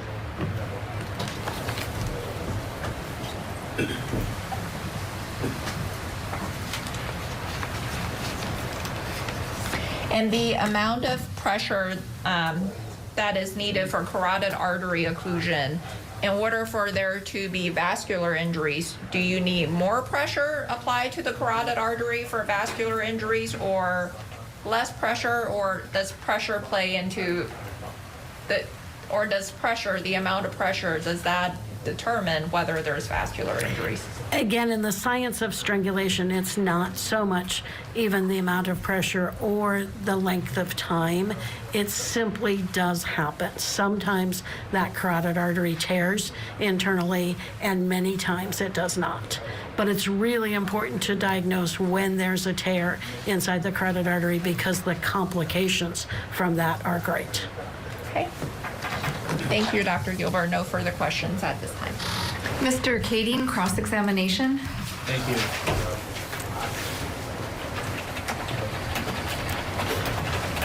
Morning, doctor. Morning. Couple of things. You said you had talked to Fatima about the abrasions on her left shoulder and the pain in her left hip? Yes. Okay. And those occurred in an unknown way, but she thinks when she hit the ground, right? Correct. That's what she told me, correct. Is it possible that those injuries occurred when she hit some other hard object, say, for example, a tree trunk? It's certainly possible. I didn't get a history that she had hit a tree trunk, but It's consistent with that as well. It's a possibility. Okay. And if you hit something with your head hard, is it possible that the cerebral edema will come into play? That's a possible side effect of a external injury to the head, yes. Okay. And so you indicated that the cerebral edema was some sort of brain swelling. That's what the definition of cerebral edema is. Okay. And you could get that if you hit your head hard on something. It's possible. Okay. And if you get that, you said that every aspect of the brain would be impacted. Like, we're talking about everything that you said. Breathing, right? Vision. Are we still talking about, though, an external? You can't ask questions. No, I'm talking about just cerebral edema in general. Cerebral edema in general generally affects the entire brain. The entire brain. Okay. Yes. And does that include your ability to make decisions? It can. Okay. And it could affect your breathing? Yes. Your heart rate? Yes. Can it knock you unconscious, or can you become unconscious because of it? You can become unconscious because of cerebral edema. Okay. And so cerebral edema is something that can cause the symptoms of choking that you talked about, right? Strangulation, sorry. Cerebral edema occurs with strangulation. Cerebral edema also occurs with head trauma. Mm-hmm. Okay. But when you get cerebral edema, it can be from head trauma without any strangulation, right? Yes. Okay. And you can get it from hitting your head on something. Hard. Right. Yes. Can you get it from getting kicked in the head? Yes, if it was a hard enough kick. Somebody stomped on your head, you could get it? Yes. Or punched in the head or something like that? Typically, we don't see it just with a punch in the head, but maybe with multiple punches. Okay. It needs to be significant trauma, external trauma. External trauma, significant. And is it related to concussions? Yes. Okay. And so if you have a concussion, then you get the cerebral edema. Sometimes. Sometimes, exactly. Okay. Still with us, criminal defense attorney Jessica Bellingham. Jessica, the thing that stands out to me is the witness in her demeanor. She is not hostile. She's not combative with cross-examination. And she's answering, yes, it's a possibility the bruises are from a tree trunk. It's a possibility she could get that injury to her head from a kick to the head. I really like this witness. Well, she's a pediatrician. You know, she reminds me of my son's pediatrician. She's very warm and caring, and she's just trying to be honest, and will tell them exactly how she sees it in a scientific way. So now break down for us and all of our viewers why you think that the defense attorney for the father is taking this approach as to all these different possible explanations for the injuries. It's exactly what we talked about before. You are trying to poke holes. You know, there's a struggle going on. Maybe she hit her head on a tree branch, so there was no strangulation because you can't exactly see it in the video. And because of the struggle, she fell, and that's how she got these injuries. He is trying to come up with any reasonable doubt possible. His job is not to say that the father is innocent. His job is to say that there's some doubt that exists, and you can't conclusively state that he choked her, and that's how she got these injuries. And let's talk about the fact that, again, he is the one in the video that the prosecution claims is the one who attempted to kill her by physically strangling her, etc. The mother was not physically on the child, but rather standing nearby. The prosecution's version is that she was preventing people from getting to help, and that she also is therefore charged with attempted murder. Do you think it's wise that both of these are being tried together? Because I think they're very different positions to be taken by each of the parents. I don't think it's wise to be taken together from the defense standpoint. However, she may not want to be separated from her husband, which I know your last guest alluded to as well. Yeah. Yeah, no, you're right. But because, you know, she was sticking by her man, and she's cheering for him. Yep. Sorry to cut you off. I know we have to say goodbye. Jessica Bellingham, thank you so much. We're going to hear more from the pediatrician in the attempted murder trial. So stay with us. We'll be right back.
With all the details, call now or visit sendinfokit.com. Physicians Mutual, Physicians Mutual.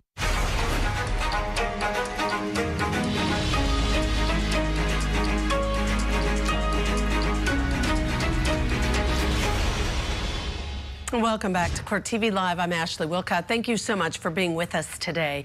We are watching testimony in the attempted honor killing trial, where two parents stand accused of trying to kill their teenage daughter. The incident happened on October 18th of 2024. The alleged victim, Fatima Ali, testified that she ran away from home that day because she did not want to travel to Iraq with her mother.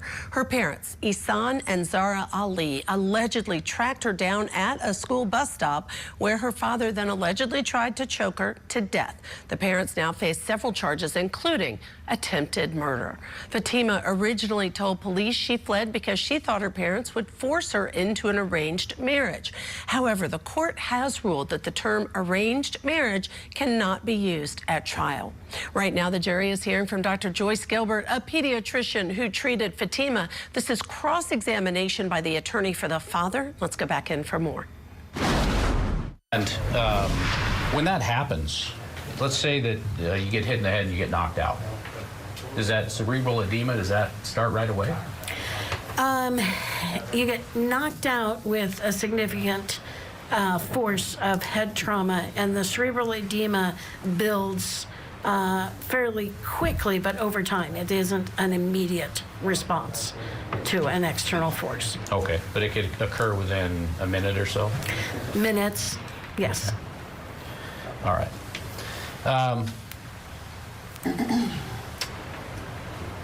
Now, I think you said the brain is, or the body's an amazing thing. It is. Right, okay. One of the things about lack of oxygen to the brain is that the brain actually can function for 3 minutes or so without oxygen due to what it has stored, is that right? It has limited function. The function is diminishing over those 3 minutes. Okay, yes. But there is, I mean, if you get your blood cut off, or excuse me, your blood flow cut off to your brain, it may cause you to pass out, but your brain still could be functioning in a kind of a protect mode for 3 minutes or so. Up to the time of death, yes. Right, okay. Yes. And then if somebody is being strangled and the force that's being exerted on their neck, carotid arteries, jugular veins, those sort of things, is released, blood starts flowing, and recovery can be very quick, right? In terms of regaining consciousness, right? Correct. Your ability to move. Yes. Right? All of that can happen very quickly. Yes. Okay.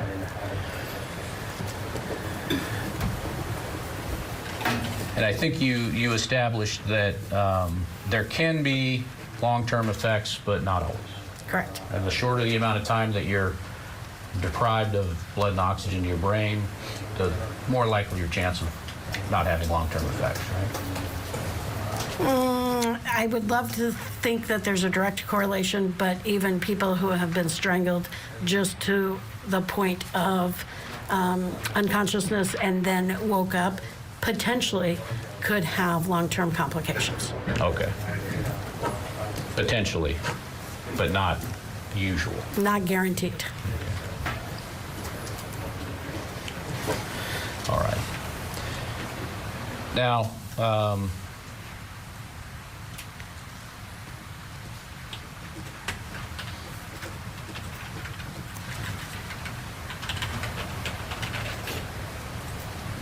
let's talk about hitting your head on something. Let's say that, in fact, you did hit your head on something hard. Would that affect your ability at that point to remember what was going on? It could. Okay. And that's why? Why does it affect that? Again, significant blow to the head may impact the hippocampus where memory is laid down. It may impact many other aspects of the brain also. Okay.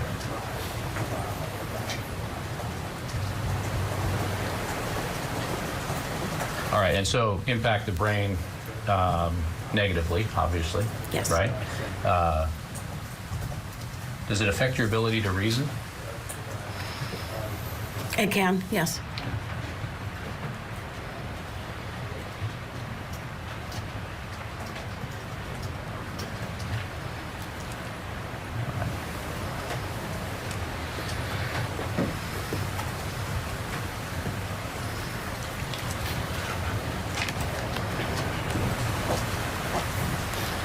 And what happens when you go unconscious? Your brain is not awake, alert, making decisions. Your body is able to function as long as there is still oxygen and blood flow happening. So your body is functioning, but you're not necessarily controlling what you're doing. Well, you're not awake and alert, correct.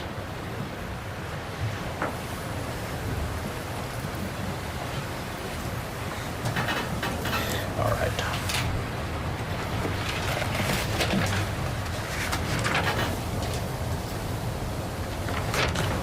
I have no further questions. Thank you. Mr. Leary, cross-examination. Thank you, Your Honor.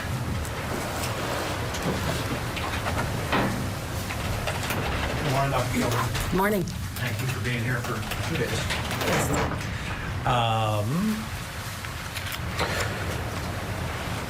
So on the pictures that you talked about, the bruising on the back of Fatima's neck, did I correctly place that as towards the back? Those were side pictures. Okay. So it was more lateral is the medical term we use, not posterior, not in the back. Okay, and just so the record's clear, when you said lateral, you held your hand up to your ear and kind of went down from your ear? Correct. And in those pictures, Fatima's hair was pulled up, is that correct? Yes. Okay. So, kind of signs of strangulation, the physical signs, would you agree, are somewhat subtle? Can be. And in this case, were subtle, correct? I actually wouldn't say these were subtle. Okay, well, to the non-professional. Okay. It's hard for me to be non-professional. And not to say to be unprofessional, but somebody who doesn't have the same training, correct? So, petechiae, you explained very clearly to the jury what petechiae is, correct? Yes. And somebody who saw a picture of petechiae, if I walked up at lunch and said, what is this? Somebody may say freckles, correct?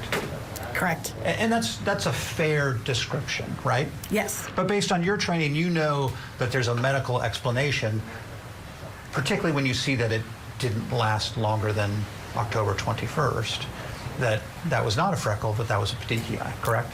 That's why we continue to photograph every day. Correct. Right. And so you would agree with me that that's kind of outside the common knowledge of the average person, correct? Yes. And that's kind of why you're here, to explain your expertise, right? Correct. Okay. And so, you know, the bruising and abrasions were more visible on Fatima the next day. Would you agree? Yes. Okay. So, and in terms of the petechiae, was it more visible or about the same from the 18th to the 19th? Do you recall? We didn't demonstrate those photographs, but my recollection was they were still very visible on the 19th, yes. They were still, okay.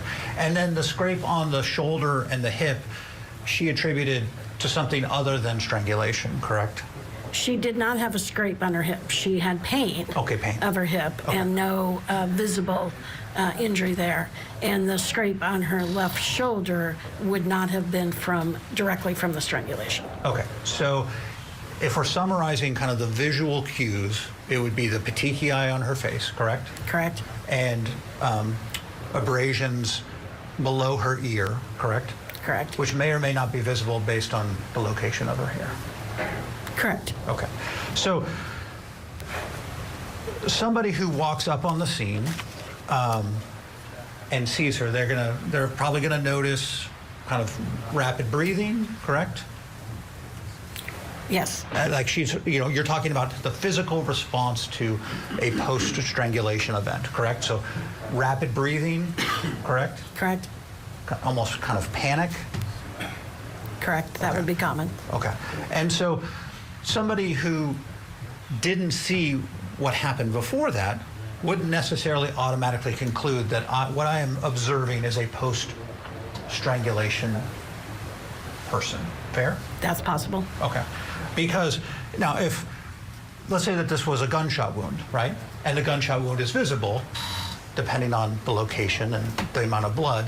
An average person may be able to say, okay, there's a significant wound there because of the blood, and it is circular and quite possibly could be a gunshot wound. Agree? Yes. And same with like a knife cut, correct? Correct. And so Whereas strangulation, you have to do a much more you have to get information from the person, correct? Yes. If they're able to provide it, correct? Yes. And then you're doing a full body examination, correct? Yes. And then x-rays and pictures, correct? If that person is in medical care, yes.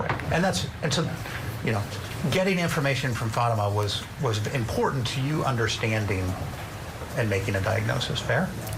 Always true. Okay. Okay, so somebody who comes up afterward isn't going to necessarily know outwardly signs that, this is a person who has just been strangled, correct? And you're hesitating, so I'm hesitating because I can't ask you a question. Okay, well, let me. Okay, we operate in these. So somebody who, let's start from here. So Fatima regains consciousness, okay? Yes. From that point forward, and Mr. Dean, from the principal from the school, comes over and sees her on the ground and observes rapid breathing, big eyes, startled, we'll say petechiae. Would you expect a non-medical professional to say that person, I can conclusively say that person was just strangled? Not necessarily. Okay. No. Before we head to a break, we have a quick programming note. Court TV will be live in Idaho for the Brian Kohberger sentencing hearing on Wednesday, July 23rd. That is tomorrow. Crime and Justice correspondent Matt Johnson will be reporting there in Boise, along with Court TV anchor Ted Rollins. The sentencing is scheduled to begin at 11 a.m. Eastern. It is not one to be missed. Tune in to watch it right here on Court TV. We'll be right back after this short break. Brian Kohberger accepted a plea offer. A shocking turn of events. How do you plead, guilty or not guilty? Guilty. Convicted killer Brian Kohberger will learn his fate for murdering 4 Idaho college students. He is the boogeyman. And come face to face with the families of his victims. And I pray that we have justice. The sentencing of Brian Kohberger. Live coverage begins Wednesday morning, only on Court TV.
Returning now back to Washington State for the attempted honor killing trial. Parents Ihsan and Zahraa Ali are accused of trying to choke their daughter to death after she ran away from home in October of last year.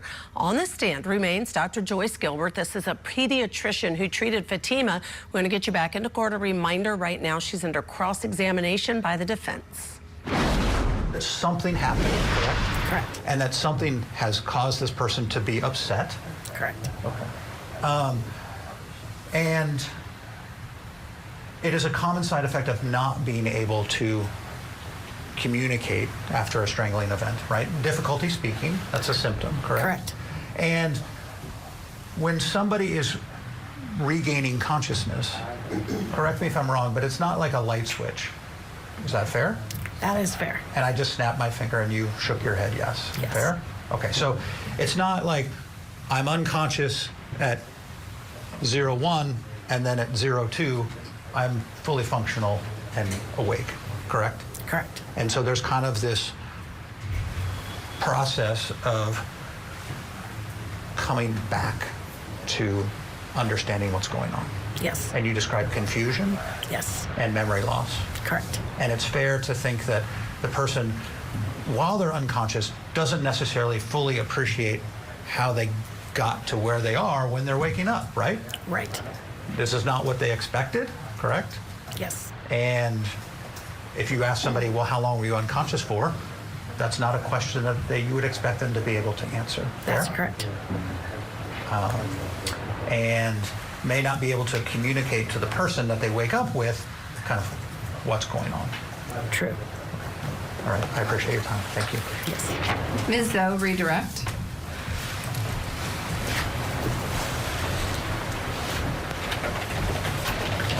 Dr. Gilbert, if a patient is hit hard enough on their head to cause cerebral edema, would you typically expect to see some sort of external injuries to the head? Yes, you would. Okay, and those external injuries, could they include bruising? Yes. Could it also include bumps to the head or knots? Generally, a big bump on the head with a hard blow. Yes. Okay. I'm sorry, could you repeat that? Sorry. Yes, generally there'd be a big bump on the head with a blow like that. Okay, and you testify that as being Fatima's treating physician, that you would also do a head-to-toe examination.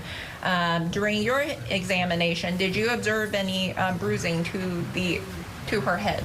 I did not. Okay, what about bumps or knots? I did not, and Okay. I felt under her hair and her whole head during my exam. And when you felt under her hair and over her whole entire head, did you feel any bumps or knots? No. Okay. And she did not describe any pain with my palpation.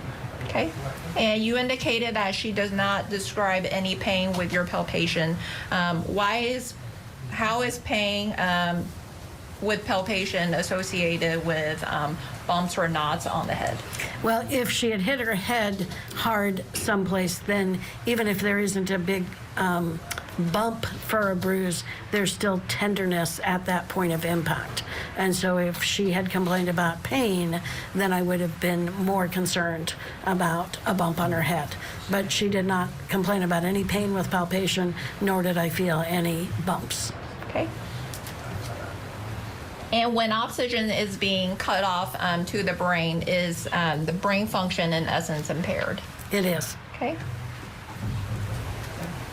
And Mr. Leary, he's the defense attorney that just asked you some questions. He sort of asked you questions about signs and symptoms of strangulation that may be obvious to a professional like yourself, but maybe subtle and not all that obvious to a non-medical person. Would you say bruising, would that be considered something subtle or obvious to a non-professional? It depends on the time that you're looking for the bruising and the area that you're looking. He made a point of saying if her hair was down, it may have been difficult to see the bruising, and bruising does progress over time. So the first pictures that we took may not have showed all the bruising, and the second day pictures showed more bruising, still from the same incident. So sometimes bruising is not at its highest peak, nor is it always visible immediately after an injury. Okay.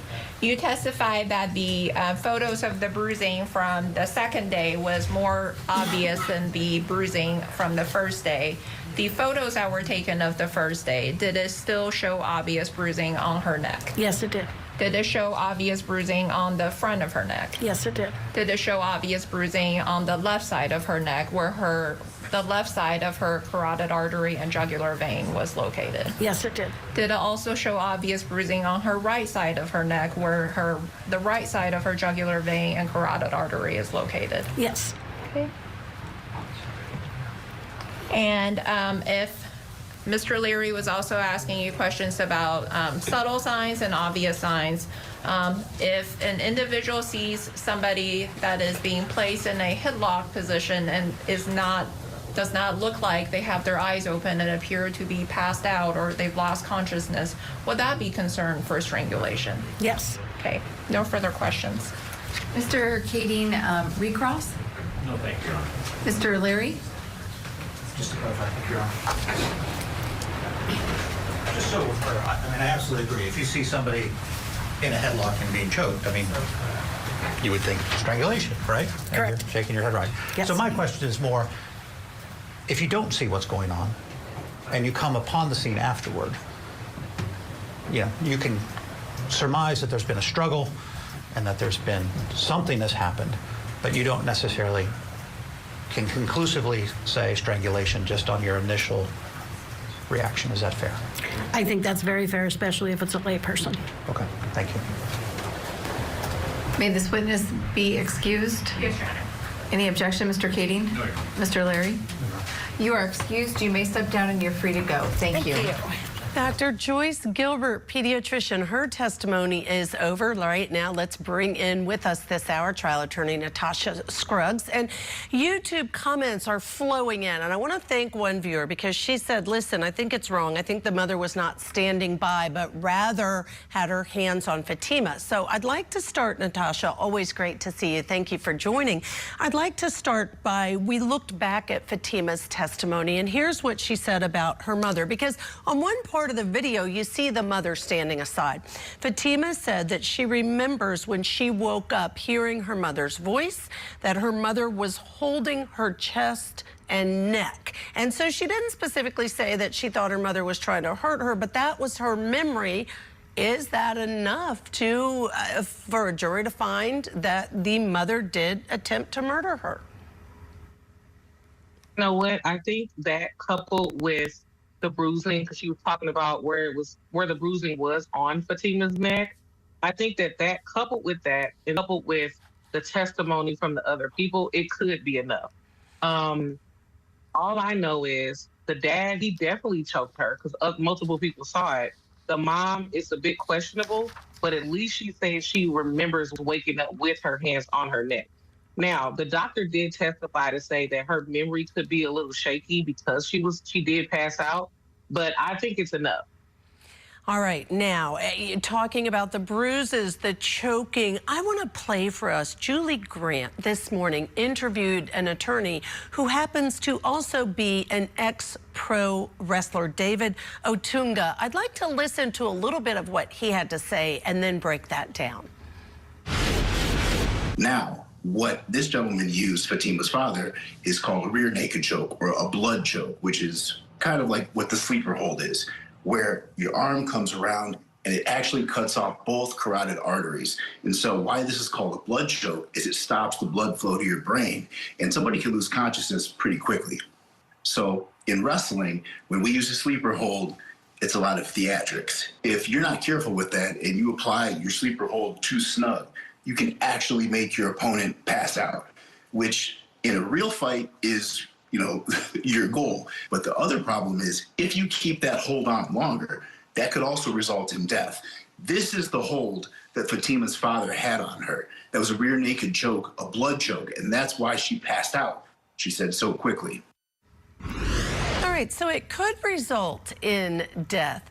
do you think that means there's intent by the father, that this jury might say he intended to kill her, or rather, is it a lesser charge because he did, if the jury finds him guilty of it, he did attack her, but maybe he didn't intend to kill her?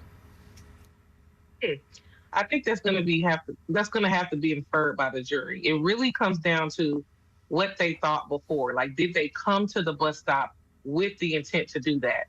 You know, of course, we can't talk about the honor killing in the trial. We can't talk about the arranged marriage in the trial. But Fatima is saying that because of both of those instances, because of her refusal to be married off, that they came there with the guilty intent to murder her. But the jury doesn't have all those facts. So the jury only knows that dad hopped out and he did put her in that hole. Now, I'm curious to know, what is his background to know how to do that type of choke?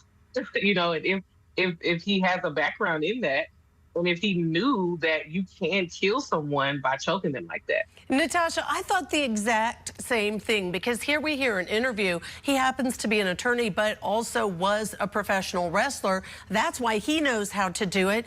Excellent point. How would just a father know how to do that? So I think that's an important question. Now, I also want to share another comment from our YouTube live stream. De-Icer Dave says the video is insanely incriminating, but that the chat of everyone else shows how easy it is to get a hung jury, because the reality is, Natasha, you've got people on both sides. You've got people who can't make up their mind. Now, granted, the jury is in the courtroom. They are hearing every word. They are seeing every picture that we can't show our viewers.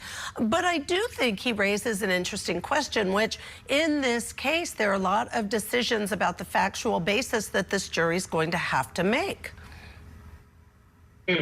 Yeah, I agree. I do think that there's people on both sides. Now, the other thing is, we can't see the pure video. The jury can see the pure video. So I'm hoping that without all the blurriness, that it's a bit clearer for them. But honestly, I really think it's going to come down to whether or not the defense wants to bring a witness on, which I'm assuming they might want to bring the dad on. I think if they choose to not bring anybody on to put his side on the table, then the jury's just going to have to look at all these witnesses, the bus driver, the students, the daughter, and come to that conclusion. But I think that the prosecution is doing a great job in putting on their case. I think they are, and the defense is asking the questions to try to poke holes in the prosecution's case, but I have to tell you, I can't imagine mother or father will testify. We don't know. Of course, you and I are just giving our opinions, but it's going to be really interesting to see whether or not he chooses to testify. Now, one of the things I always like discussing is the demeanor of the defendants, because we know, Natasha, the jury is watching the mother and father, no matter what. And Meme Lover on our YouTube chat said, will a jury be looking at the father's lack of emotion? Now, I've seen a lack of emotion, but also, I guess maybe it's just my own interpretation. Sometimes I watch him and that lack of emotion to me comes across as being very angry. Does a jury watch all of these things? And what do you think the father's emotion and mother's emotion tell you, if anything? Yes, a jury definitely watches the demeanor of the defendants. And the mom, from what I've seen, people see her as just being mean. They don't see her, she doesn't have obviously she's not supposed to be smiling, but they see her as mean and not caring. They see dad as really, like you said, he looks mean sometimes, and sometimes he just looks blank in the face. And so it's like, you know, they don't really have any emotions about how, even when their daughter was testifying, they didn't have any emotions. I mean, I felt so much compassion for her, even when she was talking about, you know, wanting to be in school and wanting to be educated and how her parents didn't support her. They didn't have any emotion. And so that doesn't look good to a jury. They're not really coming across as sympathetic defendants, in my opinion. Well, it's going to be interesting to see this case. There's so many things to consider. The prosecution continues to build its case. Natasha, stand by. We are waiting for the jurors to return from their lunch break. So while we're waiting on that, we're going to hear arguments outside of the jury's presence. Stay tuned. We'll be right back.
And let's go back to Washington State, where parents Ihsan and Zahraa Ali are on trial for the attempted murder of their own daughter.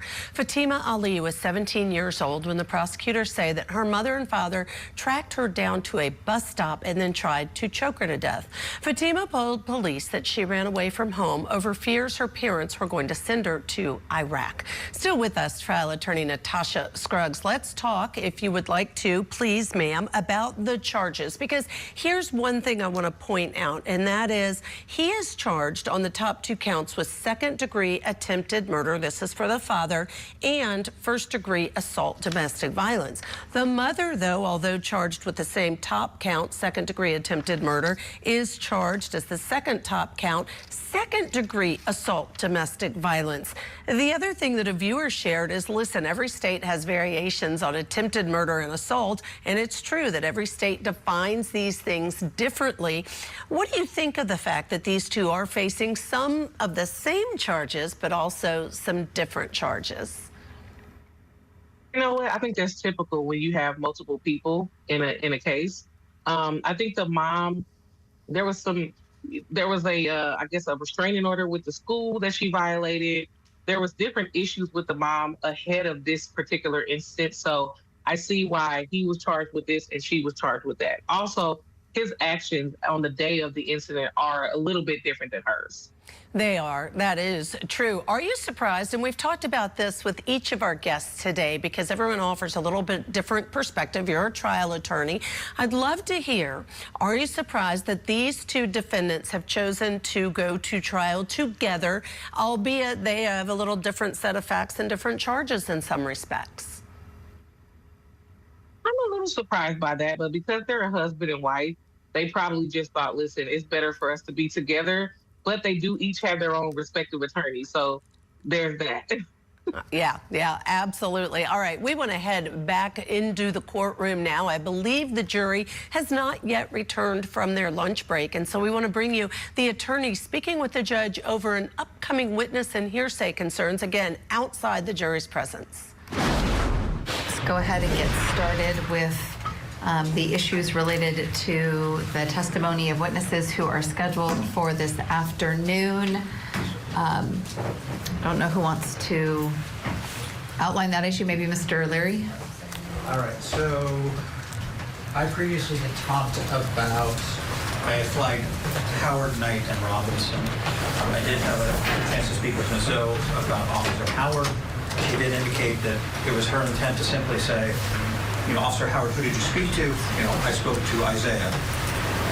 And that's it. And then say, did you receive anything from Isaiah? Yes, I received a video from Isaiah that I entered into evidence. So I don't have an issue with that testimony.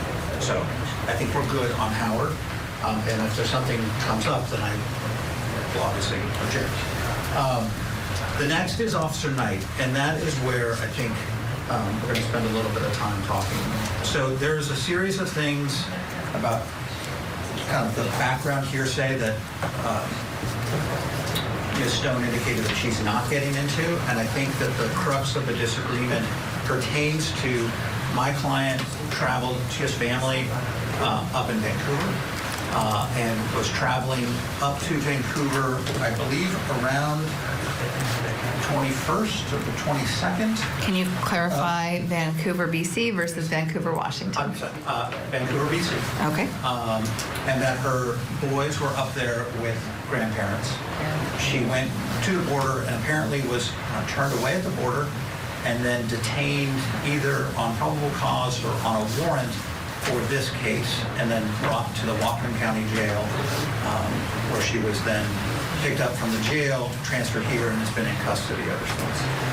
So it's my understanding the state wishes to elicit from Officer Knight that my client was turned away at the border, was detained in Whatcom County, and then transported from Whatcom County down here.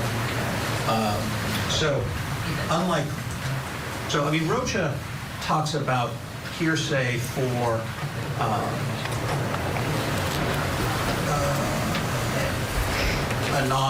that it's not offered for the truth of the matter asserted. I don't even think we're there. I mean, this is evidence that is being offered, hearsay, for the truth of the matter asserted. The state is attempting to establish that my client attempted to travel to Canada, was turned away at the border, was arrested, and detained in Whatcom County. And so, reading the rule, 801C says hearsay is a statement other than one made by the declarant while testifying at the trial or hearing offered in evidence to prove the truth of the matter asserted. Officer Knight has no personal knowledge as to what happened at the border. He was told by repeated, I think in his statement he says, you know, I heard from repeated people or multiple people that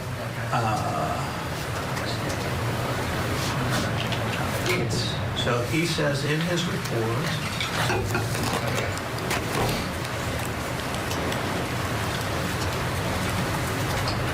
on October 22nd, 2024, shortly after 1900 hours, I was contacted by multiple entities and advised,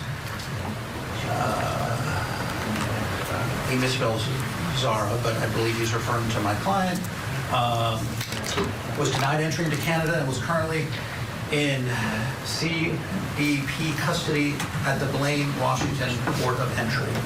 So all of his information comes from other law enforcement officials, statements that he has received, and the state now wants to have him testify as to that he sent officers to Bellingham, Whatcom County, to pick up my client after she was denied entry into Canada. He has no basis of knowledge. The fact that he directed officers up there, he doesn't know where they, I mean. All right, again, these are arguments outside of the jury's presence. We have learned that the jury is now entering the courtroom. They have a 2-hour lunch. They've just gotten back. So, perfect time to take a break. When we come back, we'll get you back inside that courtroom live. Stay tuned. Parents face a jury over the attempted murder of their own daughter. Court TV takes you inside the trial that's torn a family apart. The attempted honor killing trial. Live coverage today, only on Court TV. Tonight, on closing arguments, we're live from Boise ahead of tomorrow's sentencing in the Idaho student murders case. Plus, 2 parents stand trial for trying to allegedly kill their own daughter. Closing arguments tonight at 8, 7 Central, only on Court TV.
Now let's get back to the trial of two parents charged with trying to murder their own daughter in Washington state. Ihsan and Zahraa Ali both face charges of second-degree attempted murder. Prosecutors say they tried to kill their 17-year-old daughter Fatima in October of last year. The incident was caught on a bus's security camera. Prosecutors say the video shows the father trying to choke Fatima to death. Other teenagers and bystanders got involved and held the father down until the police arrived. We want to go back into court. Now, as I mentioned, they are back from their lunch break. However, the jury has not yet entered the courtroom because the judge is discussing hearsay concerns with those attorneys outside of the jury's presence. Let's go back in. I told the jury 1:45, they are all here. Any issues to address before the next witness is called? Sure. They have. Good afternoon. With respect to Ms. Robinson, I think we have an understanding of what she's going to potentially say. I would have an objection to questioning along the lines that the school had safety concerns for Fatima. I don't see how that is relevant. Wasn't communicated to my client. And so obviously the statements about hooking her up with social services, finding a place to stay, those things that were provided to Fatima that day, I think are admissible, but like generalized concerns from her, we would object to. All right. Ms. O, is this your witness? Yes, Your Honor. All right. Response? Your Honor, with regards to Ms. Robinson specifically, I think the fact that that line of questioning is appropriate along with her answers for multiple reasons. One, I do believe it is relevant. Throughout the course of this trial, not necessarily from Mr. Leary, but from Mr. Kading, and the state is trying both Mr. Ali and Mrs. Ali simultaneously. And we also have to address any potential arguments that Mr. Kading has made through the course of this trial. During cross-examination of Fatima, Mr. Kading asked her on multiple occasions about this idea that Fatima testified that she feels safe at school and she enjoys school, and Mr. Kading on cross-examination asked her in multiple ways about how clearly that is not accurate because she also indicated that she had skipped some classes. Mr. Kading had also asked her on multiple occasions during cross-examination, basically in essence calling her a liar. In fact, he specifically asked her, isn't it true that you lie when you want to make somebody, when you're afraid of making somebody mad or unhappy, along those lines. And he also, at one point, when I believe she was confused by the form of question and her answer to Mr. Kading was a little bit different than what her answer was to Ms. Stone on direct examination, Mr. Kading again stated, you said something that was different earlier on direct, so are you lying now? So on multiple occasions, he used the word lying to, in essence, describe Fatima. Fatima also testified that she felt safe at school and that she had resources at school. And I anticipate that Ms. Robinson is going to testify that while Ms. Robinson is a mental health specialist, and as part of her role as a mental health specialist, she in fact had many contact with Fatima while Fatima was enrolled at Timberline High School.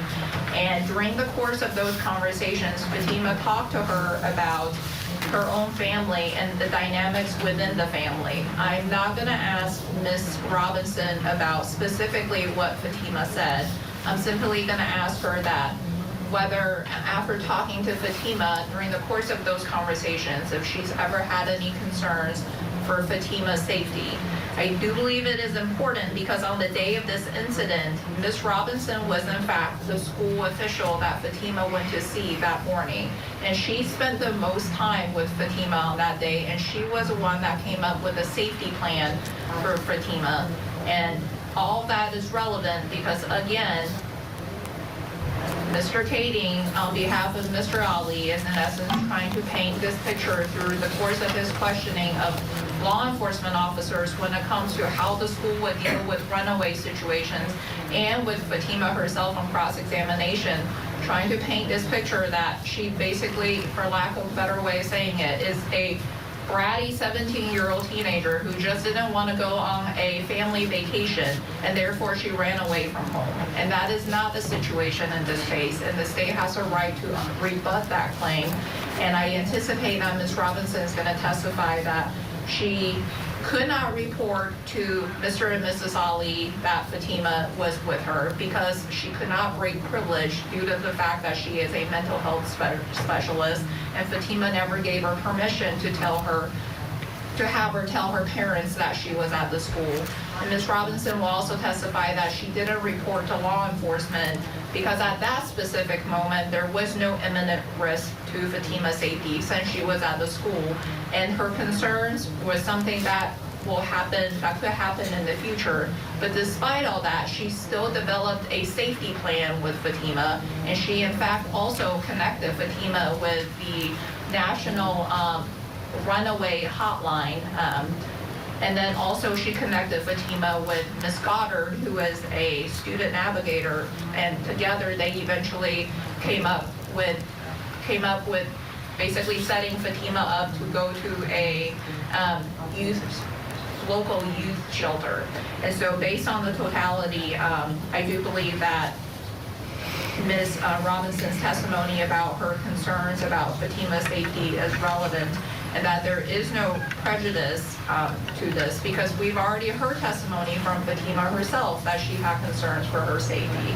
And again, as I indicated, Mr. Kading has spent a lot of time on cross-examination of various witnesses trying to paint this picture that basically Fatima just didn't like she didn't like this trip that she was going to take, and so therefore she ran away, which is not the situation here. Thank you. Thank you. Mr. Larry? I do think the state can testify that the reason for not telling the parents is because there was a privileged conversation with her student. And so I think that puts things into context in terms of the fact that they concluded that there was no imminent risk, so therefore mandatory reporting or other law enforcement triggering events did not compel her to report to law enforcement. I think that is admissible. My concern is the generalized concern for Fatima's safety is based on hearsay conversations with Fatima.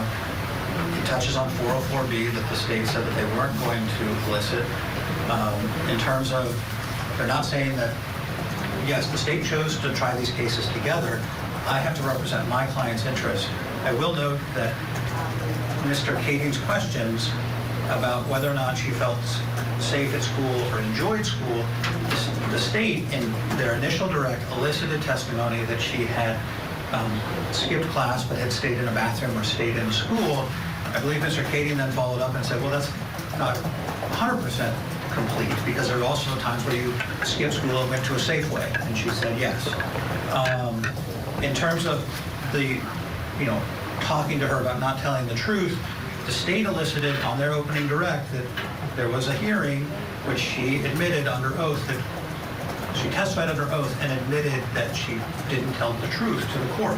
They elicited that information, and Mr. Kading followed up on that. So I don't think that the questions asked by Mr. Kading opened the door, certainly didn't open the door to my client.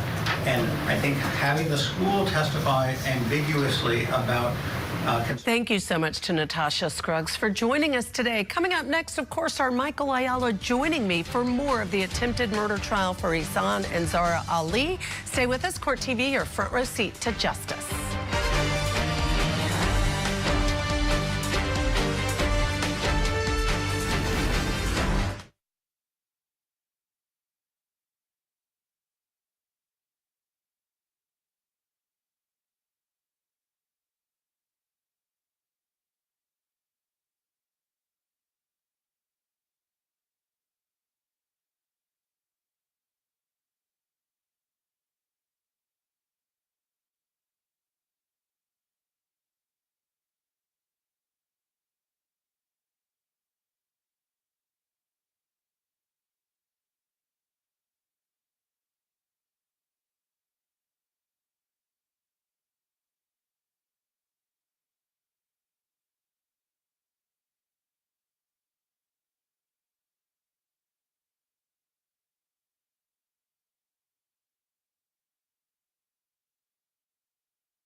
When you observed, based on your training experience, the movement of that left arm, what did that appear was happening to that person?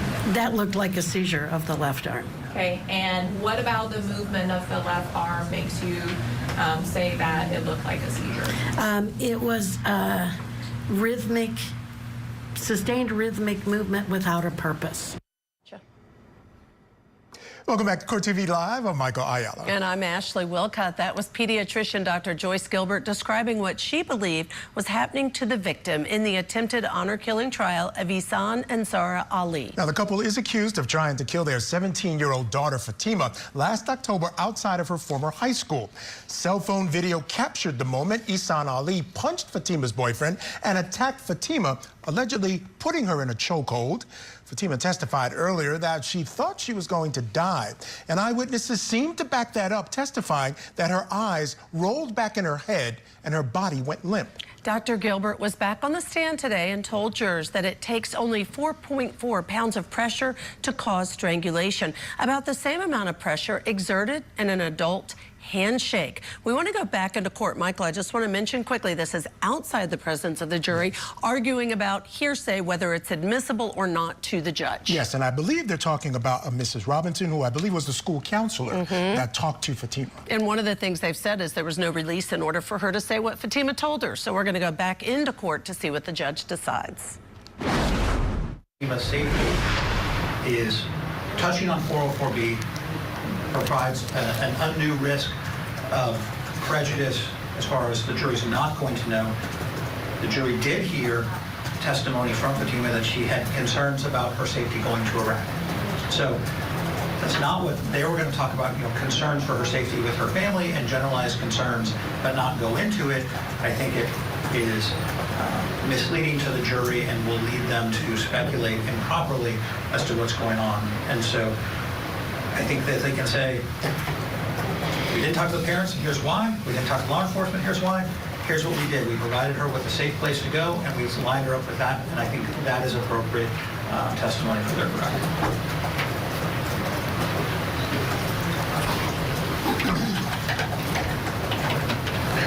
So first of all, I'm not going to indicate what questions specifically can and cannot be asked.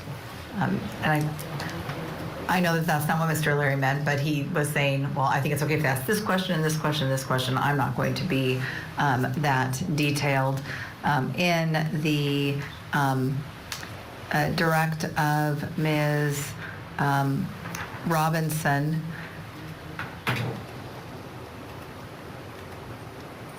whether or not she had a generalized concern for Fatima's safety,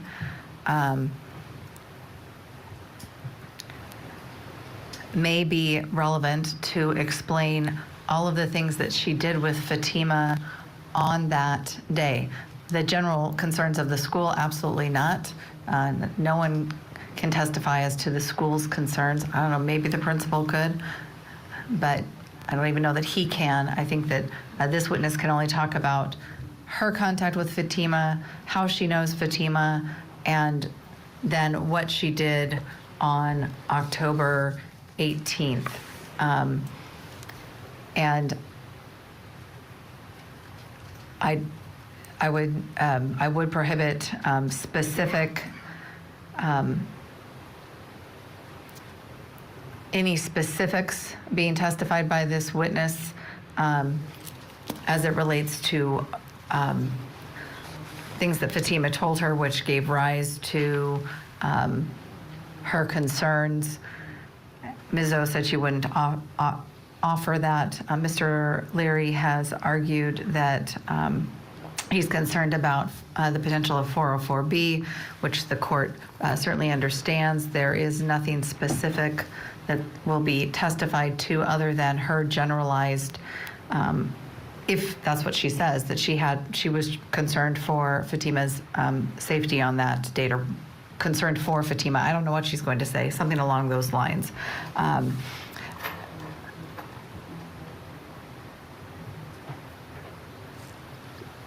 And it is relevant to explain her contact with Fatima and apparently things that happened while Fatima was at the school.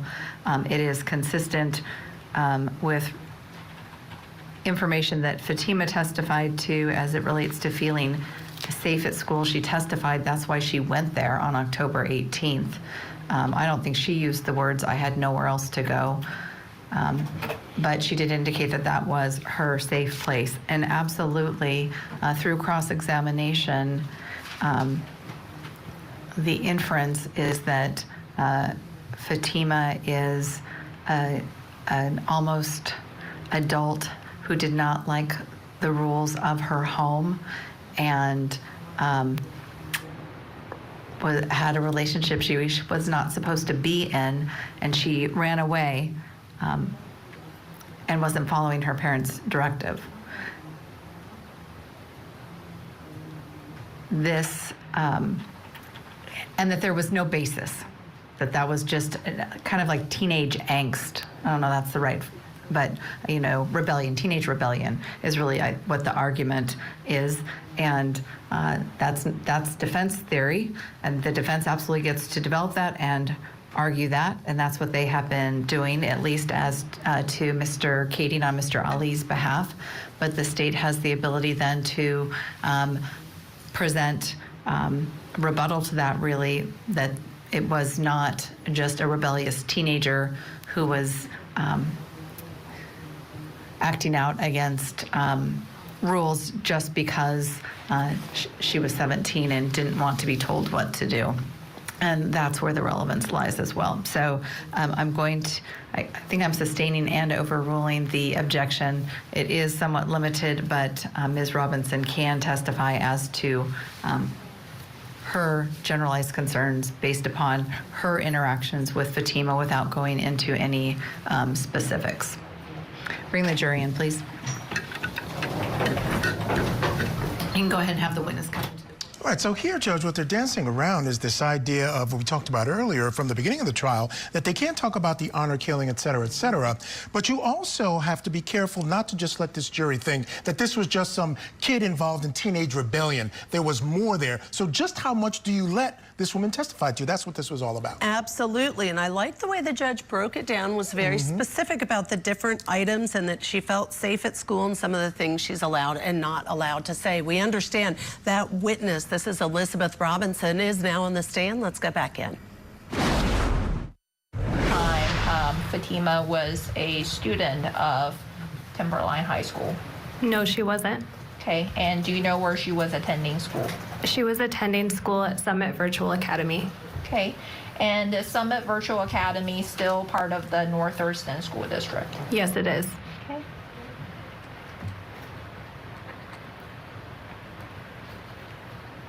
And after Fatima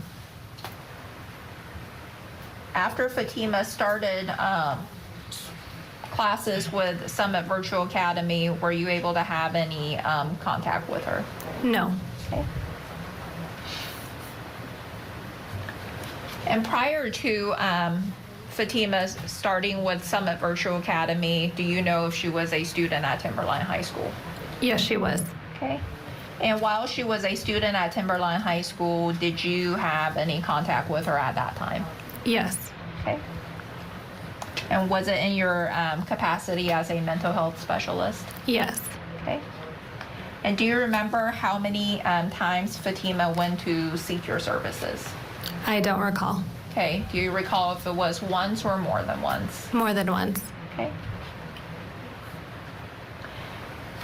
And Ms. Robinson, in general, if you as a mental health specialist have a student that comes to you and you have a concern about their safety and and they indicated that they have run away from home, what actions can you take as a mental health specialist? It depends on the situation. Okay. What are some of the actions that you could take? Some of the possible actions that I could take is providing resources for them for a youth shelter, calling law enforcement, or calling DSHS. Okay. And with regards to calling law enforcement, does it require there to be a imminent risk for student safety at that moment while they're with you? Yes, it does. Okay. And with regards to some of the outside resources that you mentioned, such as a youth shelter, do you know whether, well, let me ask you this question. Do you have any experience in dealing with those outside agencies? Yes. And do you know whether those outside agencies have any requirements to do notifications to parents or law enforcement if they receive a student that is potentially a runaway? Objection, calls for hearsay.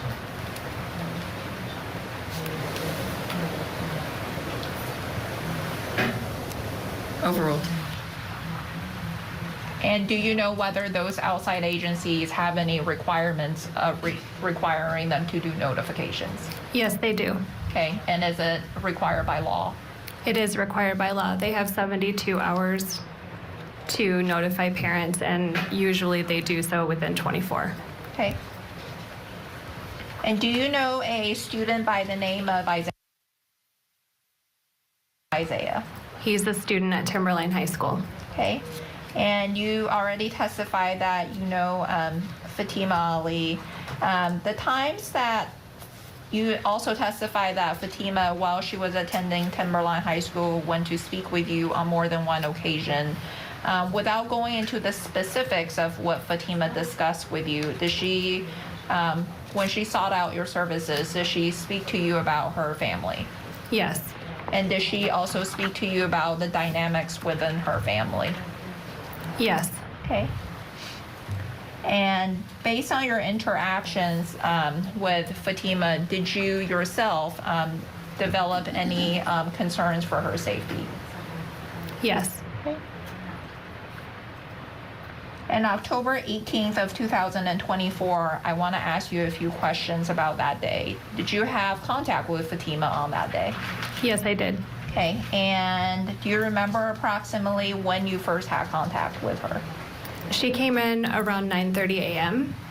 Okay, and where did you first see her that morning?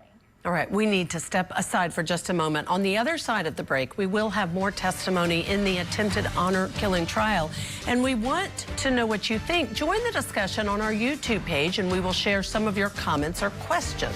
Plus, the jury hears the disturbing conversation the defendant in the in-law massacre case had with his mother about killing his wife's parents and brother. They were all caught off guard one at a time. Dick was gone at work and the mom was gone at the store. That's when I got the dad. I got the mom as soon as she walked in, and I cleaned up the mess. Brother came home that night, and we played video games and watched TV together. He went to sleep, and that's when I got him. I know, and I know I'm a monster, and I'm a horrible person, but I need my kids taken care of. Shelby Neely also reveals a forgotten key detail in his police interview about how his wife died. Keep it here on your front row seat to justice. Tonight, on Closing Arguments, we're live from Boise ahead of tomorrow's sentencing in the Idaho student murders case. Plus, two parents stand trial for trying to allegedly kill their own daughter. Closing Arguments tonight at 8/7 Central, only on Court TV. Convicted killer Brian Koberger will learn his fate for murdering 4 Idaho college students and come face to face with the families of his victims. The sentencing of Brian Koberger, Wednesday morning, only on Court TV.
and it requires 4.4 pounds of pressure to occlude the jugular vein. It takes 20 pounds of pressure to open a can of peas with a flip top on it. A simple handshake between adults is between 60 and 80 pounds of pressure. So when I say 4 pounds of pressure, that's very little force to occlude or stop the blood flowing down the jugular vein.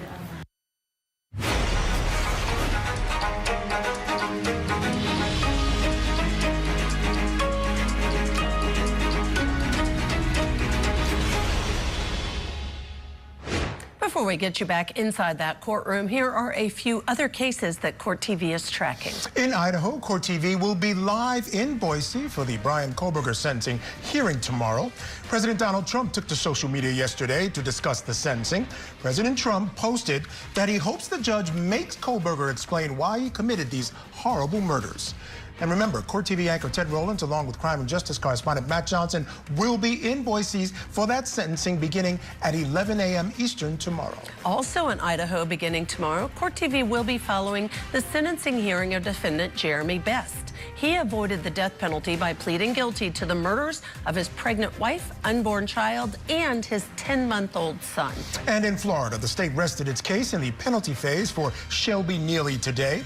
It'll be up to the jury now to decide whether to recommend life in prison without parole or the death penalty for Neely, who pleaded guilty to killing his wife and in-laws today.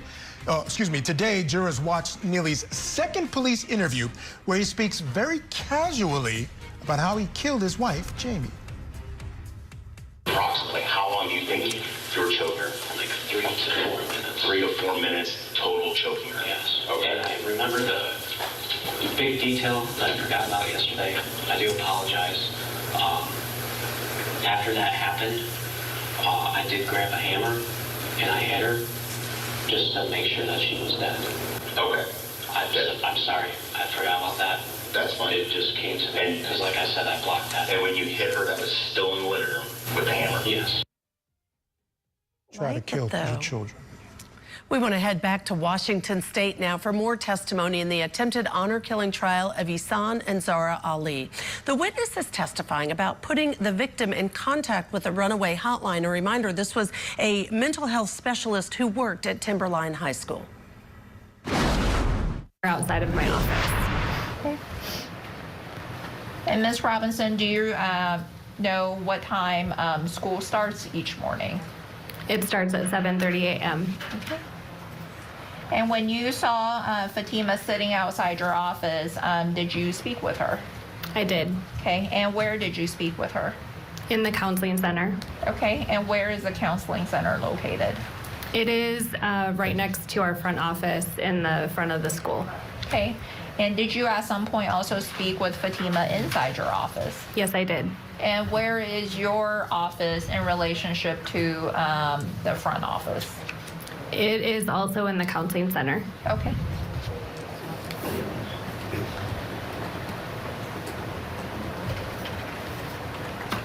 And without telling the jury what she specifically stated to you, well, let me ask you this question instead. Were you made aware by Fatima that she had left home that morning? Yes. And were you also made aware that her intention was not to return home? Yes. Okay. And without going into the specifics, did she talk to you about her concerns about a trip that was coming up? Yes, she did. Okay.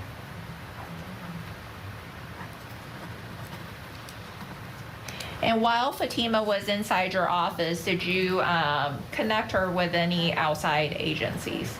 Yes. Okay, and which outside agency did you connect her with?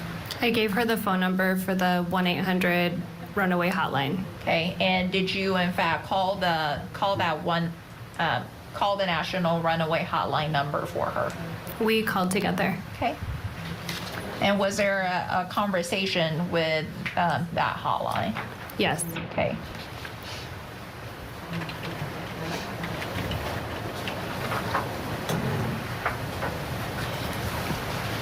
And the concerns that you have, Fatima, did you share that information with the hotline? Yes. Okay. And at some point after Fatima being in your office for a while, did you also connect her with another school official? Yes, I did. And who did you connect her with? Our Timberline student navigator. Okay, and what's a student navigator? A student navigator is one of our staff members that helps students that are struggling with housing instability or have run away. Okay. And after Fatima you indicated that you connected her with a student navigator. How long was Fatima in your office approximately before you connected her with the student navigator? It was approximately 2 to 2.5 hours. Okay. And while Fatima was in your office, did you also work on a safety plan with her? Yes, we created an extensive safety plan. Okay. And after Fatima was connected with the student navigator, did she come back to see you in your office? Yes.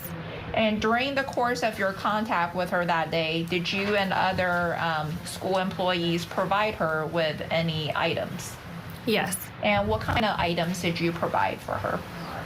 We provided her a blanket, a sweatshirt, a hat, and a Chromebook to take to the youth shelter. Okay. And you indicated that those items were provided for her to take to a youth shelter. Do you know whether a setup would, let me rephrase my question. Do you know if there was a placement for her at a youth shelter for that evening? Yes, our student navigator was able to get a bed scheduled for Fatima for that evening. Okay. And then at some point did Fatima leave your office? Yes. And did you walk her out of your office? Yes, I did. Okay. And prior to her leaving the school building, did she connect with any of the students there? Yes, she did. And who does she connect? And after Fatima and Isaiah went to the bus stop, did you go back to the front office?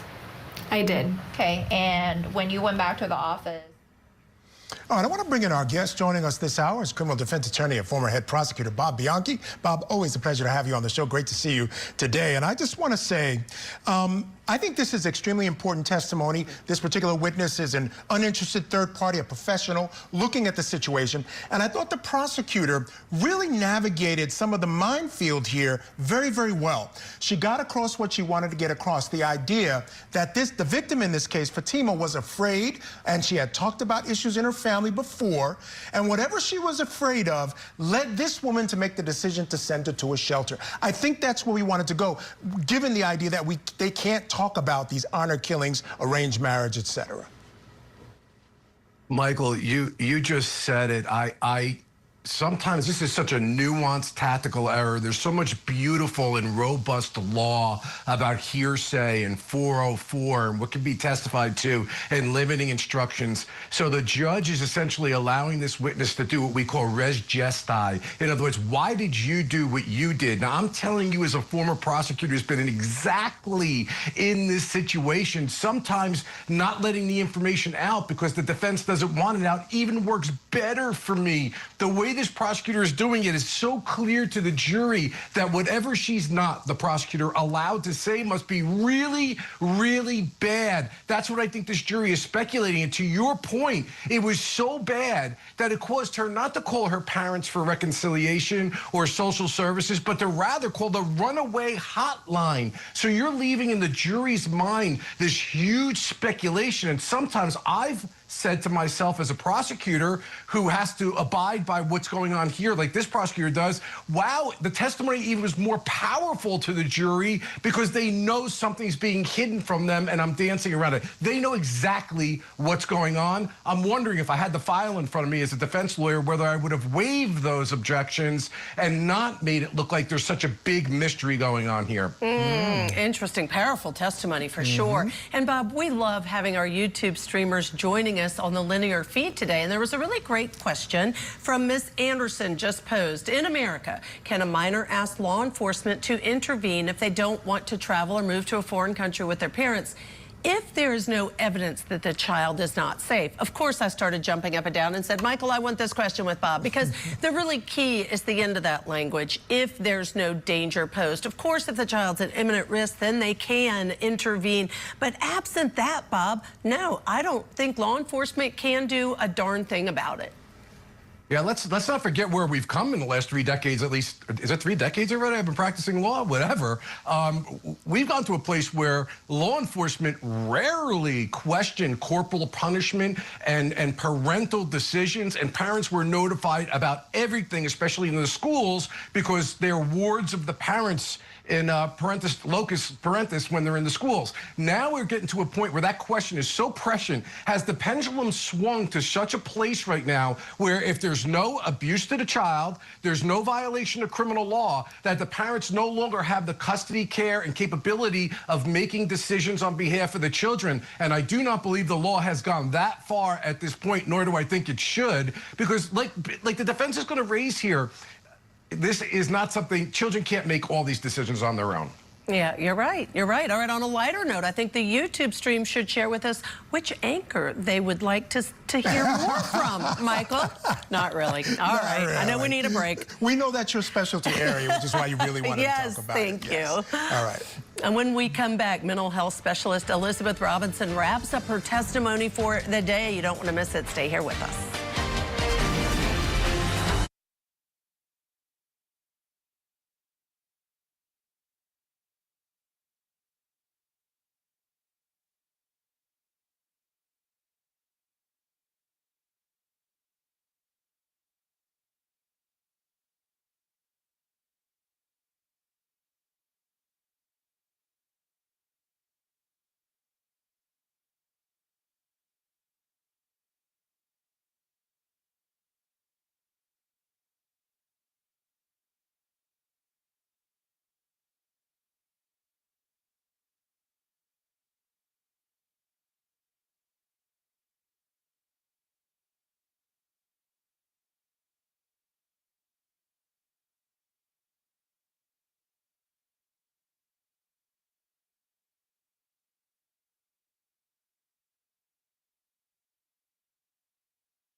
Death by strangulation happens in the time frame very quickly. 3 to 4 minutes of occlusion can cause death.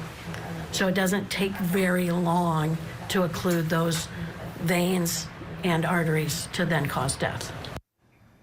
Welcome back to Court TV. I'm Ashley Wilcott. And I'm Michael Ayala. We're continuing our coverage of day 6 of testimony in the attempted honor-killing trial of Ihsan and Zahraa Ali. They're accused of trying to kill their teenage daughter last October. A pediatrician spent most of the day on the stand testifying about strangulation and Fatima Ali's injuries from an alleged chokehold by her father. All right, let's head back to court now, where the mental health specialist at Timberline High School is wrapping up her testimony.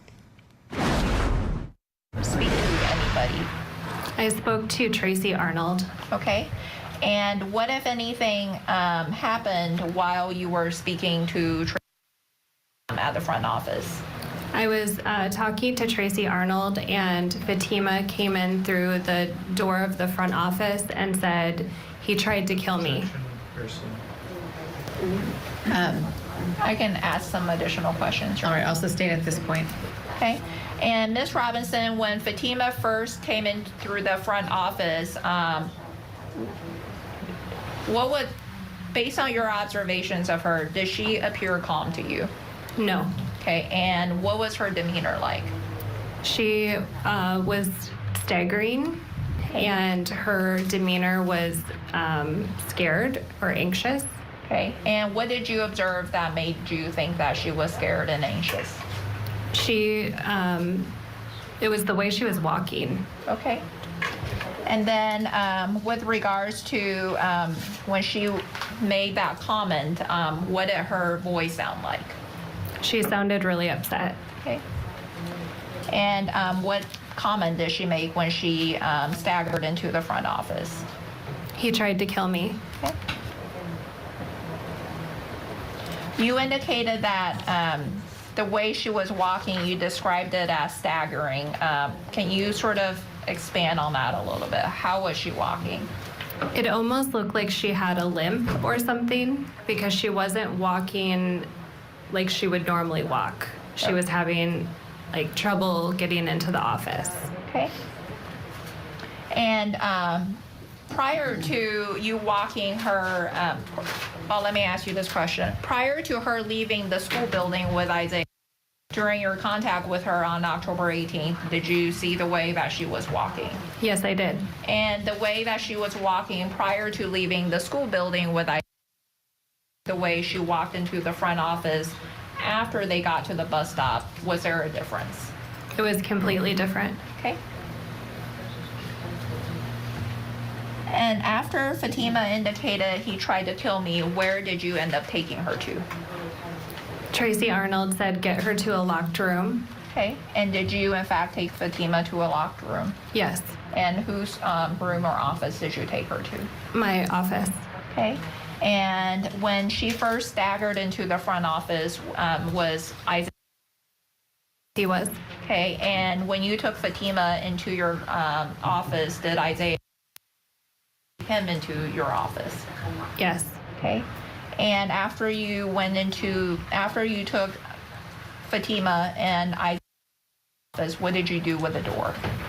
I locked the door and shut the shade so that the window wasn't visible. Okay. And do you know whether at some point the school was placed on lockdown? Yes, it was. Okay. And what is a lockdown? A lockdown is when all of the doors are locked and no one can come in and no one can leave. Okay. And while Fatima was inside your office, did she also, without specifically stating what she said, did she also tell you what if anything, her dad had did to her earlier? Yes, he did. Or she did, I'm sorry. And without stating specifically what she said, did she also tell you what, if anything, her mom did to her earlier? She did. Okay. And when she was telling you what her dad and her mom did to her earlier, what was her demeanor like? She was really upset and was questioning a lot of things. Okay. And what does she appear calm to you? No. Okay. And what about her voice? What did that sound like? She was having trouble talking and said it hurts to talk. Okay.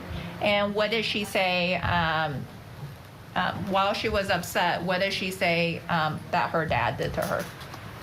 She said that he tried to choke her. Okay. And while she was upset, what did she say her mom did to her? That she came around in back of her and choked her too. Okay. And did you do you know whether law enforcement was called that day? Yes, they were. Okay. And prior to law enforcement arriving, well, let me ask you this question. Do you know whether medics was called as well? EMS and law enforcement were called. Okay. And prior to the arrival of law enforcement and EMS, did you have Fatima and Isaiah, any school medical professionals? Yes, I did. Our school nurse. Okay.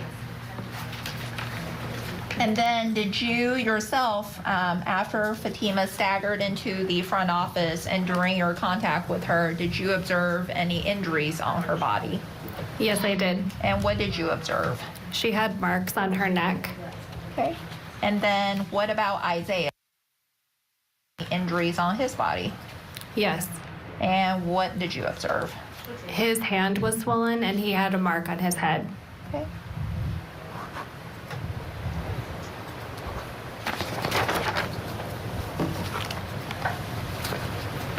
No further questions at this time. Thank you. Thank you. Cross-examination, Mr. Kading? I have no question.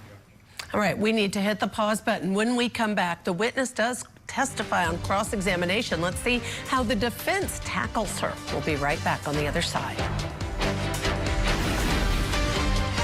Two parents face a jury over the attempted murder of their own daughter. Court TV takes you inside the trial that's torn a family apart. The attempted honor killing trial. Live coverage today, only on Court TV. Tonight, on closing arguments, we're live from Boise ahead of tomorrow's sentencing in the Idaho student murders case. Plus, two parents stand trial for trying to allegedly kill their own daughter. Closing arguments tonight at 8/7 Central, only on Court TV.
Welcome back. Let's get you back inside the courtroom for more testimony in the attempted honor killing trial in Washington State. The school resource officer at Timberline High School is now testifying.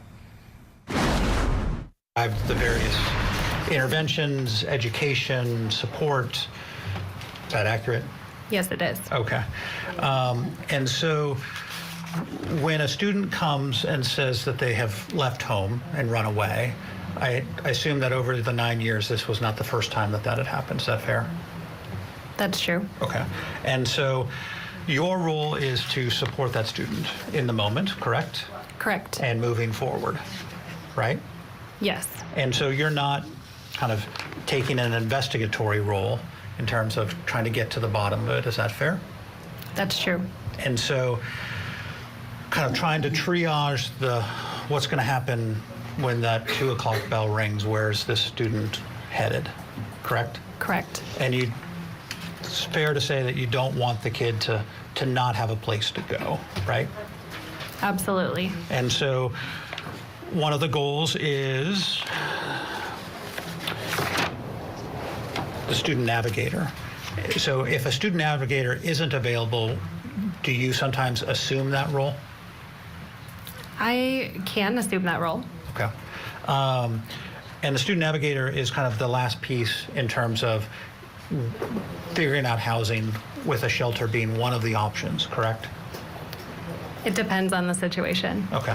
And so in this situation, the housing option that was presented to Fatima was a youth shelter, correct? That's correct. Okay. And absent the student saying, I'm okay with you telling mom and dad what's going on, or dad or mom or whoever they're living with, you're not going to provide that information, correct? Correct. And you talked about 3 different options in terms of your notification. Let's see if I can find my notes.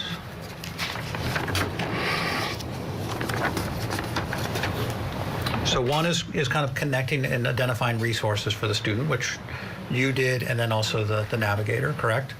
Correct. And then if there's an imminent risk for student safety, you would then call 911? Yes. Or dispatch our SRO. And that would be the school resource officer? Yes. And is a school resource officer typically always at school, or do they float around to different schools? It depends on the day. Sometimes they're called to other schools. Okay. And then the third is to contact DSHS. Is that correct? Correct. Okay. And in this case, law enforcement wasn't contacted prior to the end of the school day, correct? Correct. And neither was DSHS? Correct. Okay. All right. I appreciate it. Thank you. Ms. Zoe, any redirect? Just one follow-up question. Ms. Robinson, the school resource officer for Timberline High School, was she on duty that day? She was not. No further questions. Thank you. Mr. Kading, any cross-examination? No, thank you. Mr. Leary, anything further? No, thank you. May this witness be excused? Subject to recall, but yes. All right. You may step down and you may step outside the courtroom. Thank you. Call your next witness, please.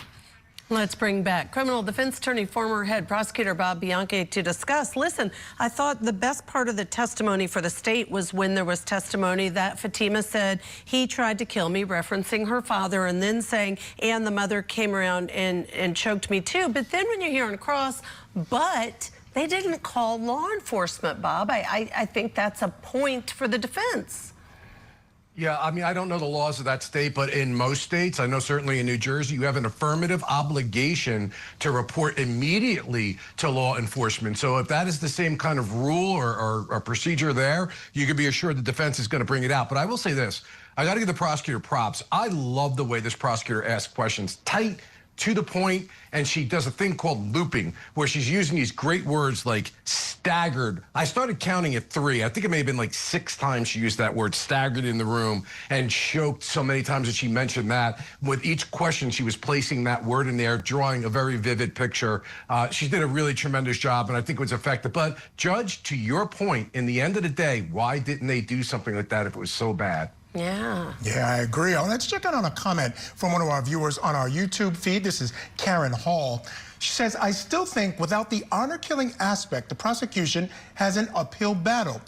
And on some level, I definitely agree with that. But I think the way that this, actually the examination, the direct examination, and even the cross went of this particular witness, I thought they went a long way towards getting over that hump.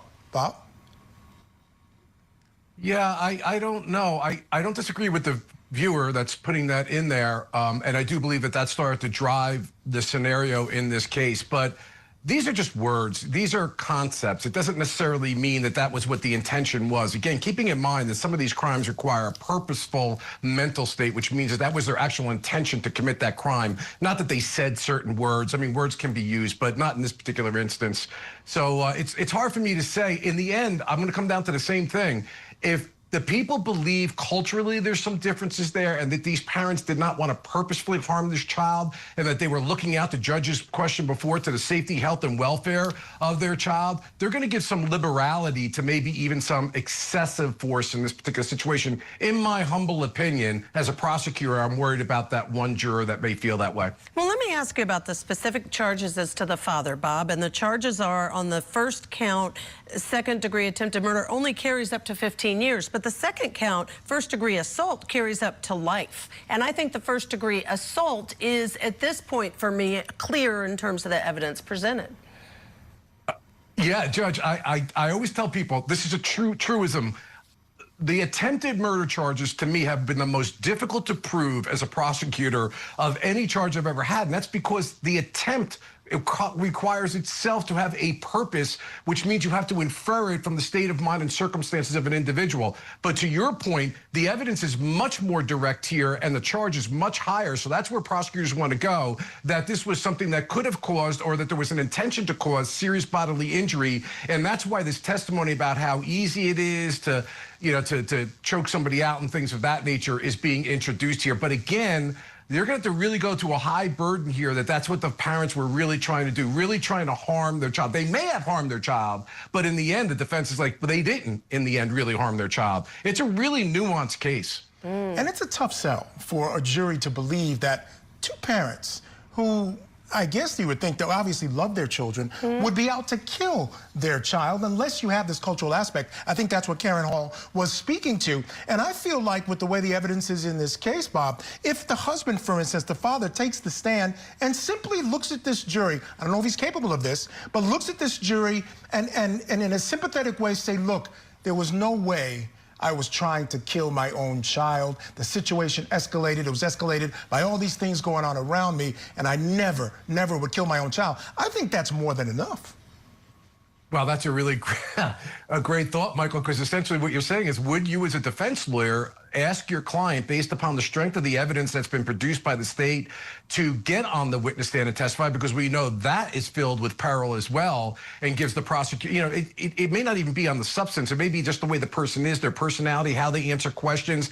I'd have to really go over with my client whether or not I think enough evidence has been presented right now to even could be all these sympathy factors that we're talking about here right now. That is going to be a huge question. In the end, as a lawyer, we give our advice, but the client's going to make the call there. But we also know, sometimes, I've always said this to you guys, we love to, prosecutors say, we love to convict out of the mouth of the defendant. That's what's most persuasive to a jury. So it is wrought with peril for him to get up there. And then you wonder, Michael, if he would open the door to things like honor killing and that being admissible. You and I talked about that. I'm not sure about the judge's ruling, if it was absolute, or in fact, could he open the door? Yeah, it's a risk. Yeah. Well, maybe. We just don't know for sure. All right. Thank you, Bob Bianchi, as always, for joining us. Folks, stick around. Ahead in our next hour and get you back inside the courtroom for more testimony in the attempted honor killing trial of Ihsan and Zahraa Ali. Plus this. Guilty. As to count 2, murder in the first degree as it relates to the murder of Madison Mogan. How do you plead, guilty or not guilty? Guilty. As to count 3, as it relates to murder in the first degree for the murder of Kaylee Gonsalves, how do you plead, guilty or not guilty? Guilty. As to count 4, the first-degree murder of Xana Kernodle, a human being, how do you plead, guilty or not guilty? Guilty. As to count 5, the first-degree murder of Ethan Chapin, a human being, how do you plead, guilty or not guilty? Guilty. And we're just a day away from the much-anticipated sentencing hearing for Idaho student murderer Bryan Kohberger. Crime and Justice correspondent Matt Johnson is in Boise and will join us with a preview of what's to come. So keep it here on Court TV, your front row seat to justice.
To jumping out of bed. My wife keeps asking me, where's all this energy coming from? And it's all thanks to dose.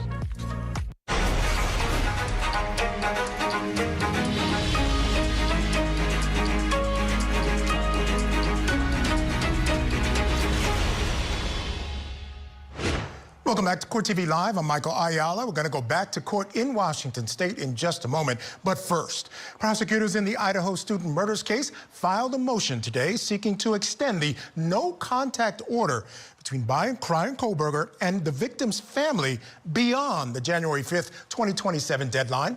They are requesting that it be extended an additional 99 years. Now, this comes as Kohberger is set to be sentenced tomorrow. Court TV has a team of journalists on the ground for that hearing, including crime and justice correspondent Matt Johnson, who joins us now live at the courthouse with a debrief.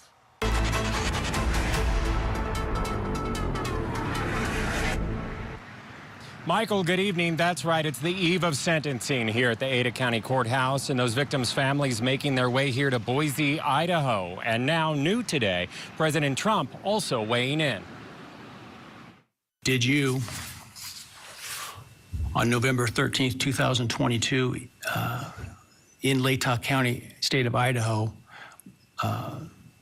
kill and murder Madison Mogen, a human being?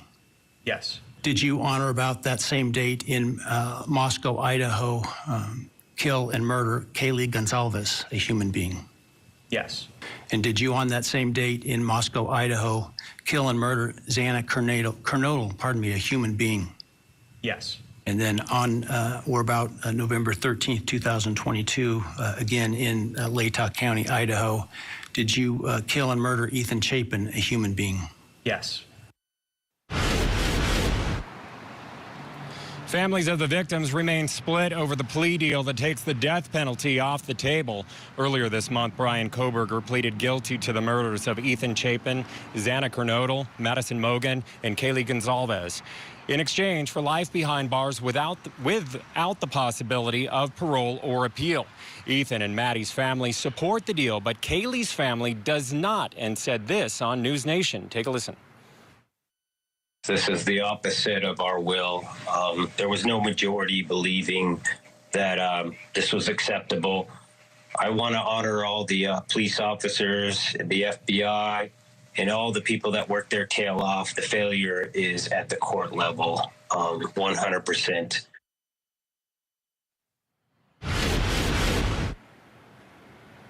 And now President Donald Trump calling on the judge to compel Kohberger to share a motive for the murderers before being sentenced tomorrow. Writing this, in part, I hope the judge makes Kohberger at a minimum explain why he did these horrible murders. Meanwhile, the motion has been filed to extend the no-contact order between Kohberger and the victims by an additional 99 years. And that sweeping gag order in the case has been lifted. Take a listen. At this point, I just don't think that I can justify the continuation of the non-dissemination order. I think the rights of the public to information in this case is paramount, given the fact that a plea has been entered in this case, and so I'm going to lift the non-dissemination order. And of course, the defendant will have a right to speak before sentencing tomorrow here at the Ada County Courthouse. It's unclear if Kohberger will address the court or the victims' families and share that motive. Michael? All right, Matt, thank you so much for that report. As always, look forward to tomorrow. I want to turn now back to Washington State, where we've been watching day 6 of testimony in the attempted honor-killing trial of Ihsan and Zahraa Ali. The two are accused of trying to kill their teenage daughter for dating, which she was forbidden to do. And the violent encounter was caught on camera on October 18th of 2024. Fatima told jurors that she ran away from home that day because she didn't want to fly to Iraq with her mother, a place that she said she didn't feel safe. Her parents tracked her down at a bus stop where her father grabbed her in a chokehold and allegedly tried to choke her to death. This is what prosecutors say after punching her boyfriend in the face. The couple faces several charges, including attempted second-degree murder. Right now, the jury is hearing from the school resource officer with the Lacey Police Department. Officer Alicia Howard is now on direct examination by the state. And were you working on October 18th of 2024? No, it was not. Okay, and was October 18th a Friday? Yes. Okay, and what is your typical work week? So I normally work Monday through Thursday, and Fridays, Saturdays, Sundays are my days off. Okay. And after you you indicated that you work Monday through Thursdays, did you go back to work on October 21st, which would have been a Monday? Yes. Okay, and after you went back to work on October 21st, did you become aware of a situation that had occurred at the intercity transit bus stop in front of the high school on October 18th? Yes. Okay. And then after you were made aware of the situation, or you learned about the situation, did you conduct follow-up investigation in this case? Yes. Okay. And on October 21st, did you speak to any students or their family members on this case? Yes. And who did you speak with? One of the involved students. Okay. And Isaiah Williams High School? Yes. Okay. And you testified earlier that 4 years at Timberline High School that you are familiar with the students there. As a result of that, were you also aware who Isaiah?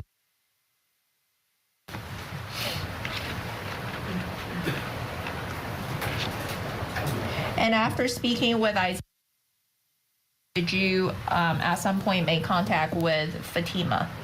Yes. Okay, and where did you make contact with Fatima? At St. Peter Hospital. Okay. And without telling the jury what she specifically told you, did she sort of give you a recollection of what she remembers happening at the bus stop? Yes. Okay. And without telling what she specifically told you, did she discuss with you about both just her dad's actions, or both her mom and her dad's actions at the bus stop? Objection, closer here. Sustained. Okay.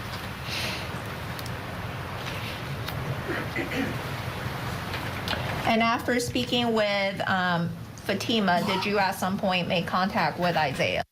Yes. Okay, and without going into details about what Isaiah share with you what had occurred at the bus stop and afterwards? Yes. Okay. And Officer Howard, given your location at Timberline High School, do you know whether Timberline High School have any surveillance cameras? Yes. Okay. And how do you know that Timberline High School have surveillance cameras? Well, at the time in October 2024, that would have been 7 years as a school resource officer, and we often use the school cameras. Okay. And prior to October 18th, have you ever used the surveillance camera at Timberline High School to review footage of anything that was of interest to you as a school resource officer that may have occurred on campus? Yes. Okay.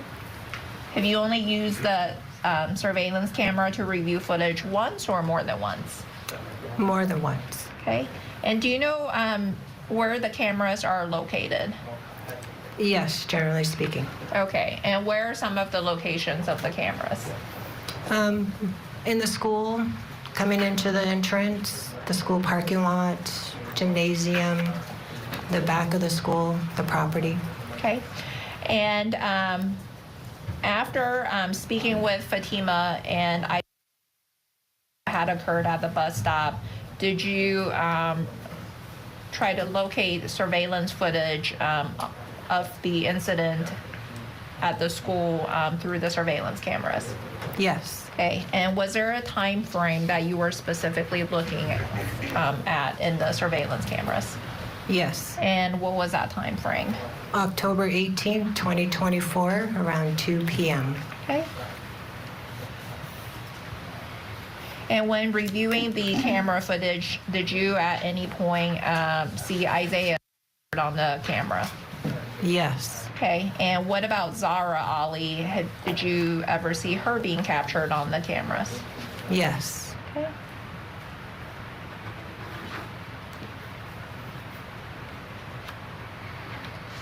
And when you observed Mrs. Ali captured on the cameras, do you remember what she was wearing?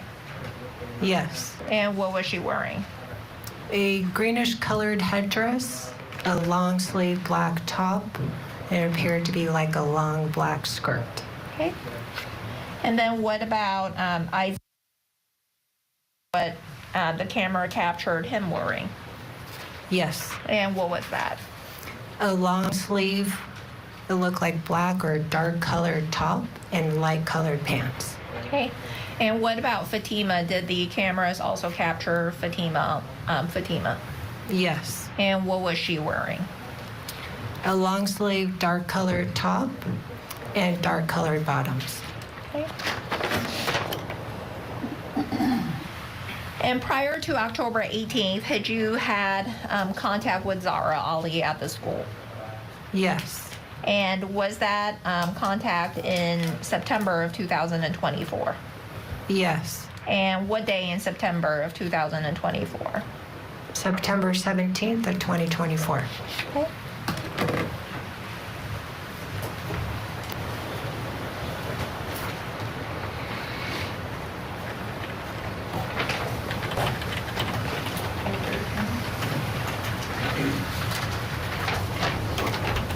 Permission to approach the witness, Your Honor. You may.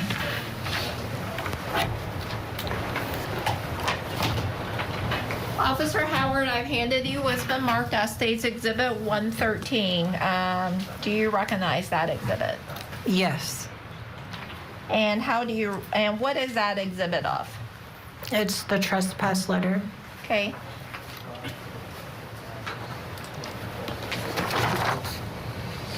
And is that an accurate copy of the trespass letter that you served on Mrs. Ali on September 17th of 2024?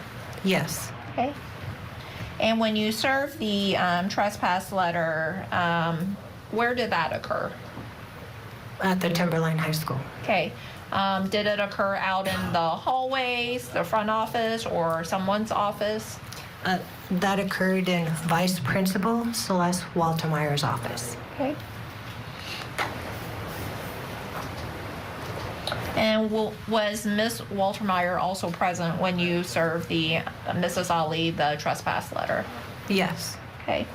And was your body-worn camera on and recording when you served the trespass letter? No. Okay.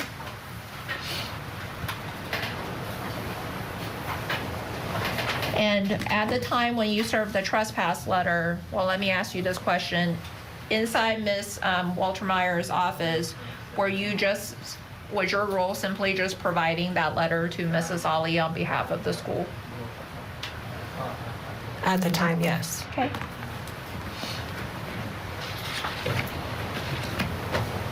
And when you first served the letter on Mrs. Ali, was she there by herself or did she have any family members with her? She was initially by herself.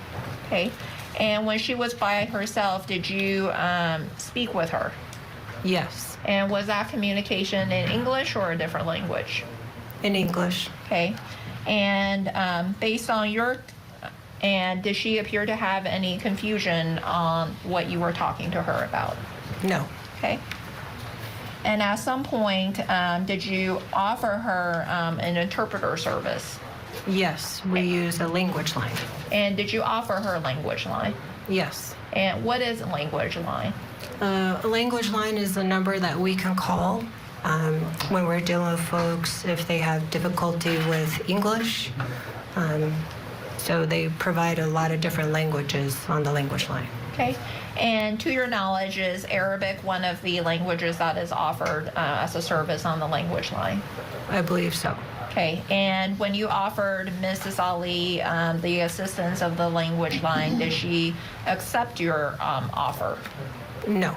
And did she herself have any specific requests on who she wanted to be there to assist her with translation?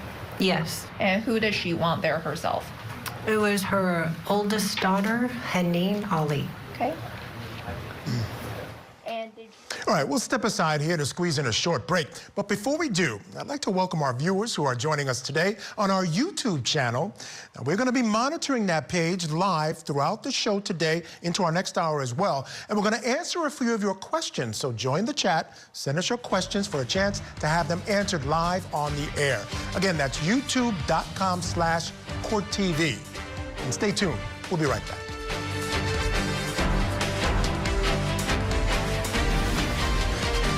Two parents face a jury over the attempted murder of their own daughter. Court TV takes you inside the trial that's torn a family apart. The attempted honor killing trial. Live coverage today, only on Court TV.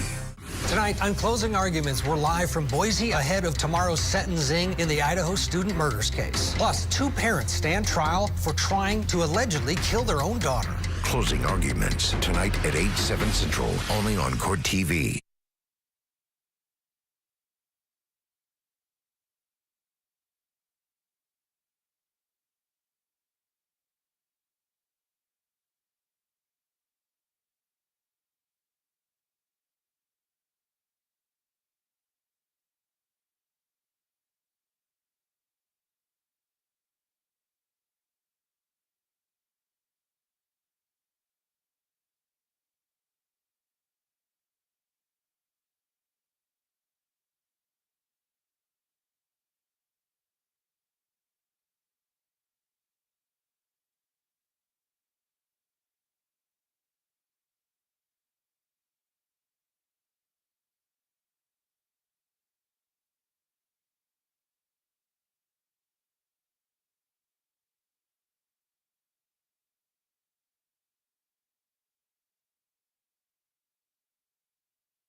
You testify that jugular vein occlusion can eventually lead to brain death. How does it lead to brain death? Again, the buildup of lack of oxygen, the blood with a lack of oxygen, lack of nutrients, and the high pressure within the brain causes cellular damage to the areas of the brain that keep us alive. Our respiratory center, our blood pressure center, all of the things that are imperative for our body to be alive. Death by strangulation happens in the time frame very quickly. 3 to 4 minutes of occlusion can cause death. So it doesn't take very long to occlude those veins and arteries to then cause death. A pediatrician testified today about how fast death by strangulation can occur in the attempted murder trial of Ihsan and Zahraa Ali. Joining us to discuss is criminal defense attorney, former prosecutor, and former CIA officer Jack Rice. Jack, great to see you, my friend. Thank you so much for joining me tonight on the program. And I want to talk about the testimony that we've heard today. You heard a little bit of it there from the pediatrician, and we're hearing now, we heard from the school psych, now we're hearing from the school resource officer.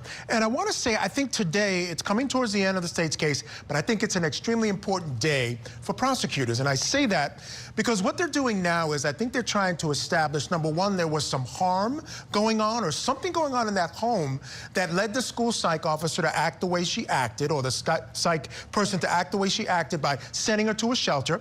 We're also hearing about mom. We heard about her earlier attacking the boyfriend. Now we're hearing that she was told not to go to the school. This is important when you don't have the opportunity to talk about honor killings, because this is establishing that maybe these parents were a little bit crazy and a little bit dangerous. Michael, you're absolutely right. I mean, this is the problem that the state has in the first place. They can't talk about the arranged marriage. They can't talk about the honor killings. It isn't over the top until they can really connect these dots. And that's what these witnesses have been doing today. I mean, they've been trying to establish that this is more than just normal, more than just parental oversight, more than just dealing with safety, with health, with welfare. This is about something far beyond that. And that when the police had to get involved, when the school had to get involved, when Child Protective Services potentially had to get involved, when a shelter had to get involved, this is where it turns into something that could be a serious assault or even attempted murder. They had to have this. Without this, I think it would have been even more difficult than the case already is for them. Yeah, I would agree, because again, you need this jury to understand this was more than just discipline, right? And the other part of this, which has become clear to me with the testimony today, is it's important that they understand that this wasn't just some sort of teenage, angst situation. The judge used that word and talked about teenage rebellion as well. That this was more than that. This wasn't just a girl who didn't want to follow the rules, because there was some sense of that on cross when she was on the stand, that she tried to lie to get out of trouble, et cetera, et cetera. I mean, most teens do. Not all teens, but most teens do. And it's important for this jury to understand that's not what this situation is. There's something more. Yes, no question. And it's critical that the state do that, because they're going to have some problems here. And when we think about what the defense can come back with, the ability for the defense to put the parents on the stand and say, why are we here? And if they can look at this jury and say, we're desperately concerned about our daughter. We're desperately concerned about her future, about her reputation, about her relationships, and where they are taking her, because we love her and we're simply trying to remove her from a bad environment, from bad individuals, and from others who are trying to take her down this other path. If you can do that successfully, the problem without, quote unquote, the honor killing piece, the problem without the arranged marriage piece, is you have the potential of simply saying they were just doing their job as parents. This may have gotten a little out of control, but you might have one or two or more of that jury simply say, I'm sorry, I don't see an attempted murder. They weren't trying to kill her. Or I didn't see this as an attempt to cause a serious assault. If it happened, it was a mistake, but it wasn't intentional. Yeah, fair enough. And that's a very real possibility in this case. All right, Jack, stand by. I want to get folks back inside the courtroom. Now the jury is hearing from that school resource officer who served Zahraa Ali's her trespass papers a month before the violent incident at the bus stop near the school's campus. So let's listen. Mrs. Ali's request allow her to have Haneen present. Yes. Okay, and was, at that time, was Haneen present when Mrs. Ali requested her assistance? I don't believe so. Okay, did you all have to wait for Haneen to get there then? I believe so. Okay. And then as part of issuing the trespass letter, did you also explain to Mrs. Ali sort of the places that she's not allowed to go to when it comes to the school? Yes. And what did you explain to her or advise her? That it related specifically to Timberline High School, which would include the building, inside the building, outside the building, like the parking lot, as well as like the track field or the baseball fields. Okay. And Officer Howard, were you also aware that there were videos taken of the incident at the bus stop? Yes. And did you at any point, well, let me ask you this question. What, if any, videos were you able to obtain on October 22nd of 2024? The inner-city transit bus videos. Okay. And were you successful in obtaining the IT bus videos capturing the incident? Yes. Okay. And did you also watch those videos after you collected them from inner-city transit? Yes. And did you recognize any of the students that were depicted on the videos? Yes, I did. And who did you recognize?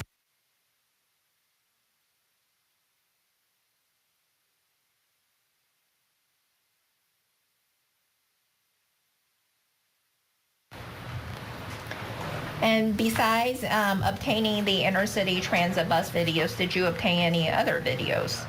Yes. And were they videos taken by students or adults, to your knowledge? Students. And which two students did you obtain videos from? Obtained the video from Noah Pierpont and what he had observed himself at the bus stop. Yes. And Noah Pierpont with Timberline High School. Yes, he's also one of my students at Timberline. Okay. And do you you testify that you also obtained a video from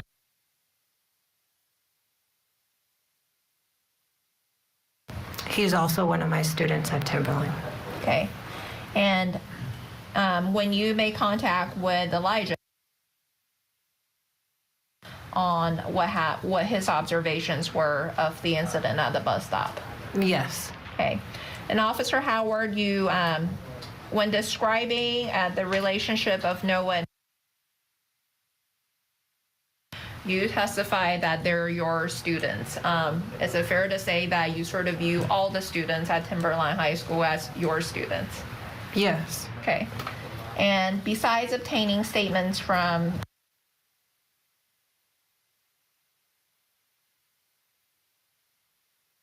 Yes, I did. And do you remember whose statements you obtained?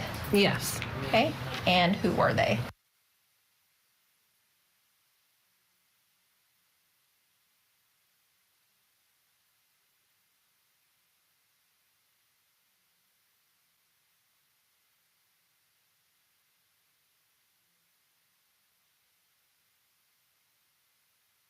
Thank you. Thank you. Mr. Kading, cross-examination. I have no question, Johnny. Thank you. Mr. Larry, cross. All right, just want to remind you, we cannot allow the names of any of the minors to be said on the air, so that's why we block that out when she's saying those names. All right, we're going to go to break, but before we do, I have an update in Florida where prosecutors rested their case today in the penalty phase of confessed murderer Shelby Neely. The defense then got underway, delivering their opening statement and calling witnesses. Now, Neely pleaded guilty to killing his mother and father-in-law, as well as his brother-in-law, in December of 2018. Now, it was during that investigation that officials learned he also killed his wife, Jamie, nearly a year earlier. Now, Neely already pleaded guilty to manslaughter in her death and is serving a 30-year sentence. Now, the lead investigator testified today that Neely told him that he killed his wife because he thought that she was going through some sort of psychosis after she came at their daughter with a knife. Now, the jury watched the police interview where he explains that he did this to protect his kids. You're basically saying that, yes, I murdered her, but it was to protect my child. Yes. Okay. If that is the case, I have to ask you a follow-up question is, once this happens, she comes at your daughter with a knife, you get cut, you choke her out, she's gone. Did the thought ever cross your mind of calling the authorities? Or did that not even enter the picture? It kind of did. Like, when I saw the blood come out of her mouth and everything, or not her mouth, her nose, I'm sorry. Right. And then I was like, no, you know, every time we go to the authorities to try and get help to settle this, it doesn't work. You know, in my head, I foresaw what was going to happen. She was going to get all better at the hospital, you know, physically wise, and then she was going to come home and continue beating me. It was just going to continue being a bad chain. You know, I know all these horrible events happen, but at least I can say my kids won't have to witness those horrible things. Now, it will be up to the jury to decide whether to recommend life in prison without parole or the death penalty for Neely. And a reminder, you can stream the entire penalty phase on Court TV's YouTube channel. All right, we'll take that break now. Coming up next on Court TV, we'll have more testimony in the attempted murder trial of Ihsan and Zahraa Ali happening in Washington State. And when we return, we're going to have a great question from Roxy Chavez on our YouTube feed. This comes from that YouTube feed. Do the cultural beliefs of the Alis fall under the U.S. Constitution's First Amendment that guarantees religious freedom, like arranged marriages? We'll have your answer straight ahead, so keep it here on Court TV.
What are you thinking during this period of time? Heartbroken. Okay. By what? For what my dad did. Okay. Did you have any fear? Yes. About what? Of dying. Welcome back to Court TV Live. I'm Michael Ayala. I want to take you back to court now in Washington. Ihsan Ali and his wife Zahraa are accused of trying to kill their 17-year-old daughter back in October of last year at a bus stop near her former high school. Ihsan was seen on surveillance and cell phone video attacking his daughter and putting her in a chokehold. Now, according to court documents, his daughter told police that Ali threatened her with an honor killing after she rejected an arranged marriage.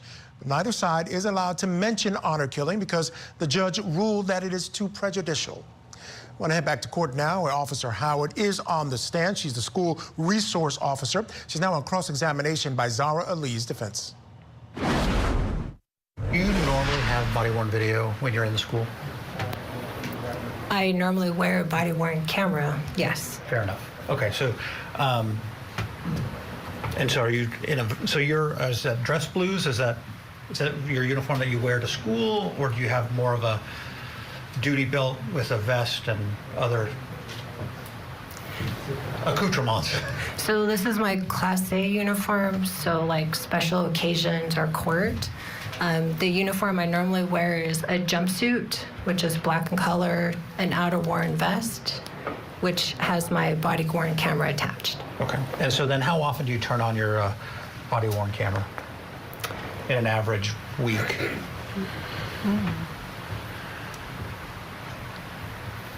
Well, on an average week, I'd probably say a couple of times during the week. Okay, and so what are things that would trigger you activating the camera? Sometimes I do make traffic stops in the parking lot, so you activate it during that time.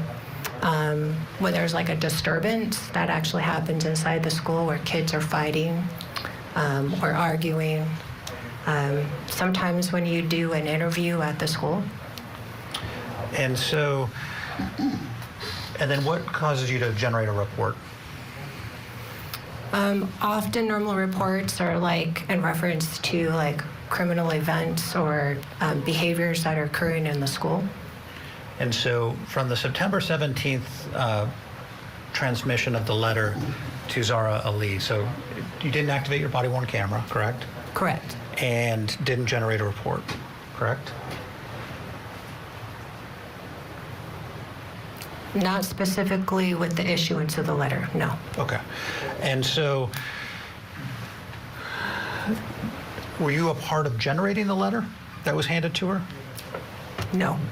And did you read it to her, or was it read to her in that September 17th meeting?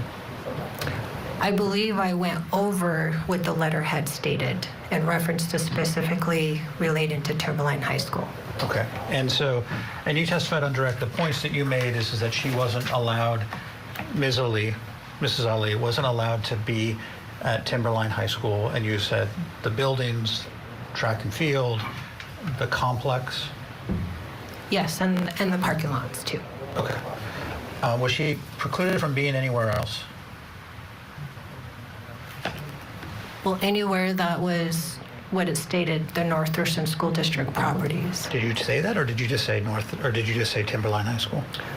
Well, I believe I read the language that was on the letter, but it related specifically to Timberline because that's where her daughter was attending at the time. Okay, and do you have a specific recollection of that? Just in generality in reference to Timberline High School. Okay, all right. And was it clear to you that English was not her first language?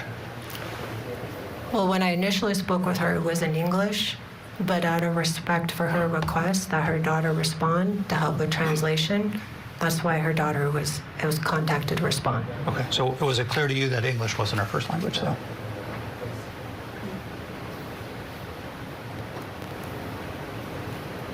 I believe she understood what I was saying in English, but because she requested her daughter to help with additional translation, that's why I'd also offered the language line as well, too. I'm not going to assume one way or the other, but it was at her request, and that's why I had called for her daughter to respond. Okay. Nothing further. Redirect. Officer Howard, with regards to when you served Mrs. Ali with the trespass letter, when you were providing her with a trespass letter, it was not a criminal investigation. Is that fair to say?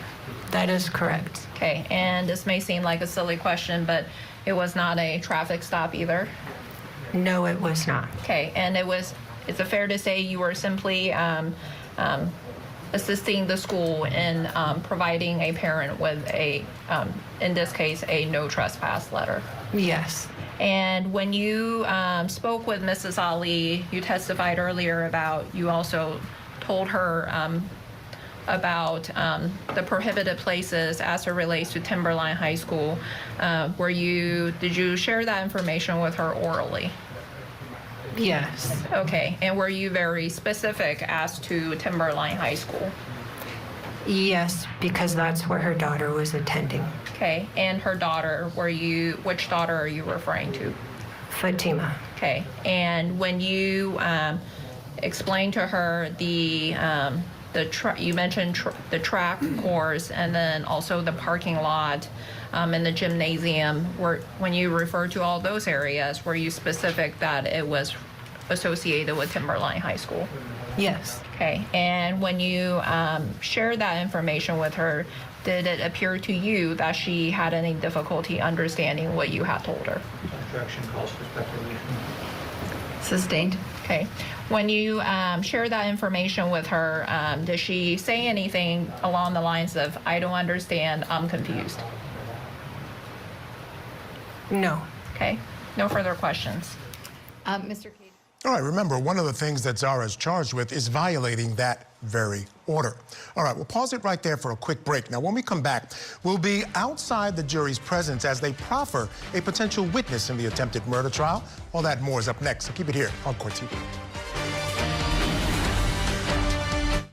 On closing arguments, we're live from Boise ahead of tomorrow's sentencing in the Idaho student murders case. Plus, two parents stand trial for trying to allegedly kill their own daughter. Closing arguments tonight at 8/7 Central, only on Court TV. To the rescue workers, to the neighbors, and to our viewers across the country for turning their broken hearts into helping hands.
Why were you trying to get away from your mom and your sister? Because I was afraid. Would you have been able to get away from either of your parents without help from Isaiah or others that were present on scene? I could not get help if I was alone.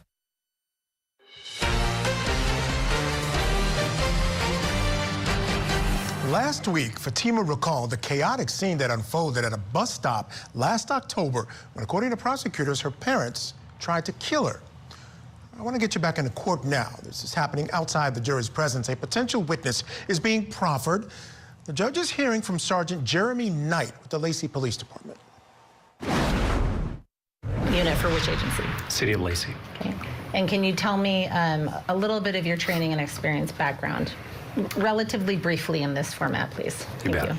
I attended the police academy in 1999, 440 hours. Since then, I've had a myriad of continuing education and training courses to include, but not limited to, basic homicide investigation, investigation of domestic violence, strangulation, fugitive investigations, surveillance, interviewing, interrogation, firearms crime enforcement, shooting scene reconstruction, management of major cases and crisis by the FBI, management of investigative units, and several others. I'm a firearms instructor and a pursuit driving instructor.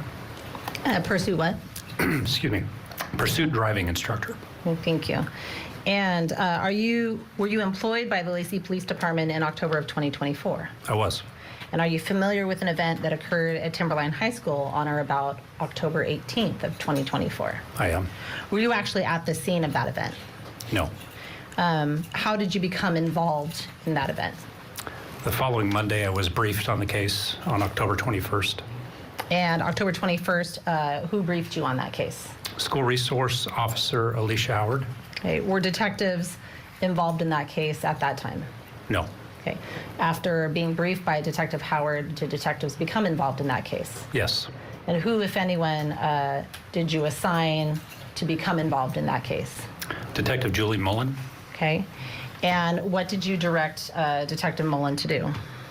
I requested that she assist School Resource Officer Howard in the continuing investigation of the incident.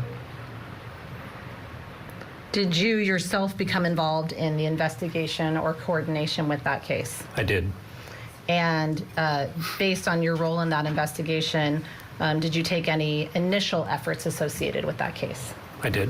What initial efforts did you make associated with that case? I reached out to a federal partner with Customs and Border Patrol at the Seattle International Airport. Okay. And what was the purpose of doing that? The purpose was to identify whether any of the members of the Ali family had traveled. Had traveled previously, recently? All right, I want to pause it there for a moment because I want to get back to that question that I had read earlier, that great question by Roxy Chavez, again, on our YouTube feed. She asked, do the cultural beliefs of the Alis fall under the U.S. Constitution's First Amendment that guarantees religious freedom, like arranged marriages? Let's bring back in our guest still with us, criminal defense attorney, former prosecutor, former CIA officer, Jack Rice. Jack, what do you think about that question? What do you make of it?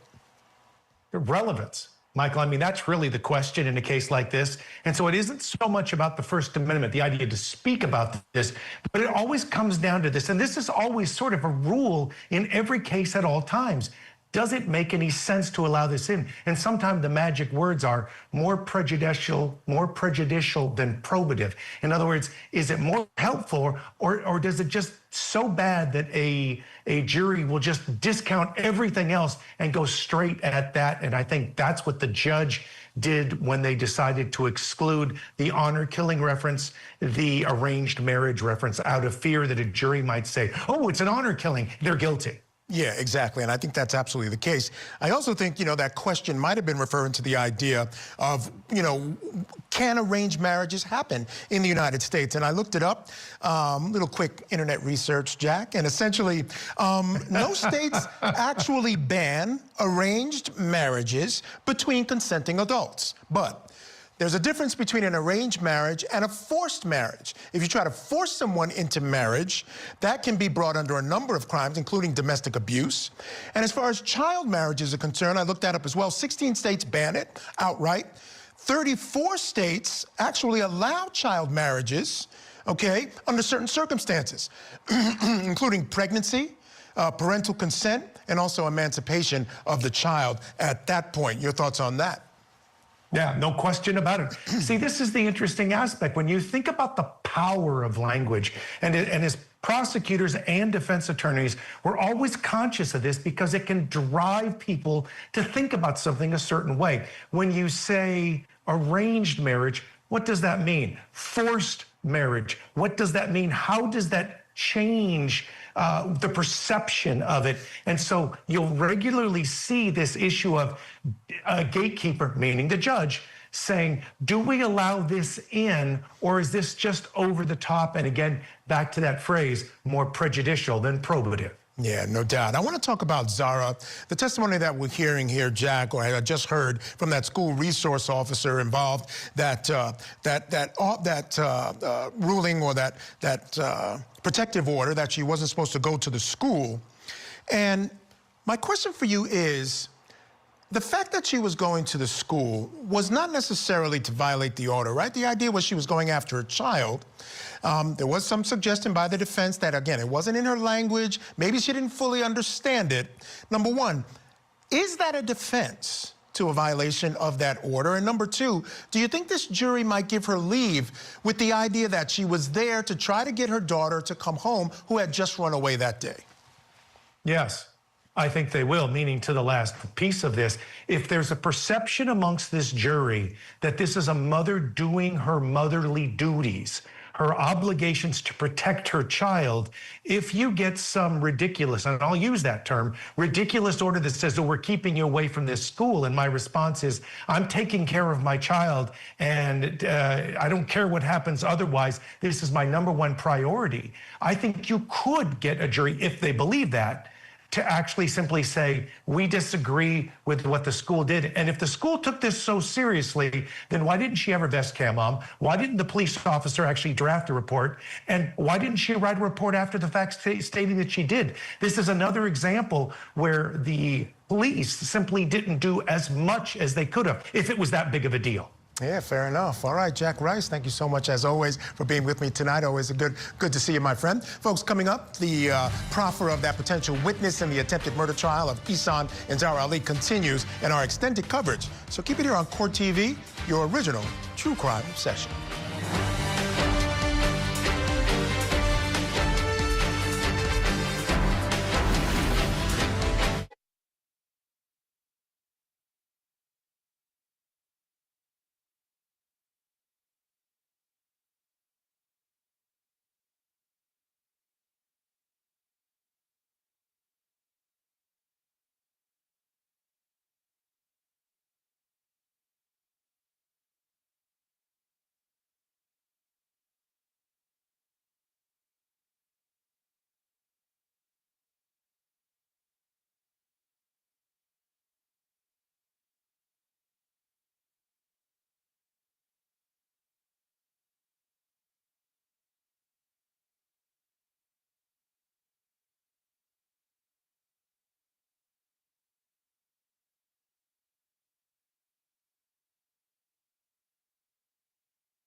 grabbed her right, like from the front, spun around, and then put a chokehold on her. Her face was looking like pale, and her eyes were starting to roll back. I looked and they had fell to the ground, and he had Allie in a chokehold, and she was trying to get away from him, but she was like losing consciousness. Welcome back to our special coverage of the attempted honor-killing trial of Ihsan and Zahraa Ali. I'm Michael Ayala. That was just some of the testimony the jury has heard so far from eyewitnesses of the moment a 17-year-old girl was attacked by her own father at a bus stop. Well, now we are bringing you more testimony from day 6 of the case against the husband and wife duo. Both are charged with trying to kill their daughter, Fatima, outside of her high school last year. Now, Ihsan Ali was captured on video punching his daughter's boyfriend before choking and taking her to the ground. Fatima took the stand last week to recall the moment that she thought that her father was trying to kill her. I want to get you back into court now. Happening outside the presence of the jury, a potential witness is being proffered. The judge is hearing from Sergeant Jeremy Knight with the Lacey Police Department. Let's take a listen. Okay. And after you reached out to did you complete that portion of your involvement? I did. Okay. And what day did you do that on? That was the 22nd of October, that Tuesday. On that Tuesday? Correct. Okay. And after you completed that portion of it, did you take any additional steps involving your portion of the investigation? I did. What did you do next? I had requested actual documentation of travels with Customs and Border Patrol. Okay. Did you receive documentation? I did. Okay. What action did you take after that? I reviewed those for the information that they contained. Okay. Did you make any requests of, well, let me back up. Previously, you indicated that you had reached out to some federal partners. Based on your role in the investigation at that time, did you make any additional requests of those federal partners? I did. What requests were those? That would have been a request for travel alerts on the Ali family.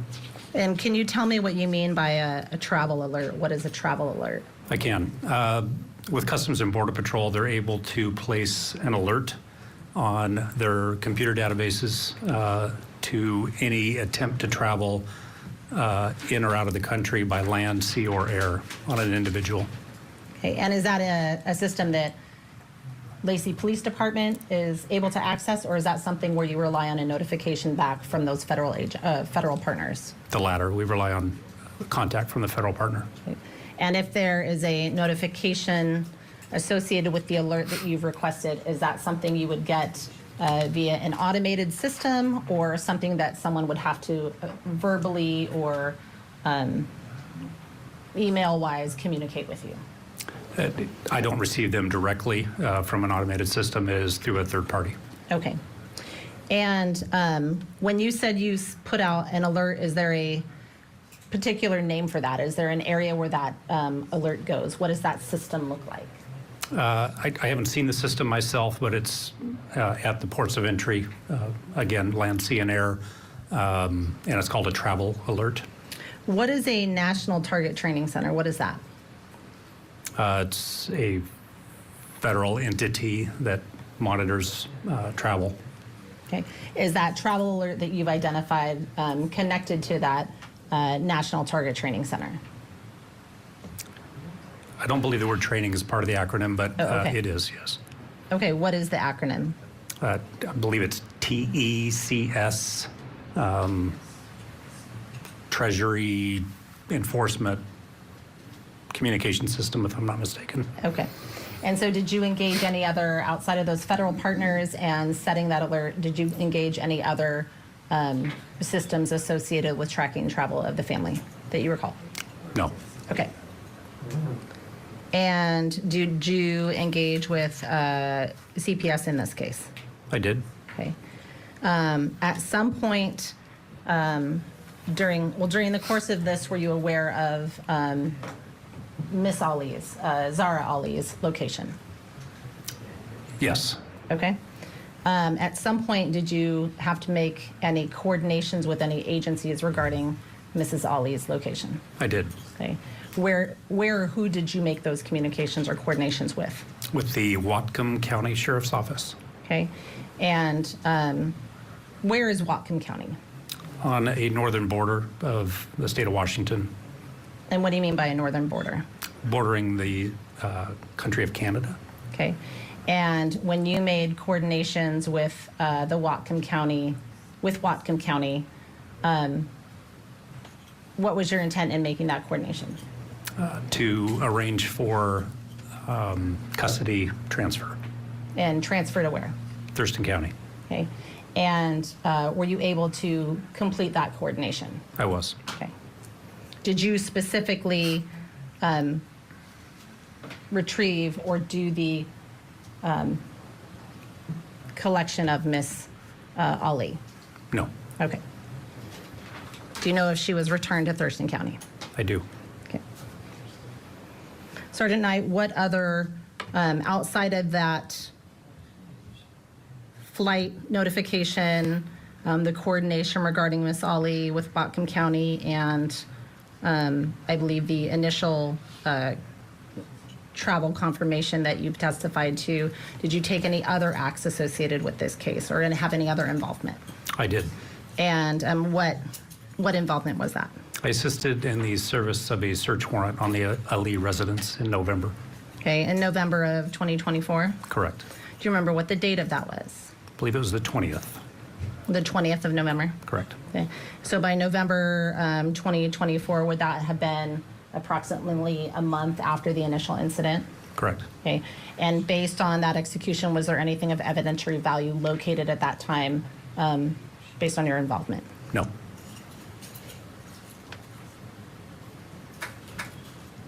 I have nothing additional. Thank you. Thank you. Mr. Kading, do you have any cross-examination? I do not. Mr. Leary?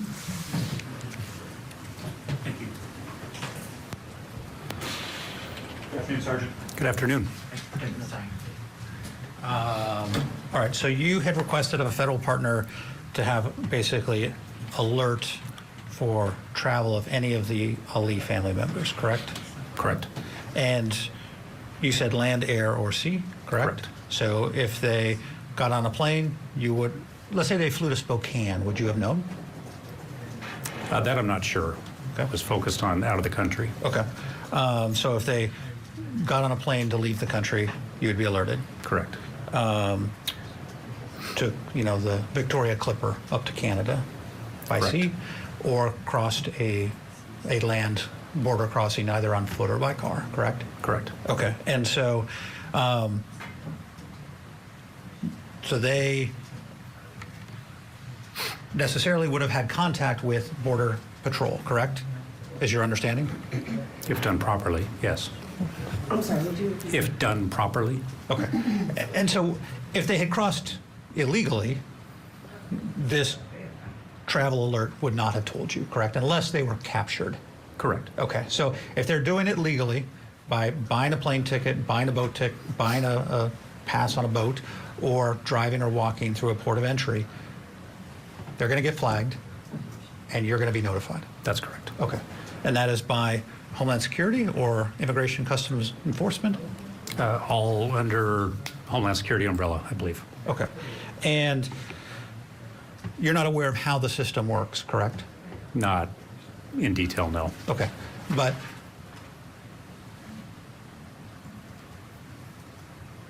they present a passport or something, correct? Correct. And the person puts it in, that information is then generated, and then that is communicated to you, correct? In essence. Okay. And you don't know, do you know how she got there, by land, air, or sea? Got where? Or how the alert was prompted? That was an attempted border crossing by land. And how did you get that information? From more than one federal partner. And so, is that a person called you, emailed you? How was that information I conveyed? received at least one phone call and I believe an email. Okay. And the email was from a person? Yes. Okay. Nothing further. Thank you. Anything further, Ms. Stone? No, Your Honor. Thank you. All right, we're going to go ahead and have you step. All right, so the issue here was essentially hearsay. Now, he put out this all-points bulletin that if any of the Ali family tried to travel outside the country, he was to be notified. He was, in fact, notified that Zahraa had gone up trying to get from Washington State to Canada. He was notified, went up, picked her up. The information that he was questioned about was whether he could talk about what he was told by the border agents, because, again, that's hearsay. But it seems as though the way he testified was satisfactory to the judge. It's mostly his knowledge, or really all of his knowledge, so she decided to allow him to testify. So I want to take you back into court now, where he is actually on the stand testifying in front of the jury. Our detective unit. And were you employed by the Lacey Police Department in October of 2024? Yes, ma'am. Are you familiar with an event that occurred at Timberline High School on October 18th of 2024? I am. Were you actually at the scene of that event? No. How did you become involved in that event? The following Monday, on October 21st, I was briefed about the incident by the school resource officer. Who was that school resource officer? Officer Alicia Howard. Okay. And was Officer Howard you said she's a school resource officer. Were detectives involved in that case at that time? No, ma'am. Did you assign any detectives to that case at that time? I did. Who did you assign? Detective Julie Mullen. Okay. And what was Detective Mullen's role or purpose in that investigation? I had asked Detective Mullen to liaise with and assist School Resource Officer Howard with the investigation that was ongoing. Okay. And after your initial interaction with Officer Howard, did you reach out to any federal partners associated with this case? Yes, I did. Who did you reach out to? I first contacted Customs and Border Patrol at the Seattle-Tacoma International Airport. Okay. And what was the purpose of doing that?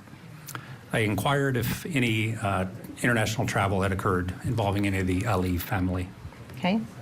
And did you reach out to any other federal partners or engage any other federal resources as part of that query? I did. And what or who was that? Both Customs and Border Patrol and a task force officer with the FBI were involved with my request to place a travel alert on members of the Ali family. What is a travel alert? A travel alert is entered into a federal system database that alerts points of entry by land, sea, or air of any attempt to travel.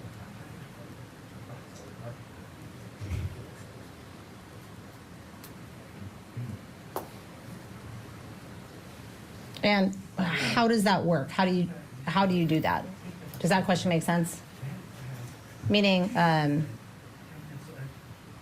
is there a system that automatically generates that, or is it something different?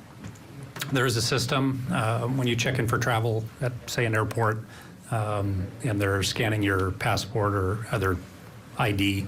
That's being checked in a database that includes this particular database that would alert them if there was an entry in there for a travel alert. Thank you. Did you engage with Child Protective Services throughout the pendency of this case? I did. Okay. And after meeting with Officer Howard, assigning Detective Mullen, setting up the travel alert, were you engaged in any search warrants executed in this case? Yes, ma'am. Okay. When was that, if you recall? Approximately a month later, I believe it was November 20th of 2024. Okay. And you said November 20th of 2024? Correct. And where did you execute that warrant? At the Ali residence in Lacey. Okay. And by the time you executed that warrant on November 20th of 2024, was there anything of evidentiary value located at that residence? No, ma'am. Did you have any other involvement following that in this case? No. Thank you. I have no further questions at this time. Mr. Kading, cross-examination. No questions, Your Honor. Mr. Leary. No questions. Thank you. All right, we're going to take a break right here, folks. But before we do, we'd like to welcome our viewers who are joining us today on our YouTube channel. And we're going to be monitoring that page live throughout the show today. We're going to be answering a few of your questions. So join the chat, Send us your questions and have a chance to have them answered right here live on the air. Again, that's youtube.com/CourtTV. We'll be right back. Keep it here on Court TV. Tonight, on Closing Arguments, we're live from Boise ahead of tomorrow's sentencing in the Idaho student murders case. Plus, two parents stand trial for trying to allegedly kill their own daughter. Closing Arguments tonight at 8/7 Central, only on Court TV. Convicted killer Brian Koberger will learn his fate for murdering 4 Idaho college students and come face to face with the families of his victims. The sentencing of Brian Koberger, Wednesday morning, only on Court TV.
Just devastating scene. So was that chokehold attempted murder? That's the key question for a jury in Washington State.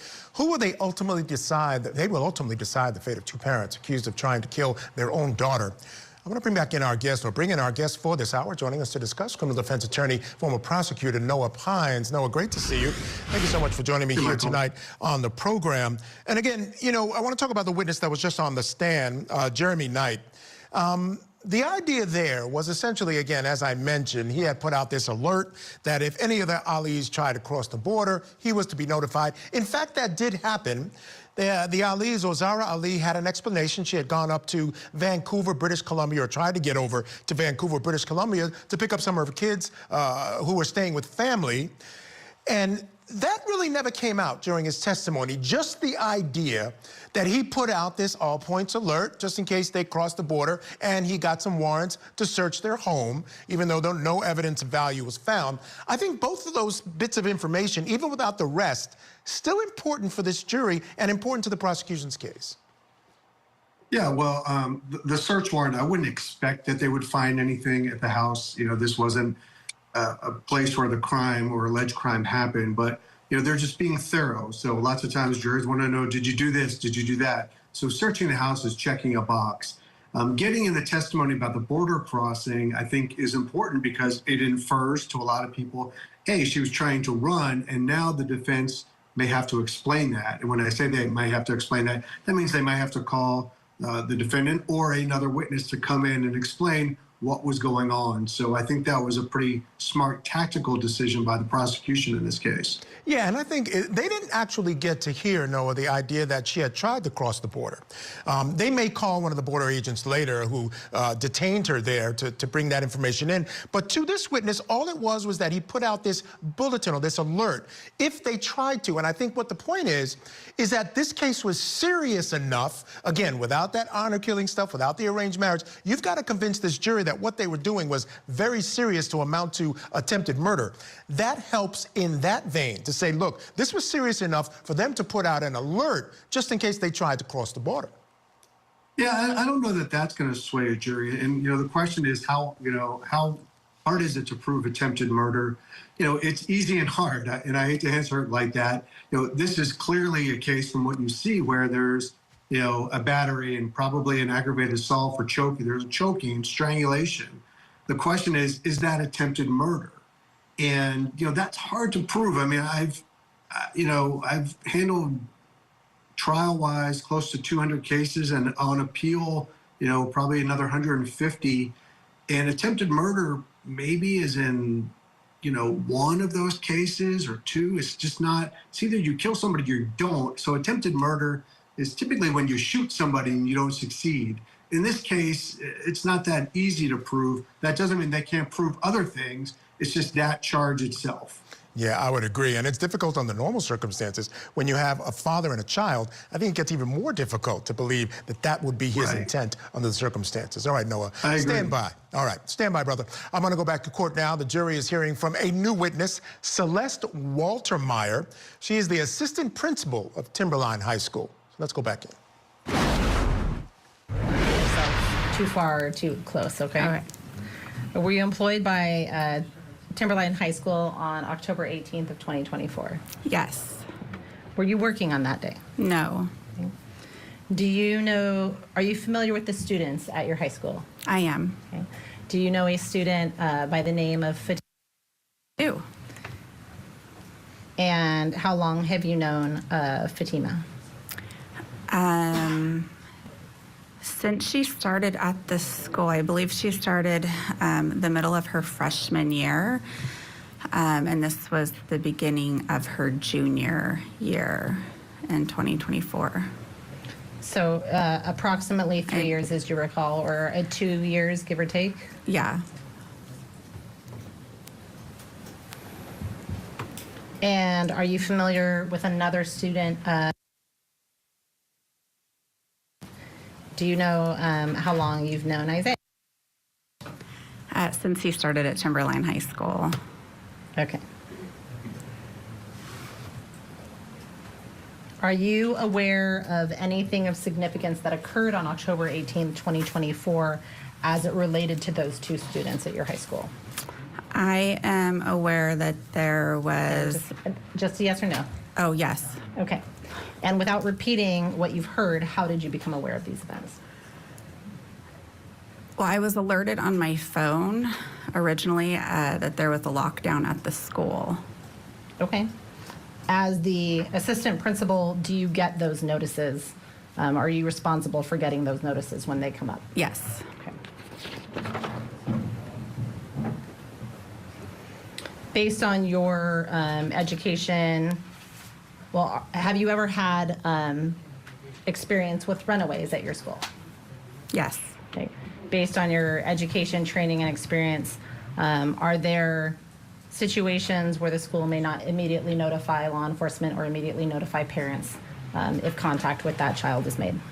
Yes, if the student has disclosed safety concerns, where we would notify CPS or notify law enforcement. And does the school have staff or nonprofit assistance in such a case to potentially provide support to that student? Yes.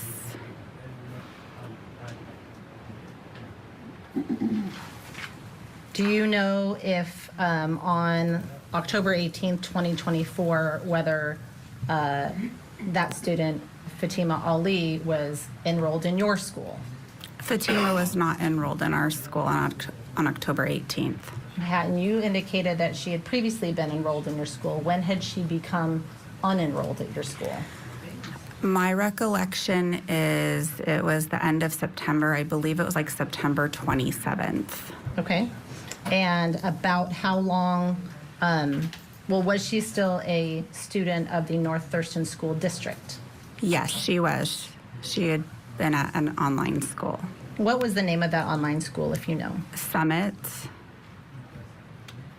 And do you know how her enrollment in the online school occurred? What was the process in getting her into that online school?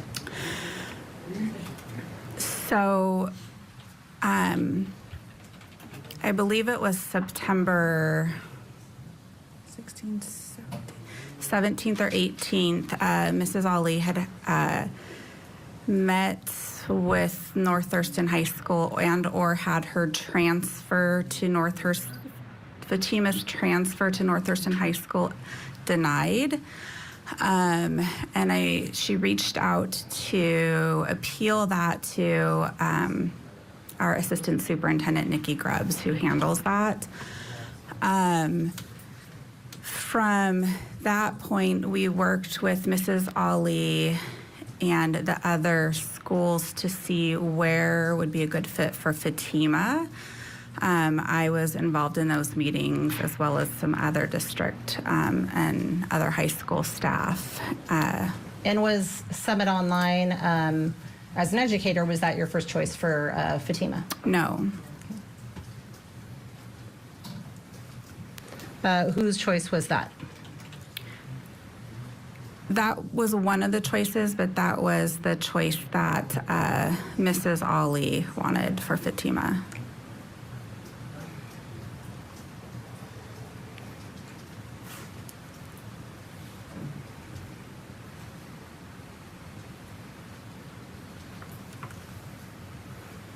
And you talked about that happening somewhere around, a request for that transfer occurring somewhere around September 17th or 18th.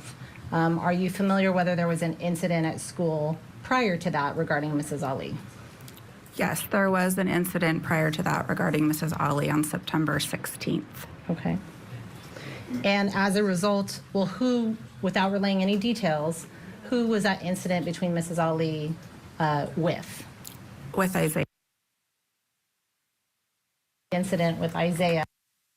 School or school district take any specific actions as a result? As a result of that, I put in a no trespass with Mrs. Ali, and she was no longer allowed on Timberline or North Thurston District. Okay. North Thurston. All right, we're going to step aside here for a short break. When we come back, testimony in the attempted murder trial of Ihsan and Zahraa Ali continues with the assistant principal of Fatima's former high school. Keep it here on your front row seat to justice.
I'm Matt Johnson in Boise, Idaho, covering the sentencing for confessed killer Bryan Kohberger. This is Court TV, your front row seat to justice.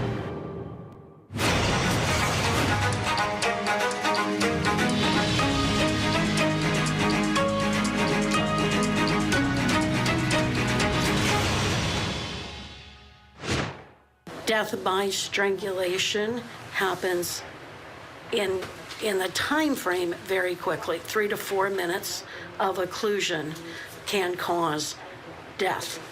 So it doesn't take very long to occlude those veins and arteries to then cause death. Welcome back to our special coverage of the attempted honor killing trial of Ihsan and Zahraa Ali. I'm Michael Ayala. Testimony is underway in Washington State. Now, you just heard part of what child abuse pediatrician Dr. Joyce Gilbert testified to earlier today, saying death by strangulation can happen very quickly. The prosecutors say the two parents attacked their daughter Fatima at a school bus stop last year. The incident was caught on camera where the father appears to be choking the 17-year-old while other students tried to help save her. Fatima told the jury that she ran away from home that day because her parents were trying to send her to Iraq, and that she was afraid she was going to die after her father attacked her. Prosecutors are expected to rest their case tomorrow. Still on the stand right now for the state is Celeste Waltermeyer. She is the assistant principal of Timberline High School, where Fatima attended. Let's get you back into school. Thurston School property. Okay, North Thurston School District property. Yeah, thank you. Okay. And do you recall whether that trespass notice was ever served on Mrs. Ali? Yes, it was served to Mrs. Ali on September 17th. And so if I understand, the incident happens on or about September 16th. The trespass order is served on or about the 17th, and the request for the transfer of Fatima happens somewhere around the 17th or the 18th, the same day. Is that correct? Or shortly thereafter? Yes. Okay. Do you recall, is at any point during this Fatima still going to school, or is she withdrawn from school? Fatima was still attended school the 16th and 17th, and then did not show up the 18th or thereafter. Was she withdrawn from school by her parents? She was not in attendance. She eventually was withdrawn to go to Summit. Okay. Do you recall when she was withdrawn? I believe the transfer to Summit happened September 27th. Okay. And during the course of your, well, let me back that up. Is there actually a withdrawal notice or form, so to speak? Once a student is accepted into another North Thurston Public Schools school, it goes from one registrar to the other. So they just request that student come over, and then we all get notices about that, emails. Okay. The student has withdrawn emails. Oh, okay. And during the course of your decision-making to have her go to the online school, were there any other decisions or any other alternatives or options made available? Envision Career Academy was... What is that? It's one of our high schools. It's an alternative learning option. It's an in-person high school at has a smaller campus, and that was one, they had open enrollment at that time for Fatima, and two, Fatima does better in school and it's in person, by what she told us and what we thought would fit for her, and having her have access to adults we thought would be helpful to her during that time.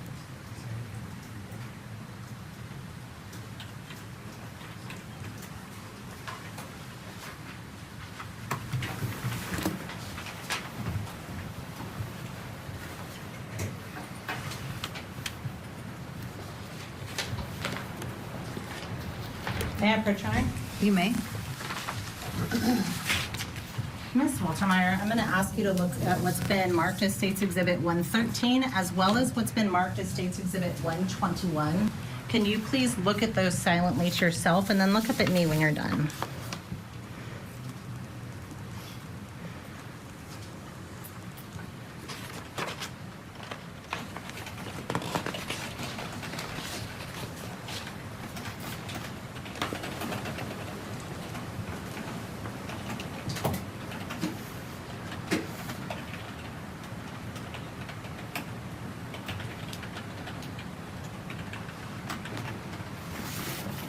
And Ms. Waltermeyer, do you recognize what I've handed you? Yes. Okay, and what are those? This is the no trespass order that I issued. Okay, and States Exhibit 113, you picked up a document, was that States Exhibit 113? Yes. Okay, and that is a copy of the trespass order that you issued regarding Mrs. Ali from September 16th, is that correct? Yes. Is it the 16th or the 17th? The incident happened on the 16th. We met on the 17th. Okay, and is States Exhibit 113 a true and accurate copy of the order that you issued? Yes. Okay. And I would like you to look at States Exhibit 121 now. And when you look at States Exhibit 121, aside from a reduction, is that a true and accurate copy of States Exhibit 113? Yes. Okay. And based on those exhibits, well, how do you know that those exhibits are the trespass letters?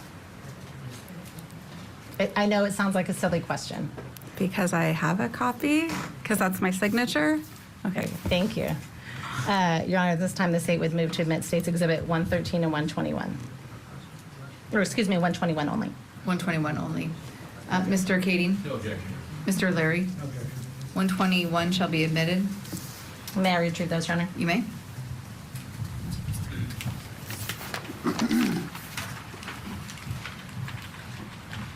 I'm going to ask you some additional questions, Ms. Woltermeyer. You indicated that there was the incident on the 16th, is that correct? Yes. And regarding that incident, you issued this trespass letter, is that correct? Yes. And prior to issuing that trespass letter, do you do anything to confirm or corroborate that that trespass letter should be issued, meaning that there's a basis for issuing it? Yes, I looked at video footage on September 16th. Okay, thank you. And is that a decision you make? Is that a decision that the principal makes? How does that decision occur? I made that decision to find the footage. Okay. And when you made the decision to trespass Miss Ali, where was Miss Ali trespassed from? Where, what parts was she trespassed from? Timberline High School, and in that letter it says all North Thurston public school properties. And you indicated you had a meeting with her, is that correct? I did. Okay. And so how was that notice served on her? Can you describe how that meeting went? Without repeating anything anyone said to you, how did that meeting go? What does that look like?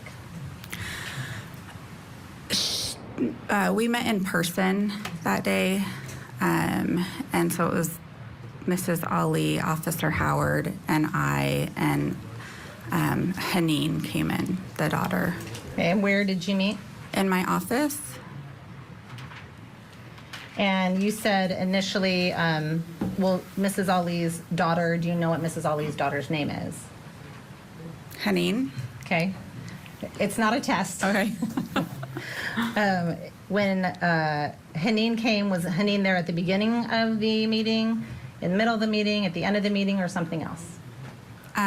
She was there towards the beginning of the meeting. We met, or we waited for Haneen to get there.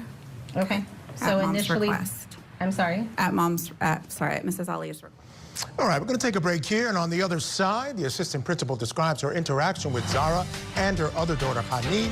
Keep it here on your front row seat to justice. He's her parent and he's bigger than you. Why didn't you just let him take her home? Because he didn't want to take her home. Tonight, on closing arguments, we're live from Boise ahead of tomorrow's sentencing in the Idaho student murders case. Plus, two parents stand trial for trying to allegedly kill their own daughter. Closing arguments coming up next, only on Court TV. To the rescue workers, to the neighbors, and to our viewers across the country for turning their broken hearts into helping hands.